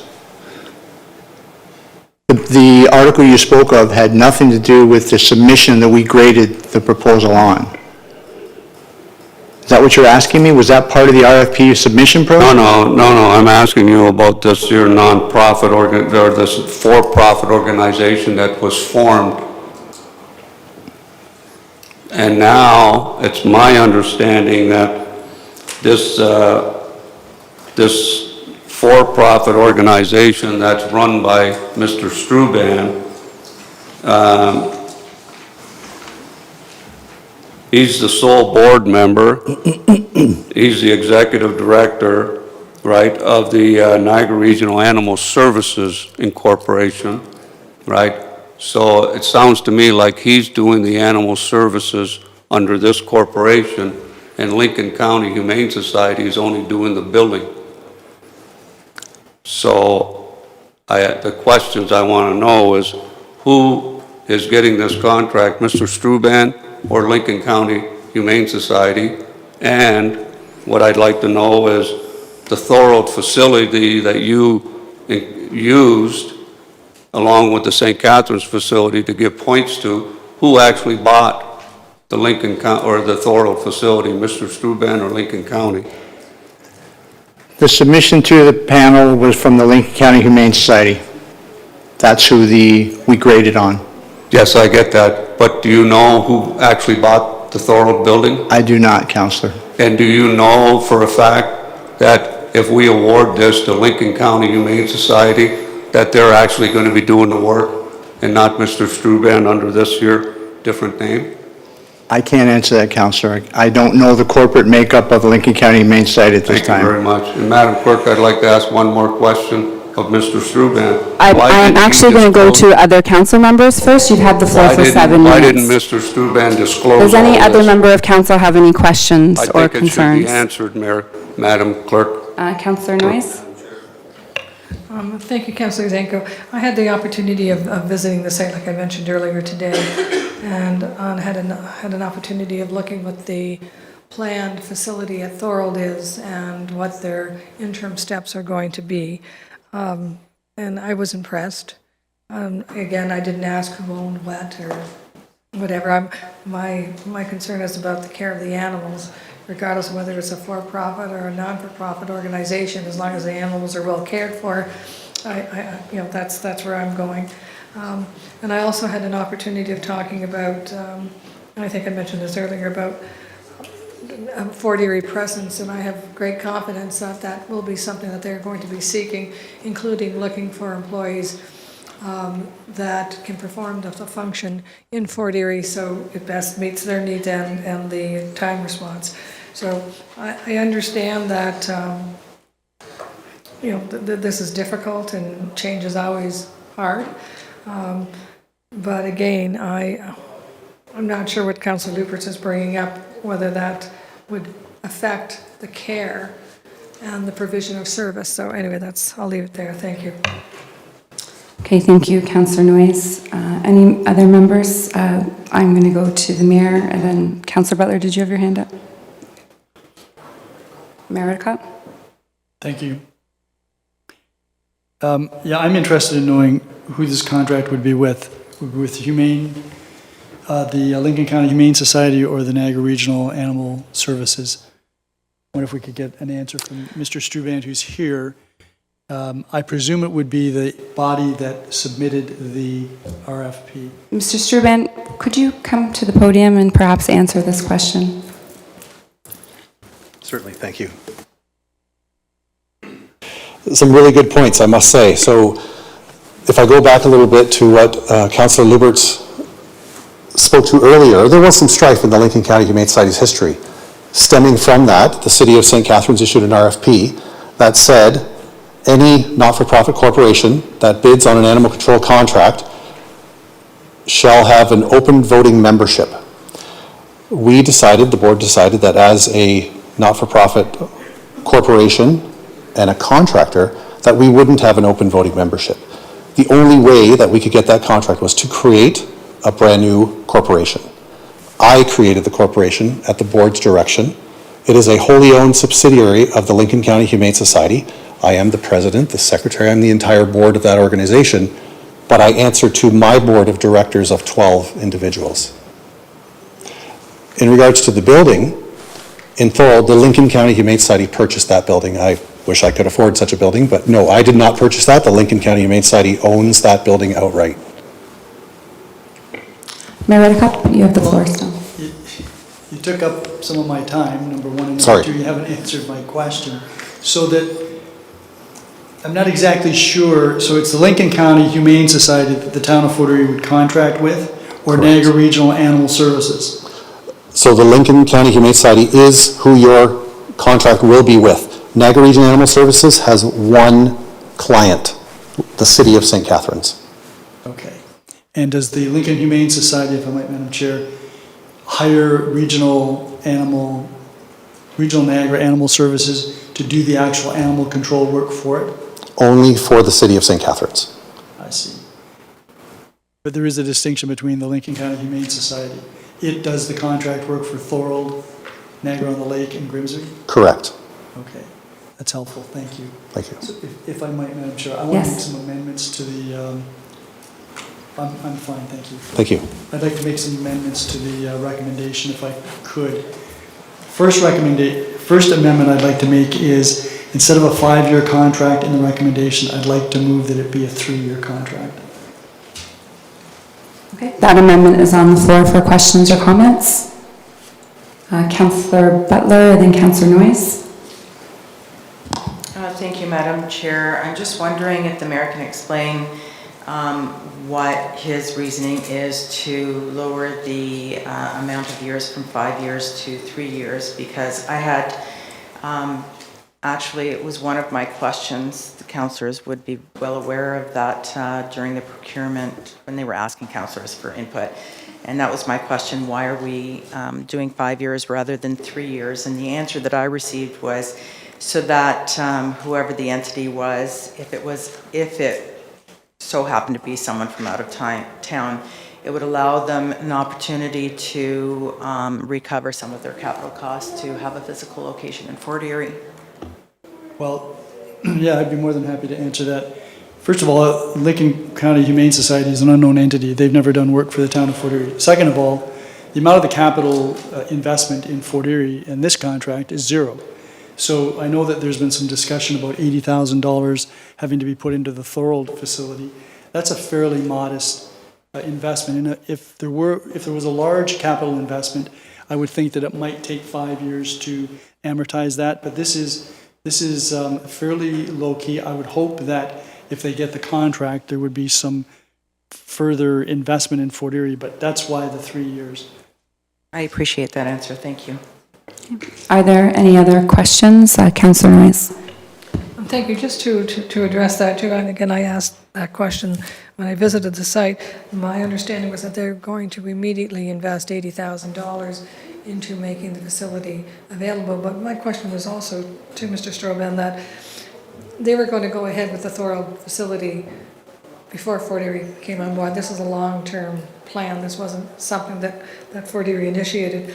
But in the long game, I think that's what it's called, is that they're planning on investing not just the $80,000, but an additional $1 million as things progress. So this is not the beginning and the end of it. So it'll be a very,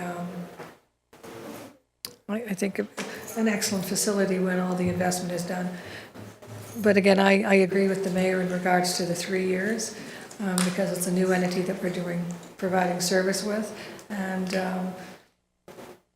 And then again, they do have an opportunity to renew. So extend for 2 years, so that would be 5 years. And I have no doubt that they're going to be providing an excellent service. And so the extension will occur. Thank you. Are there any other questions regarding the amendment? Okay, I will call the question. All those in favor? That amendment passes. Now we will go back to the original report as amended. I have several other amendments that I'd like to put forward. The next amendment is that there be a mechanism in this contract for licensed animals who are found to be running at large to be returned in Fort Erie.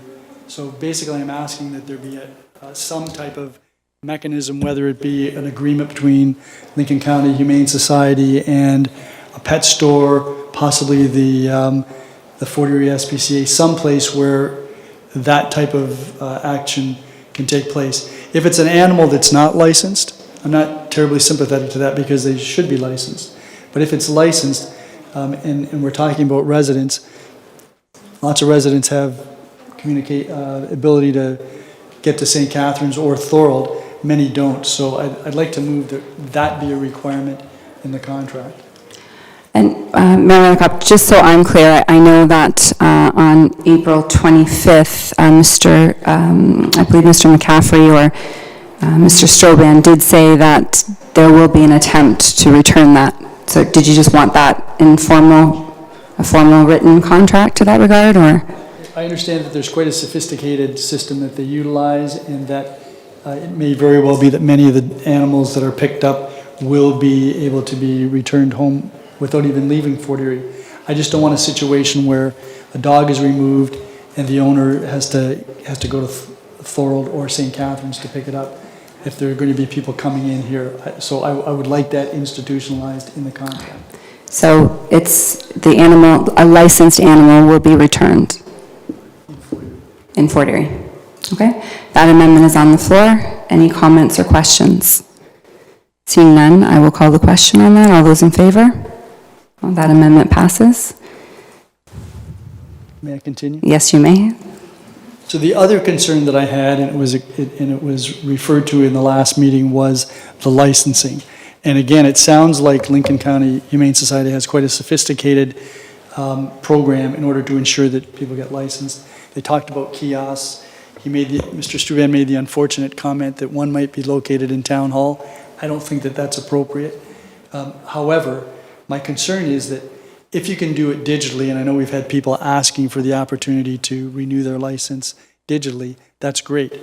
But there are lots of people who aren't digitally literate, and I'd like to know that when an individual needs help, that they can get that. So I would like to amend the recommendation to include a provision that there will be user-friendly licensing program that will assist people seeking licenses. And as I understand it, that could be an arrangement made with one of the local pet shops or some other facility, but I think we need to make sure that that's in place, because that was another concern that we've heard about. Okay, that amendment is on the floor. Any comments or questions? Seeing none, all those in favor? That is carried. Back to you, Your Worship. The other, two other amendments. One is that animal control officers currently employed by the Fort Erie SPCA be given a fair consideration for employment with Lincoln County Humane Society, because I know they're going to be looking for employees. I'm not suggesting that they have to be hired. I'm suggesting that they be given fair consideration. And that, again, is a concern, I think, for all of us. And I believe Mr. Strobman did mention the last time he was here that that would actually be his intention, so I'm sure that's fine. That amendment is on the floor. All those in favor? That is carried as well. And then my final request for an amendment is that the Lincoln County Humane Society, if it receives the contract, provides opportunities locally for co-op students and volunteers. The idea of a co-op student going to Thorold or St. Catharines, that just isn't realistic. Even today, I was speaking to an older person who said that, and I think we received an email from an older person saying that if the SPCA doesn't get the animal control contract, they won't be able to walk dogs. I'm not sure that that's completely true, but I do think it's something that we should require of the Lincoln County Humane Society, that they provide some opportunities. Excuse me, and depending on how they develop their program, maybe that's going to be easier than not easier, but I think that they should be doing that. If they're going to be receiving funds from the municipality for a service that's provided in the municipality, I would like to think that they'll be good community corporate citizens and offer that type of opportunity. So I'm moving that amendment. Okay, that amendment's on the floor. Any questions? Councillor Butler? Thank you, Madam Chair. Can you just repeat that amendment? Again, I apologize. Yes, that the Lincoln County Humane Society provide opportunities for local residents for co-op and volunteer work. Okay, any further question to that, Councillor Butler? Okay, that amendment's on the floor. I will call the question. All those in favor? That amendment carries as well. You still have the floor, Your Worship, if you need it. I'll give it up for now. Okay. Before I go back to Councillor Noyes, Councillor McDermott, did you have anything? No. Okay. Councillor Noyes?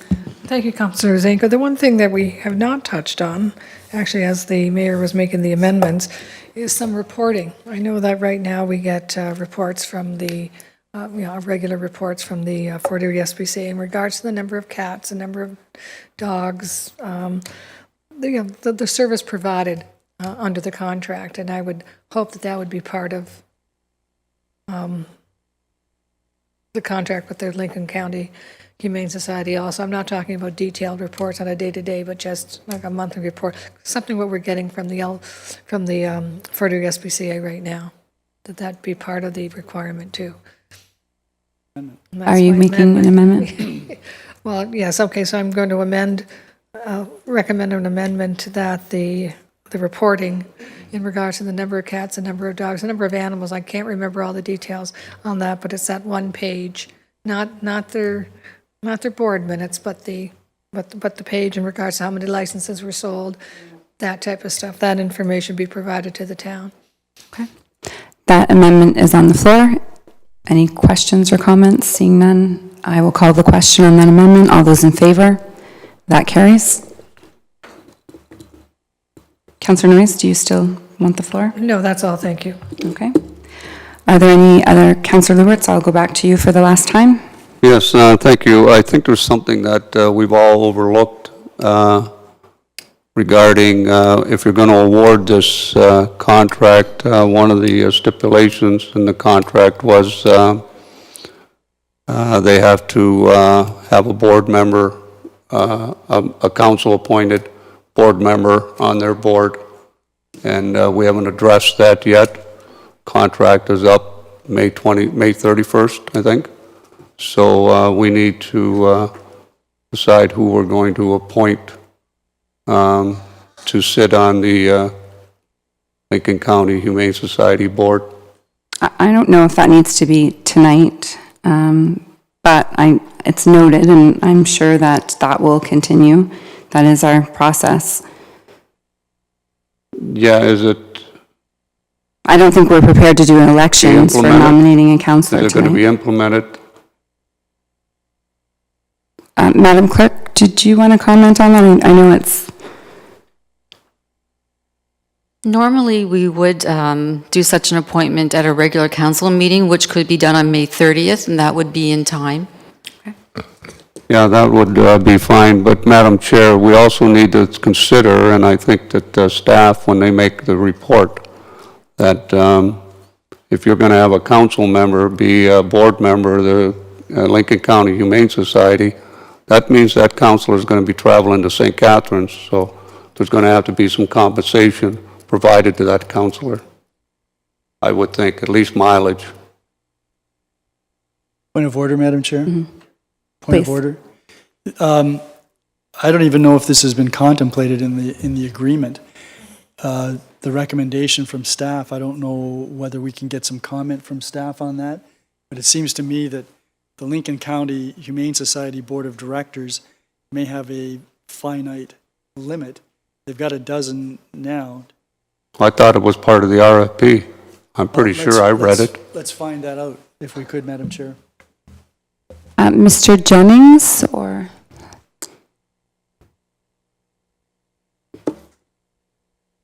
The RFP did include that a council member from Fort Erie be appointed.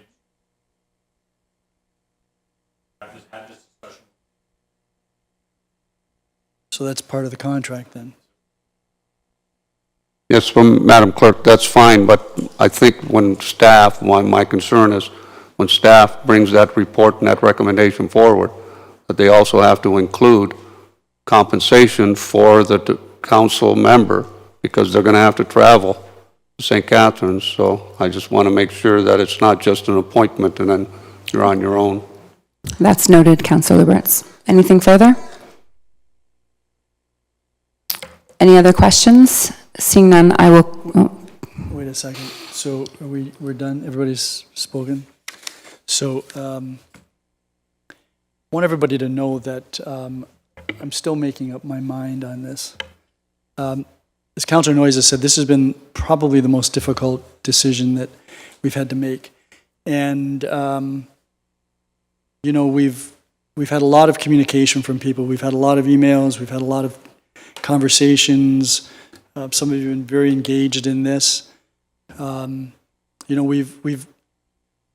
I outlined in a lengthy email to a number of people maybe a week ago. Some of you may be here. Some of you may not have seen this, but basically it outlined essentially what we're doing here, and that is trying to provide a service to the residents of the town of Fort Erie. And for the last number of years, that service has been provided by the Fort Erie SPCA, and it's been extended on a number of occasions. And in view of things that have gone on over the past couple of years, it did not seem unreasonable that the town should put out an RFP, go to the market in essence, which we do periodically for audit services, for insurance, for a variety of things. And that's exactly what we did. Ordinarily, when we do that, when we put out this type of work, it's a tender as opposed to a request for proposals. The distinction being that a request for proposals provides a broader opportunity for the people who respond to give the town an indication of what it is they'll provide by way of services and what the cost will be. So it's a two-envelope process. One is the proposal, and it's evaluated by the evaluation committee, in this case, 3 members of staff. And the second envelope is the amount. So that's the amount of money. Typically, the technical part of the contract or proposal is given much more weight, about 80% typically. I think it was 80% in this process, and 20% goes to the money. So the focus really is on the service itself. We have in Fort Erie adopted years ago a non-discriminatory policy with respect to these things. So there is no home advantage. The home team doesn't get a bonus, or there's no discount because you're the entity from Fort Erie, whether it's animal control services or any other contract. That's something that we do, and most municipalities do. And then we do it that way because when we're talking about capital projects in particular, the contractors do not want us to be showing favoritism to them, because then when they go to try to get a job in Welland, Pelham, St. Catharines, they don't want to be faced with the argument that, well, you're not from St. Catharines, you're not from wherever. So we have a non-discriminatory policy in that regard.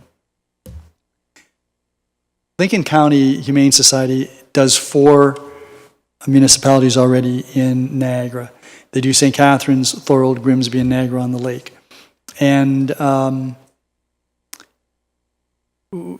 questions that I had concerns about, I've raised and asked for amendments to make sure that these things are addressed in the contract. Because the Lincoln County Humane Society is not located in Fort Erie. They do not currently, I don't suspect, employ... Your Worship, I'm so sorry to interrupt you, but we do need another motion to extend. I might be able to finish up. Okay, I'll move that we go till midnight, because we have one more delegation after this. Vote on that? All those in favor? Okay, that's carried. Okay. So I spent a lot of time anguishing over this, and I do mean anguishing, because I am a supporter of the Fort Erie SPCA. I sat on the board as a member of council 30 years ago, and so I've got a long association with the SPCA. At one time, I had a dog that insisted on escaping our fenced backyard, so I was a frequent flyer with the SPCA, and my experiences with the SPCA have always been excellent. They've always been very good.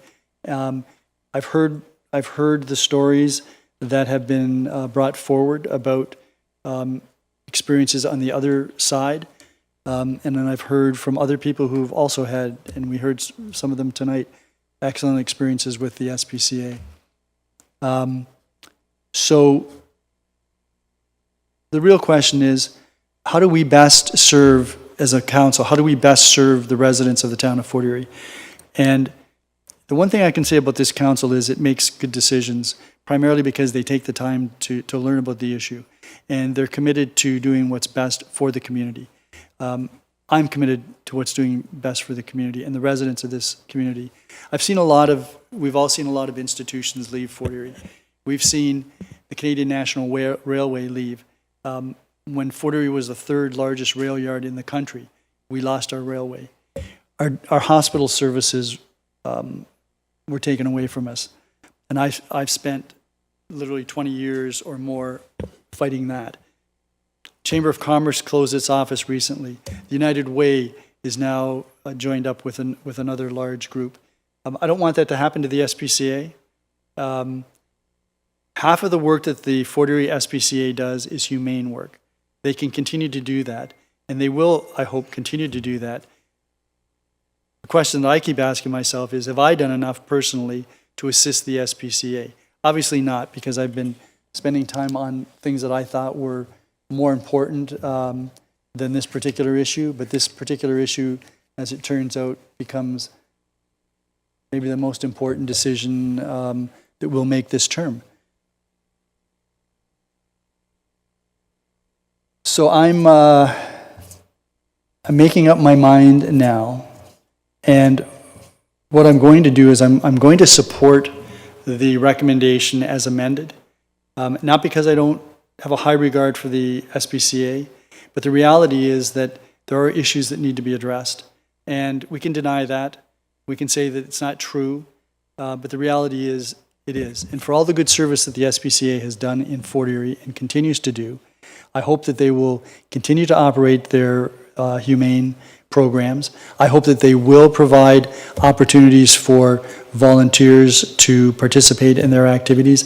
I hope that they will generate enough interest that the people that have expressed an interest in the SPCA will actually go out and offer to sit on the board of directors. People with expertise and people that are committed to the SPCA, because in my view, that's been a problem. It's been a small board for years and years and years, and I don't think it's because the SPCA isn't trying. I think it's because people who are interested in the future of the SPCA need to get out and get engaged. So right now, I'm too busy to do that, but at some point in time, maybe I'll be able to do that.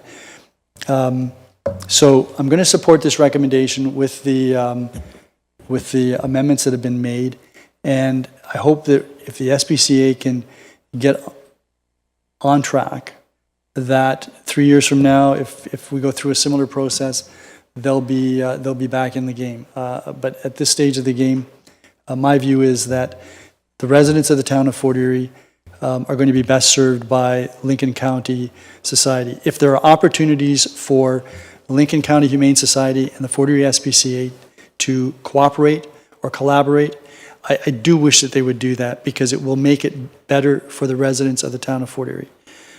Thank you, Chair.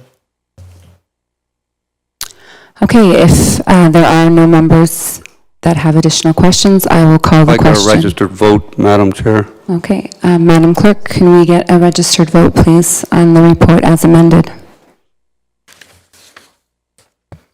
Councillor Lubberts. No. Councillor McDermott. Yes. Councillor Zanko. Yes. Councillor Butler. Yes. Councillor Noyes. Yes.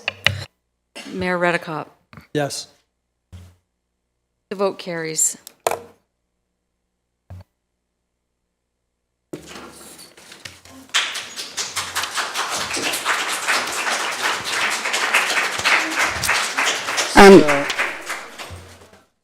Maybe we can take a 5-minute break? Yep.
We've got delegations that are here, some of which are going to take longer than others. And so I think what we're going to do is simply go with the party that was bumped before, Kim Helsden and Brian Maskell, hear from them, and then we're going to be done, and we're going to try to schedule, Madam Clerk, I don't know if we can poll the council now to see whether Wednesday evening is doable.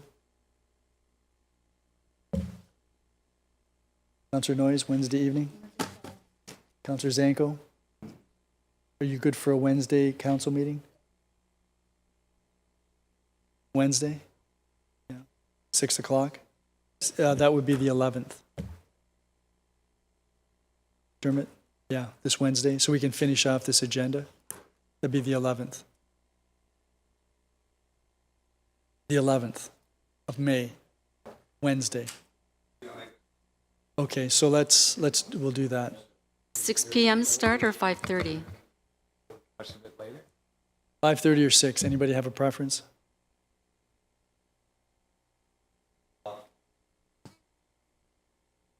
Six or 5:30?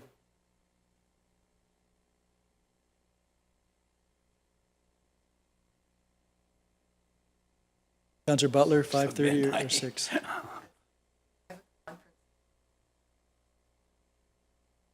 Okay, 6 o'clock. All right. So we're going to hear from, so I'm going to give this over to you, Councillor McDermott, because we're going to corporate services, and then, no, you're going to do the presentation from Ms. Helsden and Mr. Maskell so that they can be done, and then we'll deal with the rest of the agenda Wednesday night. No. No, and when we resume on Wednesday night, we're going to go back to Property and Development Services, deal with those items, and then come to the corporate services items. Okay. So I'm handing the chair to you. Thank you. So Corporate and Community Services is now in session. We have a presentation and delegation, Kim Helsden and Brian Maskell. Good evening. Morning.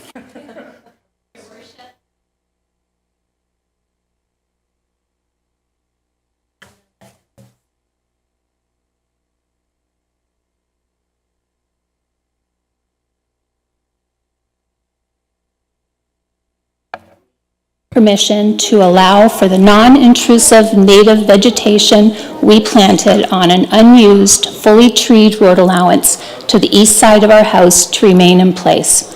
As I'm sure you are aware, we are here because of a complaint made against us by a neighbor, which is quite surprising considering they have taken full advantage of the same road allowance, details of which I can provide council at the end of my presentation if interested.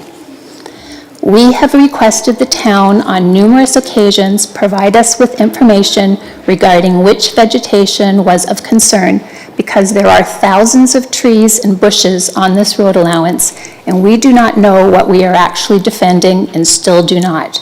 The town has told us that if we did not remove the said vegetation, the town would and we would be charged the cost of the removal. 99% plus of the vegetation that is there now was not planted by us. This is a fully treed road allowance.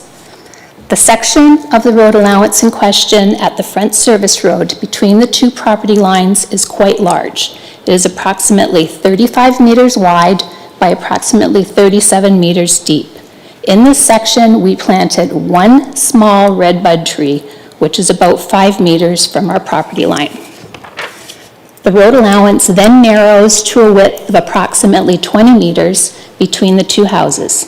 In this section, we planted native pollinator species of bushes, which consist of 2 serviceberry bushes and 4 aronia berry bushes.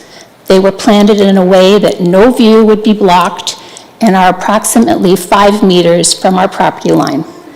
In the backyard section of our home, we planted an oak tree, a very small evergreen tree, and a row of cedars, which are partially on our property.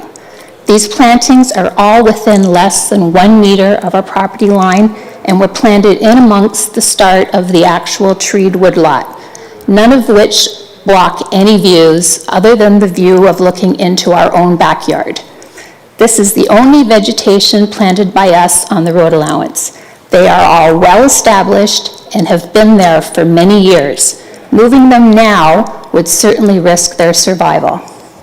We consider ourselves good stewards not only to 50% of the road allowance, which we do maintain for the beautification of not only our home, but also the town of Fort Erie and the Niagara Parks Commission, but also to nature in general. We all know that trees and vegetation are very important to the environment and should be encouraged and maintained, not to be told we need less of. I do believe this is the town of Fort Erie's philosophy too. Recently, there has been several articles in the Fort Erie Observer titled From Town Hall, written by Mayor Redekop. All articles refer to the importance of our natural heritage, wildlife, proximity to nature, and the value of trees. These articles mention how we are all stewards of those gifts, none more so than council and the town administration. Fort Erie has been a leader in Niagara in identifying our natural areas and adopting policies to protect that natural heritage. I did bring the papers with me if anybody would like to read them. The town spends a lot of money each year on replanting trees and even distributes them to the residents this weekend, including this weekend. There is a town bylaw in place that regulates the destruction, injury, and harvesting of trees. The Canadian government has created a 2 billion tree program aimed to motivate and support new tree planting projects on public and private lands across Canada. The Ontario government has a 50 million tree program as well for the same purpose. There are many more programs available to encourage plantings of trees around the world. We all know how many ash trees have been lost in our town, many of which were on this road allowance. We planted trees and bushes responsibly at our own expense, not at the expense of taxpayers, and to be told they need to be removed appears to go against the town's own policy on tree replanting as well as the rest of the world's. Our entire yard has been planted with nature and conservation in mind. A member of your own Environmental Advisory Committee has praised us on our efforts to protect and enhance nature. In fact, we were even given a Fort Erie in Bloom Environmental Award. Lori Kulowitz, planning ecologist at the Niagara Region's Planning Development Department, has told us this tree road allowance will most likely never be developed. She informed us the road allowance is impacted by the region's core natural heritage system consisting of provincially significant wetland and significant woodland, and has been mapped as part of the Growth Plan Provincial Natural Heritage System. I have reviewed the Town of Fort Erie's Bylaw number 89-7, Policy for Encroachments on Municipal Road Allowances. It states encroachments are a concern because A, may restrict or limit the use and enjoyment of municipal road allowance. C, may damage natural environment and undermine the town's stewardship role in protecting natural features. We have done neither. The general guideline for considering encroachments, 5.1, determine whether the part of the municipal road allowance so encroached upon is required for municipal purposes. 5.2.2 has existed for a long period of time. 3 is maintained in good repair. 5 destabilizes public lands. 6 damages the natural environment and undermines the town's stewardship role in protecting natural features. 7 is a natural feature which should be preserved or protected. Example, mature trees and sensitive flora and fauna. 11 is minor in nature. 12 takes into consideration the surrounding neighborhood. And most importantly, 5.4b, mature trees, which do not hinder or discourage public access to or on a municipal road allowance, shall be deemed permitted encroachments. Encroachment agreement shall not be required for such mature trees. I believe we comply with all these requirements. We do acknowledge that if the road allowance should ever be developed, at that time, the vegetation may need to be removed. Please do not needlessly force us to do it now. There has been no harm done and no views blocked. Thank you. This concludes my comments, Your Worship. And I've lost all my speaking ability. Are there any questions of the delegation? Councillor Dubanow and then Councillor Noyes. Thank you very much, Mr. Chair, and through you to Ms. Helson. Sorry, did I mispronounce it? Helsden. I might let Brian answer. First off, thank you for staying so late this evening. This has been a late night for all of us, and I'm glad we had the opportunity to hear you speak tonight. I just have a couple questions. How many trees did you mention at the beginning are in question right now? I don't know how many cedars we planted because there's a row of them.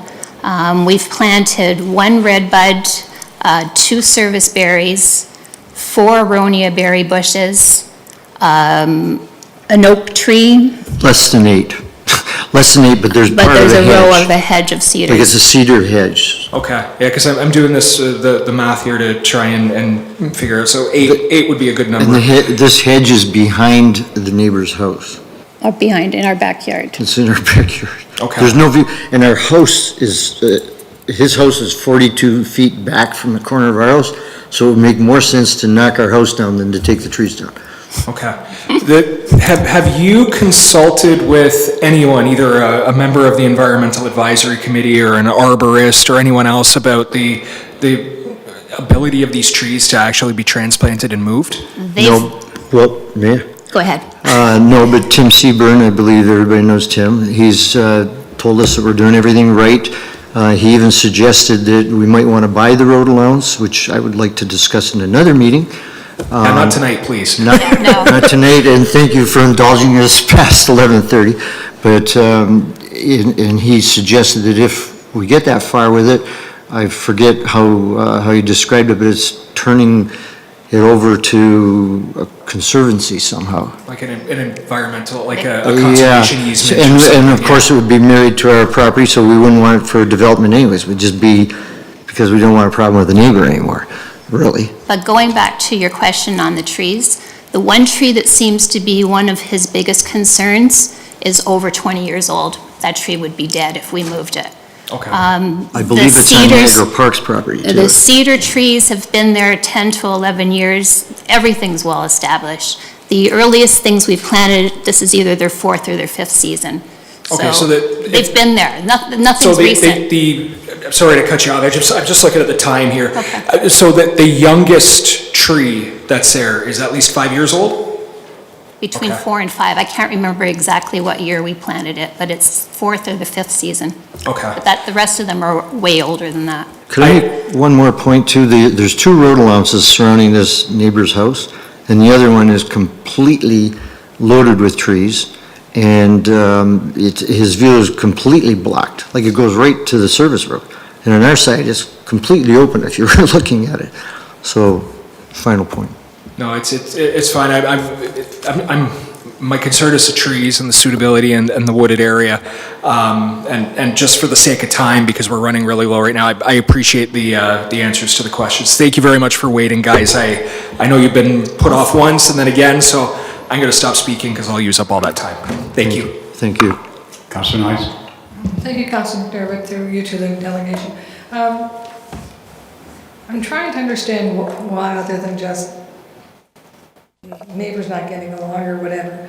It doesn't sound like there's a real rational point to... If you want to take this into another week, I can explain it.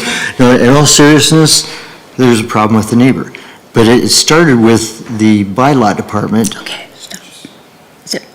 Okay, yeah. And it took it to this, so anyways, Okay, but what for another night. My question, through Councillor McDermott, is, okay, you don't own it, there's lovely trees on it, and I happen to agree that the point of taking them down seems whatever, and it seems like a lose-lose situation for everyone.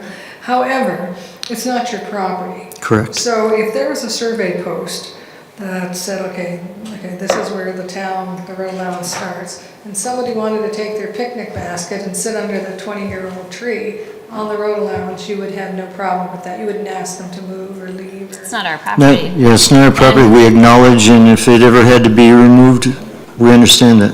Okay. So if a survey stake was put there, say, to indicate this is town property on the left or the right, whichever side it is, that you wouldn't, well, even if you could object, you didn't, we wouldn't ask you, but you wouldn't have any issue or run anybody off or anything like that. No, That's absolutely not. I guess the other thing too, just because you mentioned it, because it's on the boulevard, it's considered a, my understanding is that you will never be able to get it because it's a water lot. And we have this thing that we don't get rid of anything that's facing the water. But anyway, that's neither here nor there. But anyway, thank you. I tend to agree with you. Yeah, there's no views blocked. We were very careful with that. And they look beautiful, especially right now. They're all in bloom. We love butterflies, we love bees, we planted everything just because that's what you should do. It's a home to a lot of birds right now, too, so it's, I mean, it would be disturbing a lot of things if we had to move these trees. What's the service road that's closest if I wanted to come Two. take a peek? Two? We're on Service Road 2. Blue house, Blue house? dark blue house with Okay, white it is pillars. midnight. Blue. Okay. Great. That's all. Bye. Gray? It's dark gray, dark gray, but it looks blue. And I'm colorblind. It's almost midnight. It is midnight now. Councillor Lubberts? Yeah, thank you, Mr. Chair. I think we got to make a motion to go another 15 minutes. No. We're done. As soon as we're done. If you get questions, ask them, because we gotta go. All right, okay, thanks. Thank you very much for coming, and thank you for Thank you. staying past your bedtime. Well, thank you for postponing it for us, too. I think, Or not postponing if I it, remember extending it. correctly, the neighbor there was a couple of issues with some road allowances, but the neighbor said that he didn't want you to remove all the trees, but there's some that he does want to remove. Am I on the right road allowance? You probably are, and if that's the one tree he wants removed, that tree's over 20 years old. Yeah, well, what about the others? We don't know. We have no idea. We don't know which Nobody's ones. ever told us what trees are the issue. The letter from the bylaw office, I don't know if you've read the letter, if you want to get into that, but nobody has ever told us what trees are, but they are not in any way blocking anybody's view. So if the recommendation is followed through with, they said that they're going to send someone in to remove a bunch of trees, they're going to give you a bill for removing trees that maybe you didn't even plant? Yes. Well, not only that, they want us to put back the dead ash trees, apparently, because They want to restore. everything's got to be restored to the original condition, which means there's some dead ash trees there which I cut down. They were town trees. I cut them down because they were going to fall down, and it didn't even occur to me that I was doing anything wrong at the time.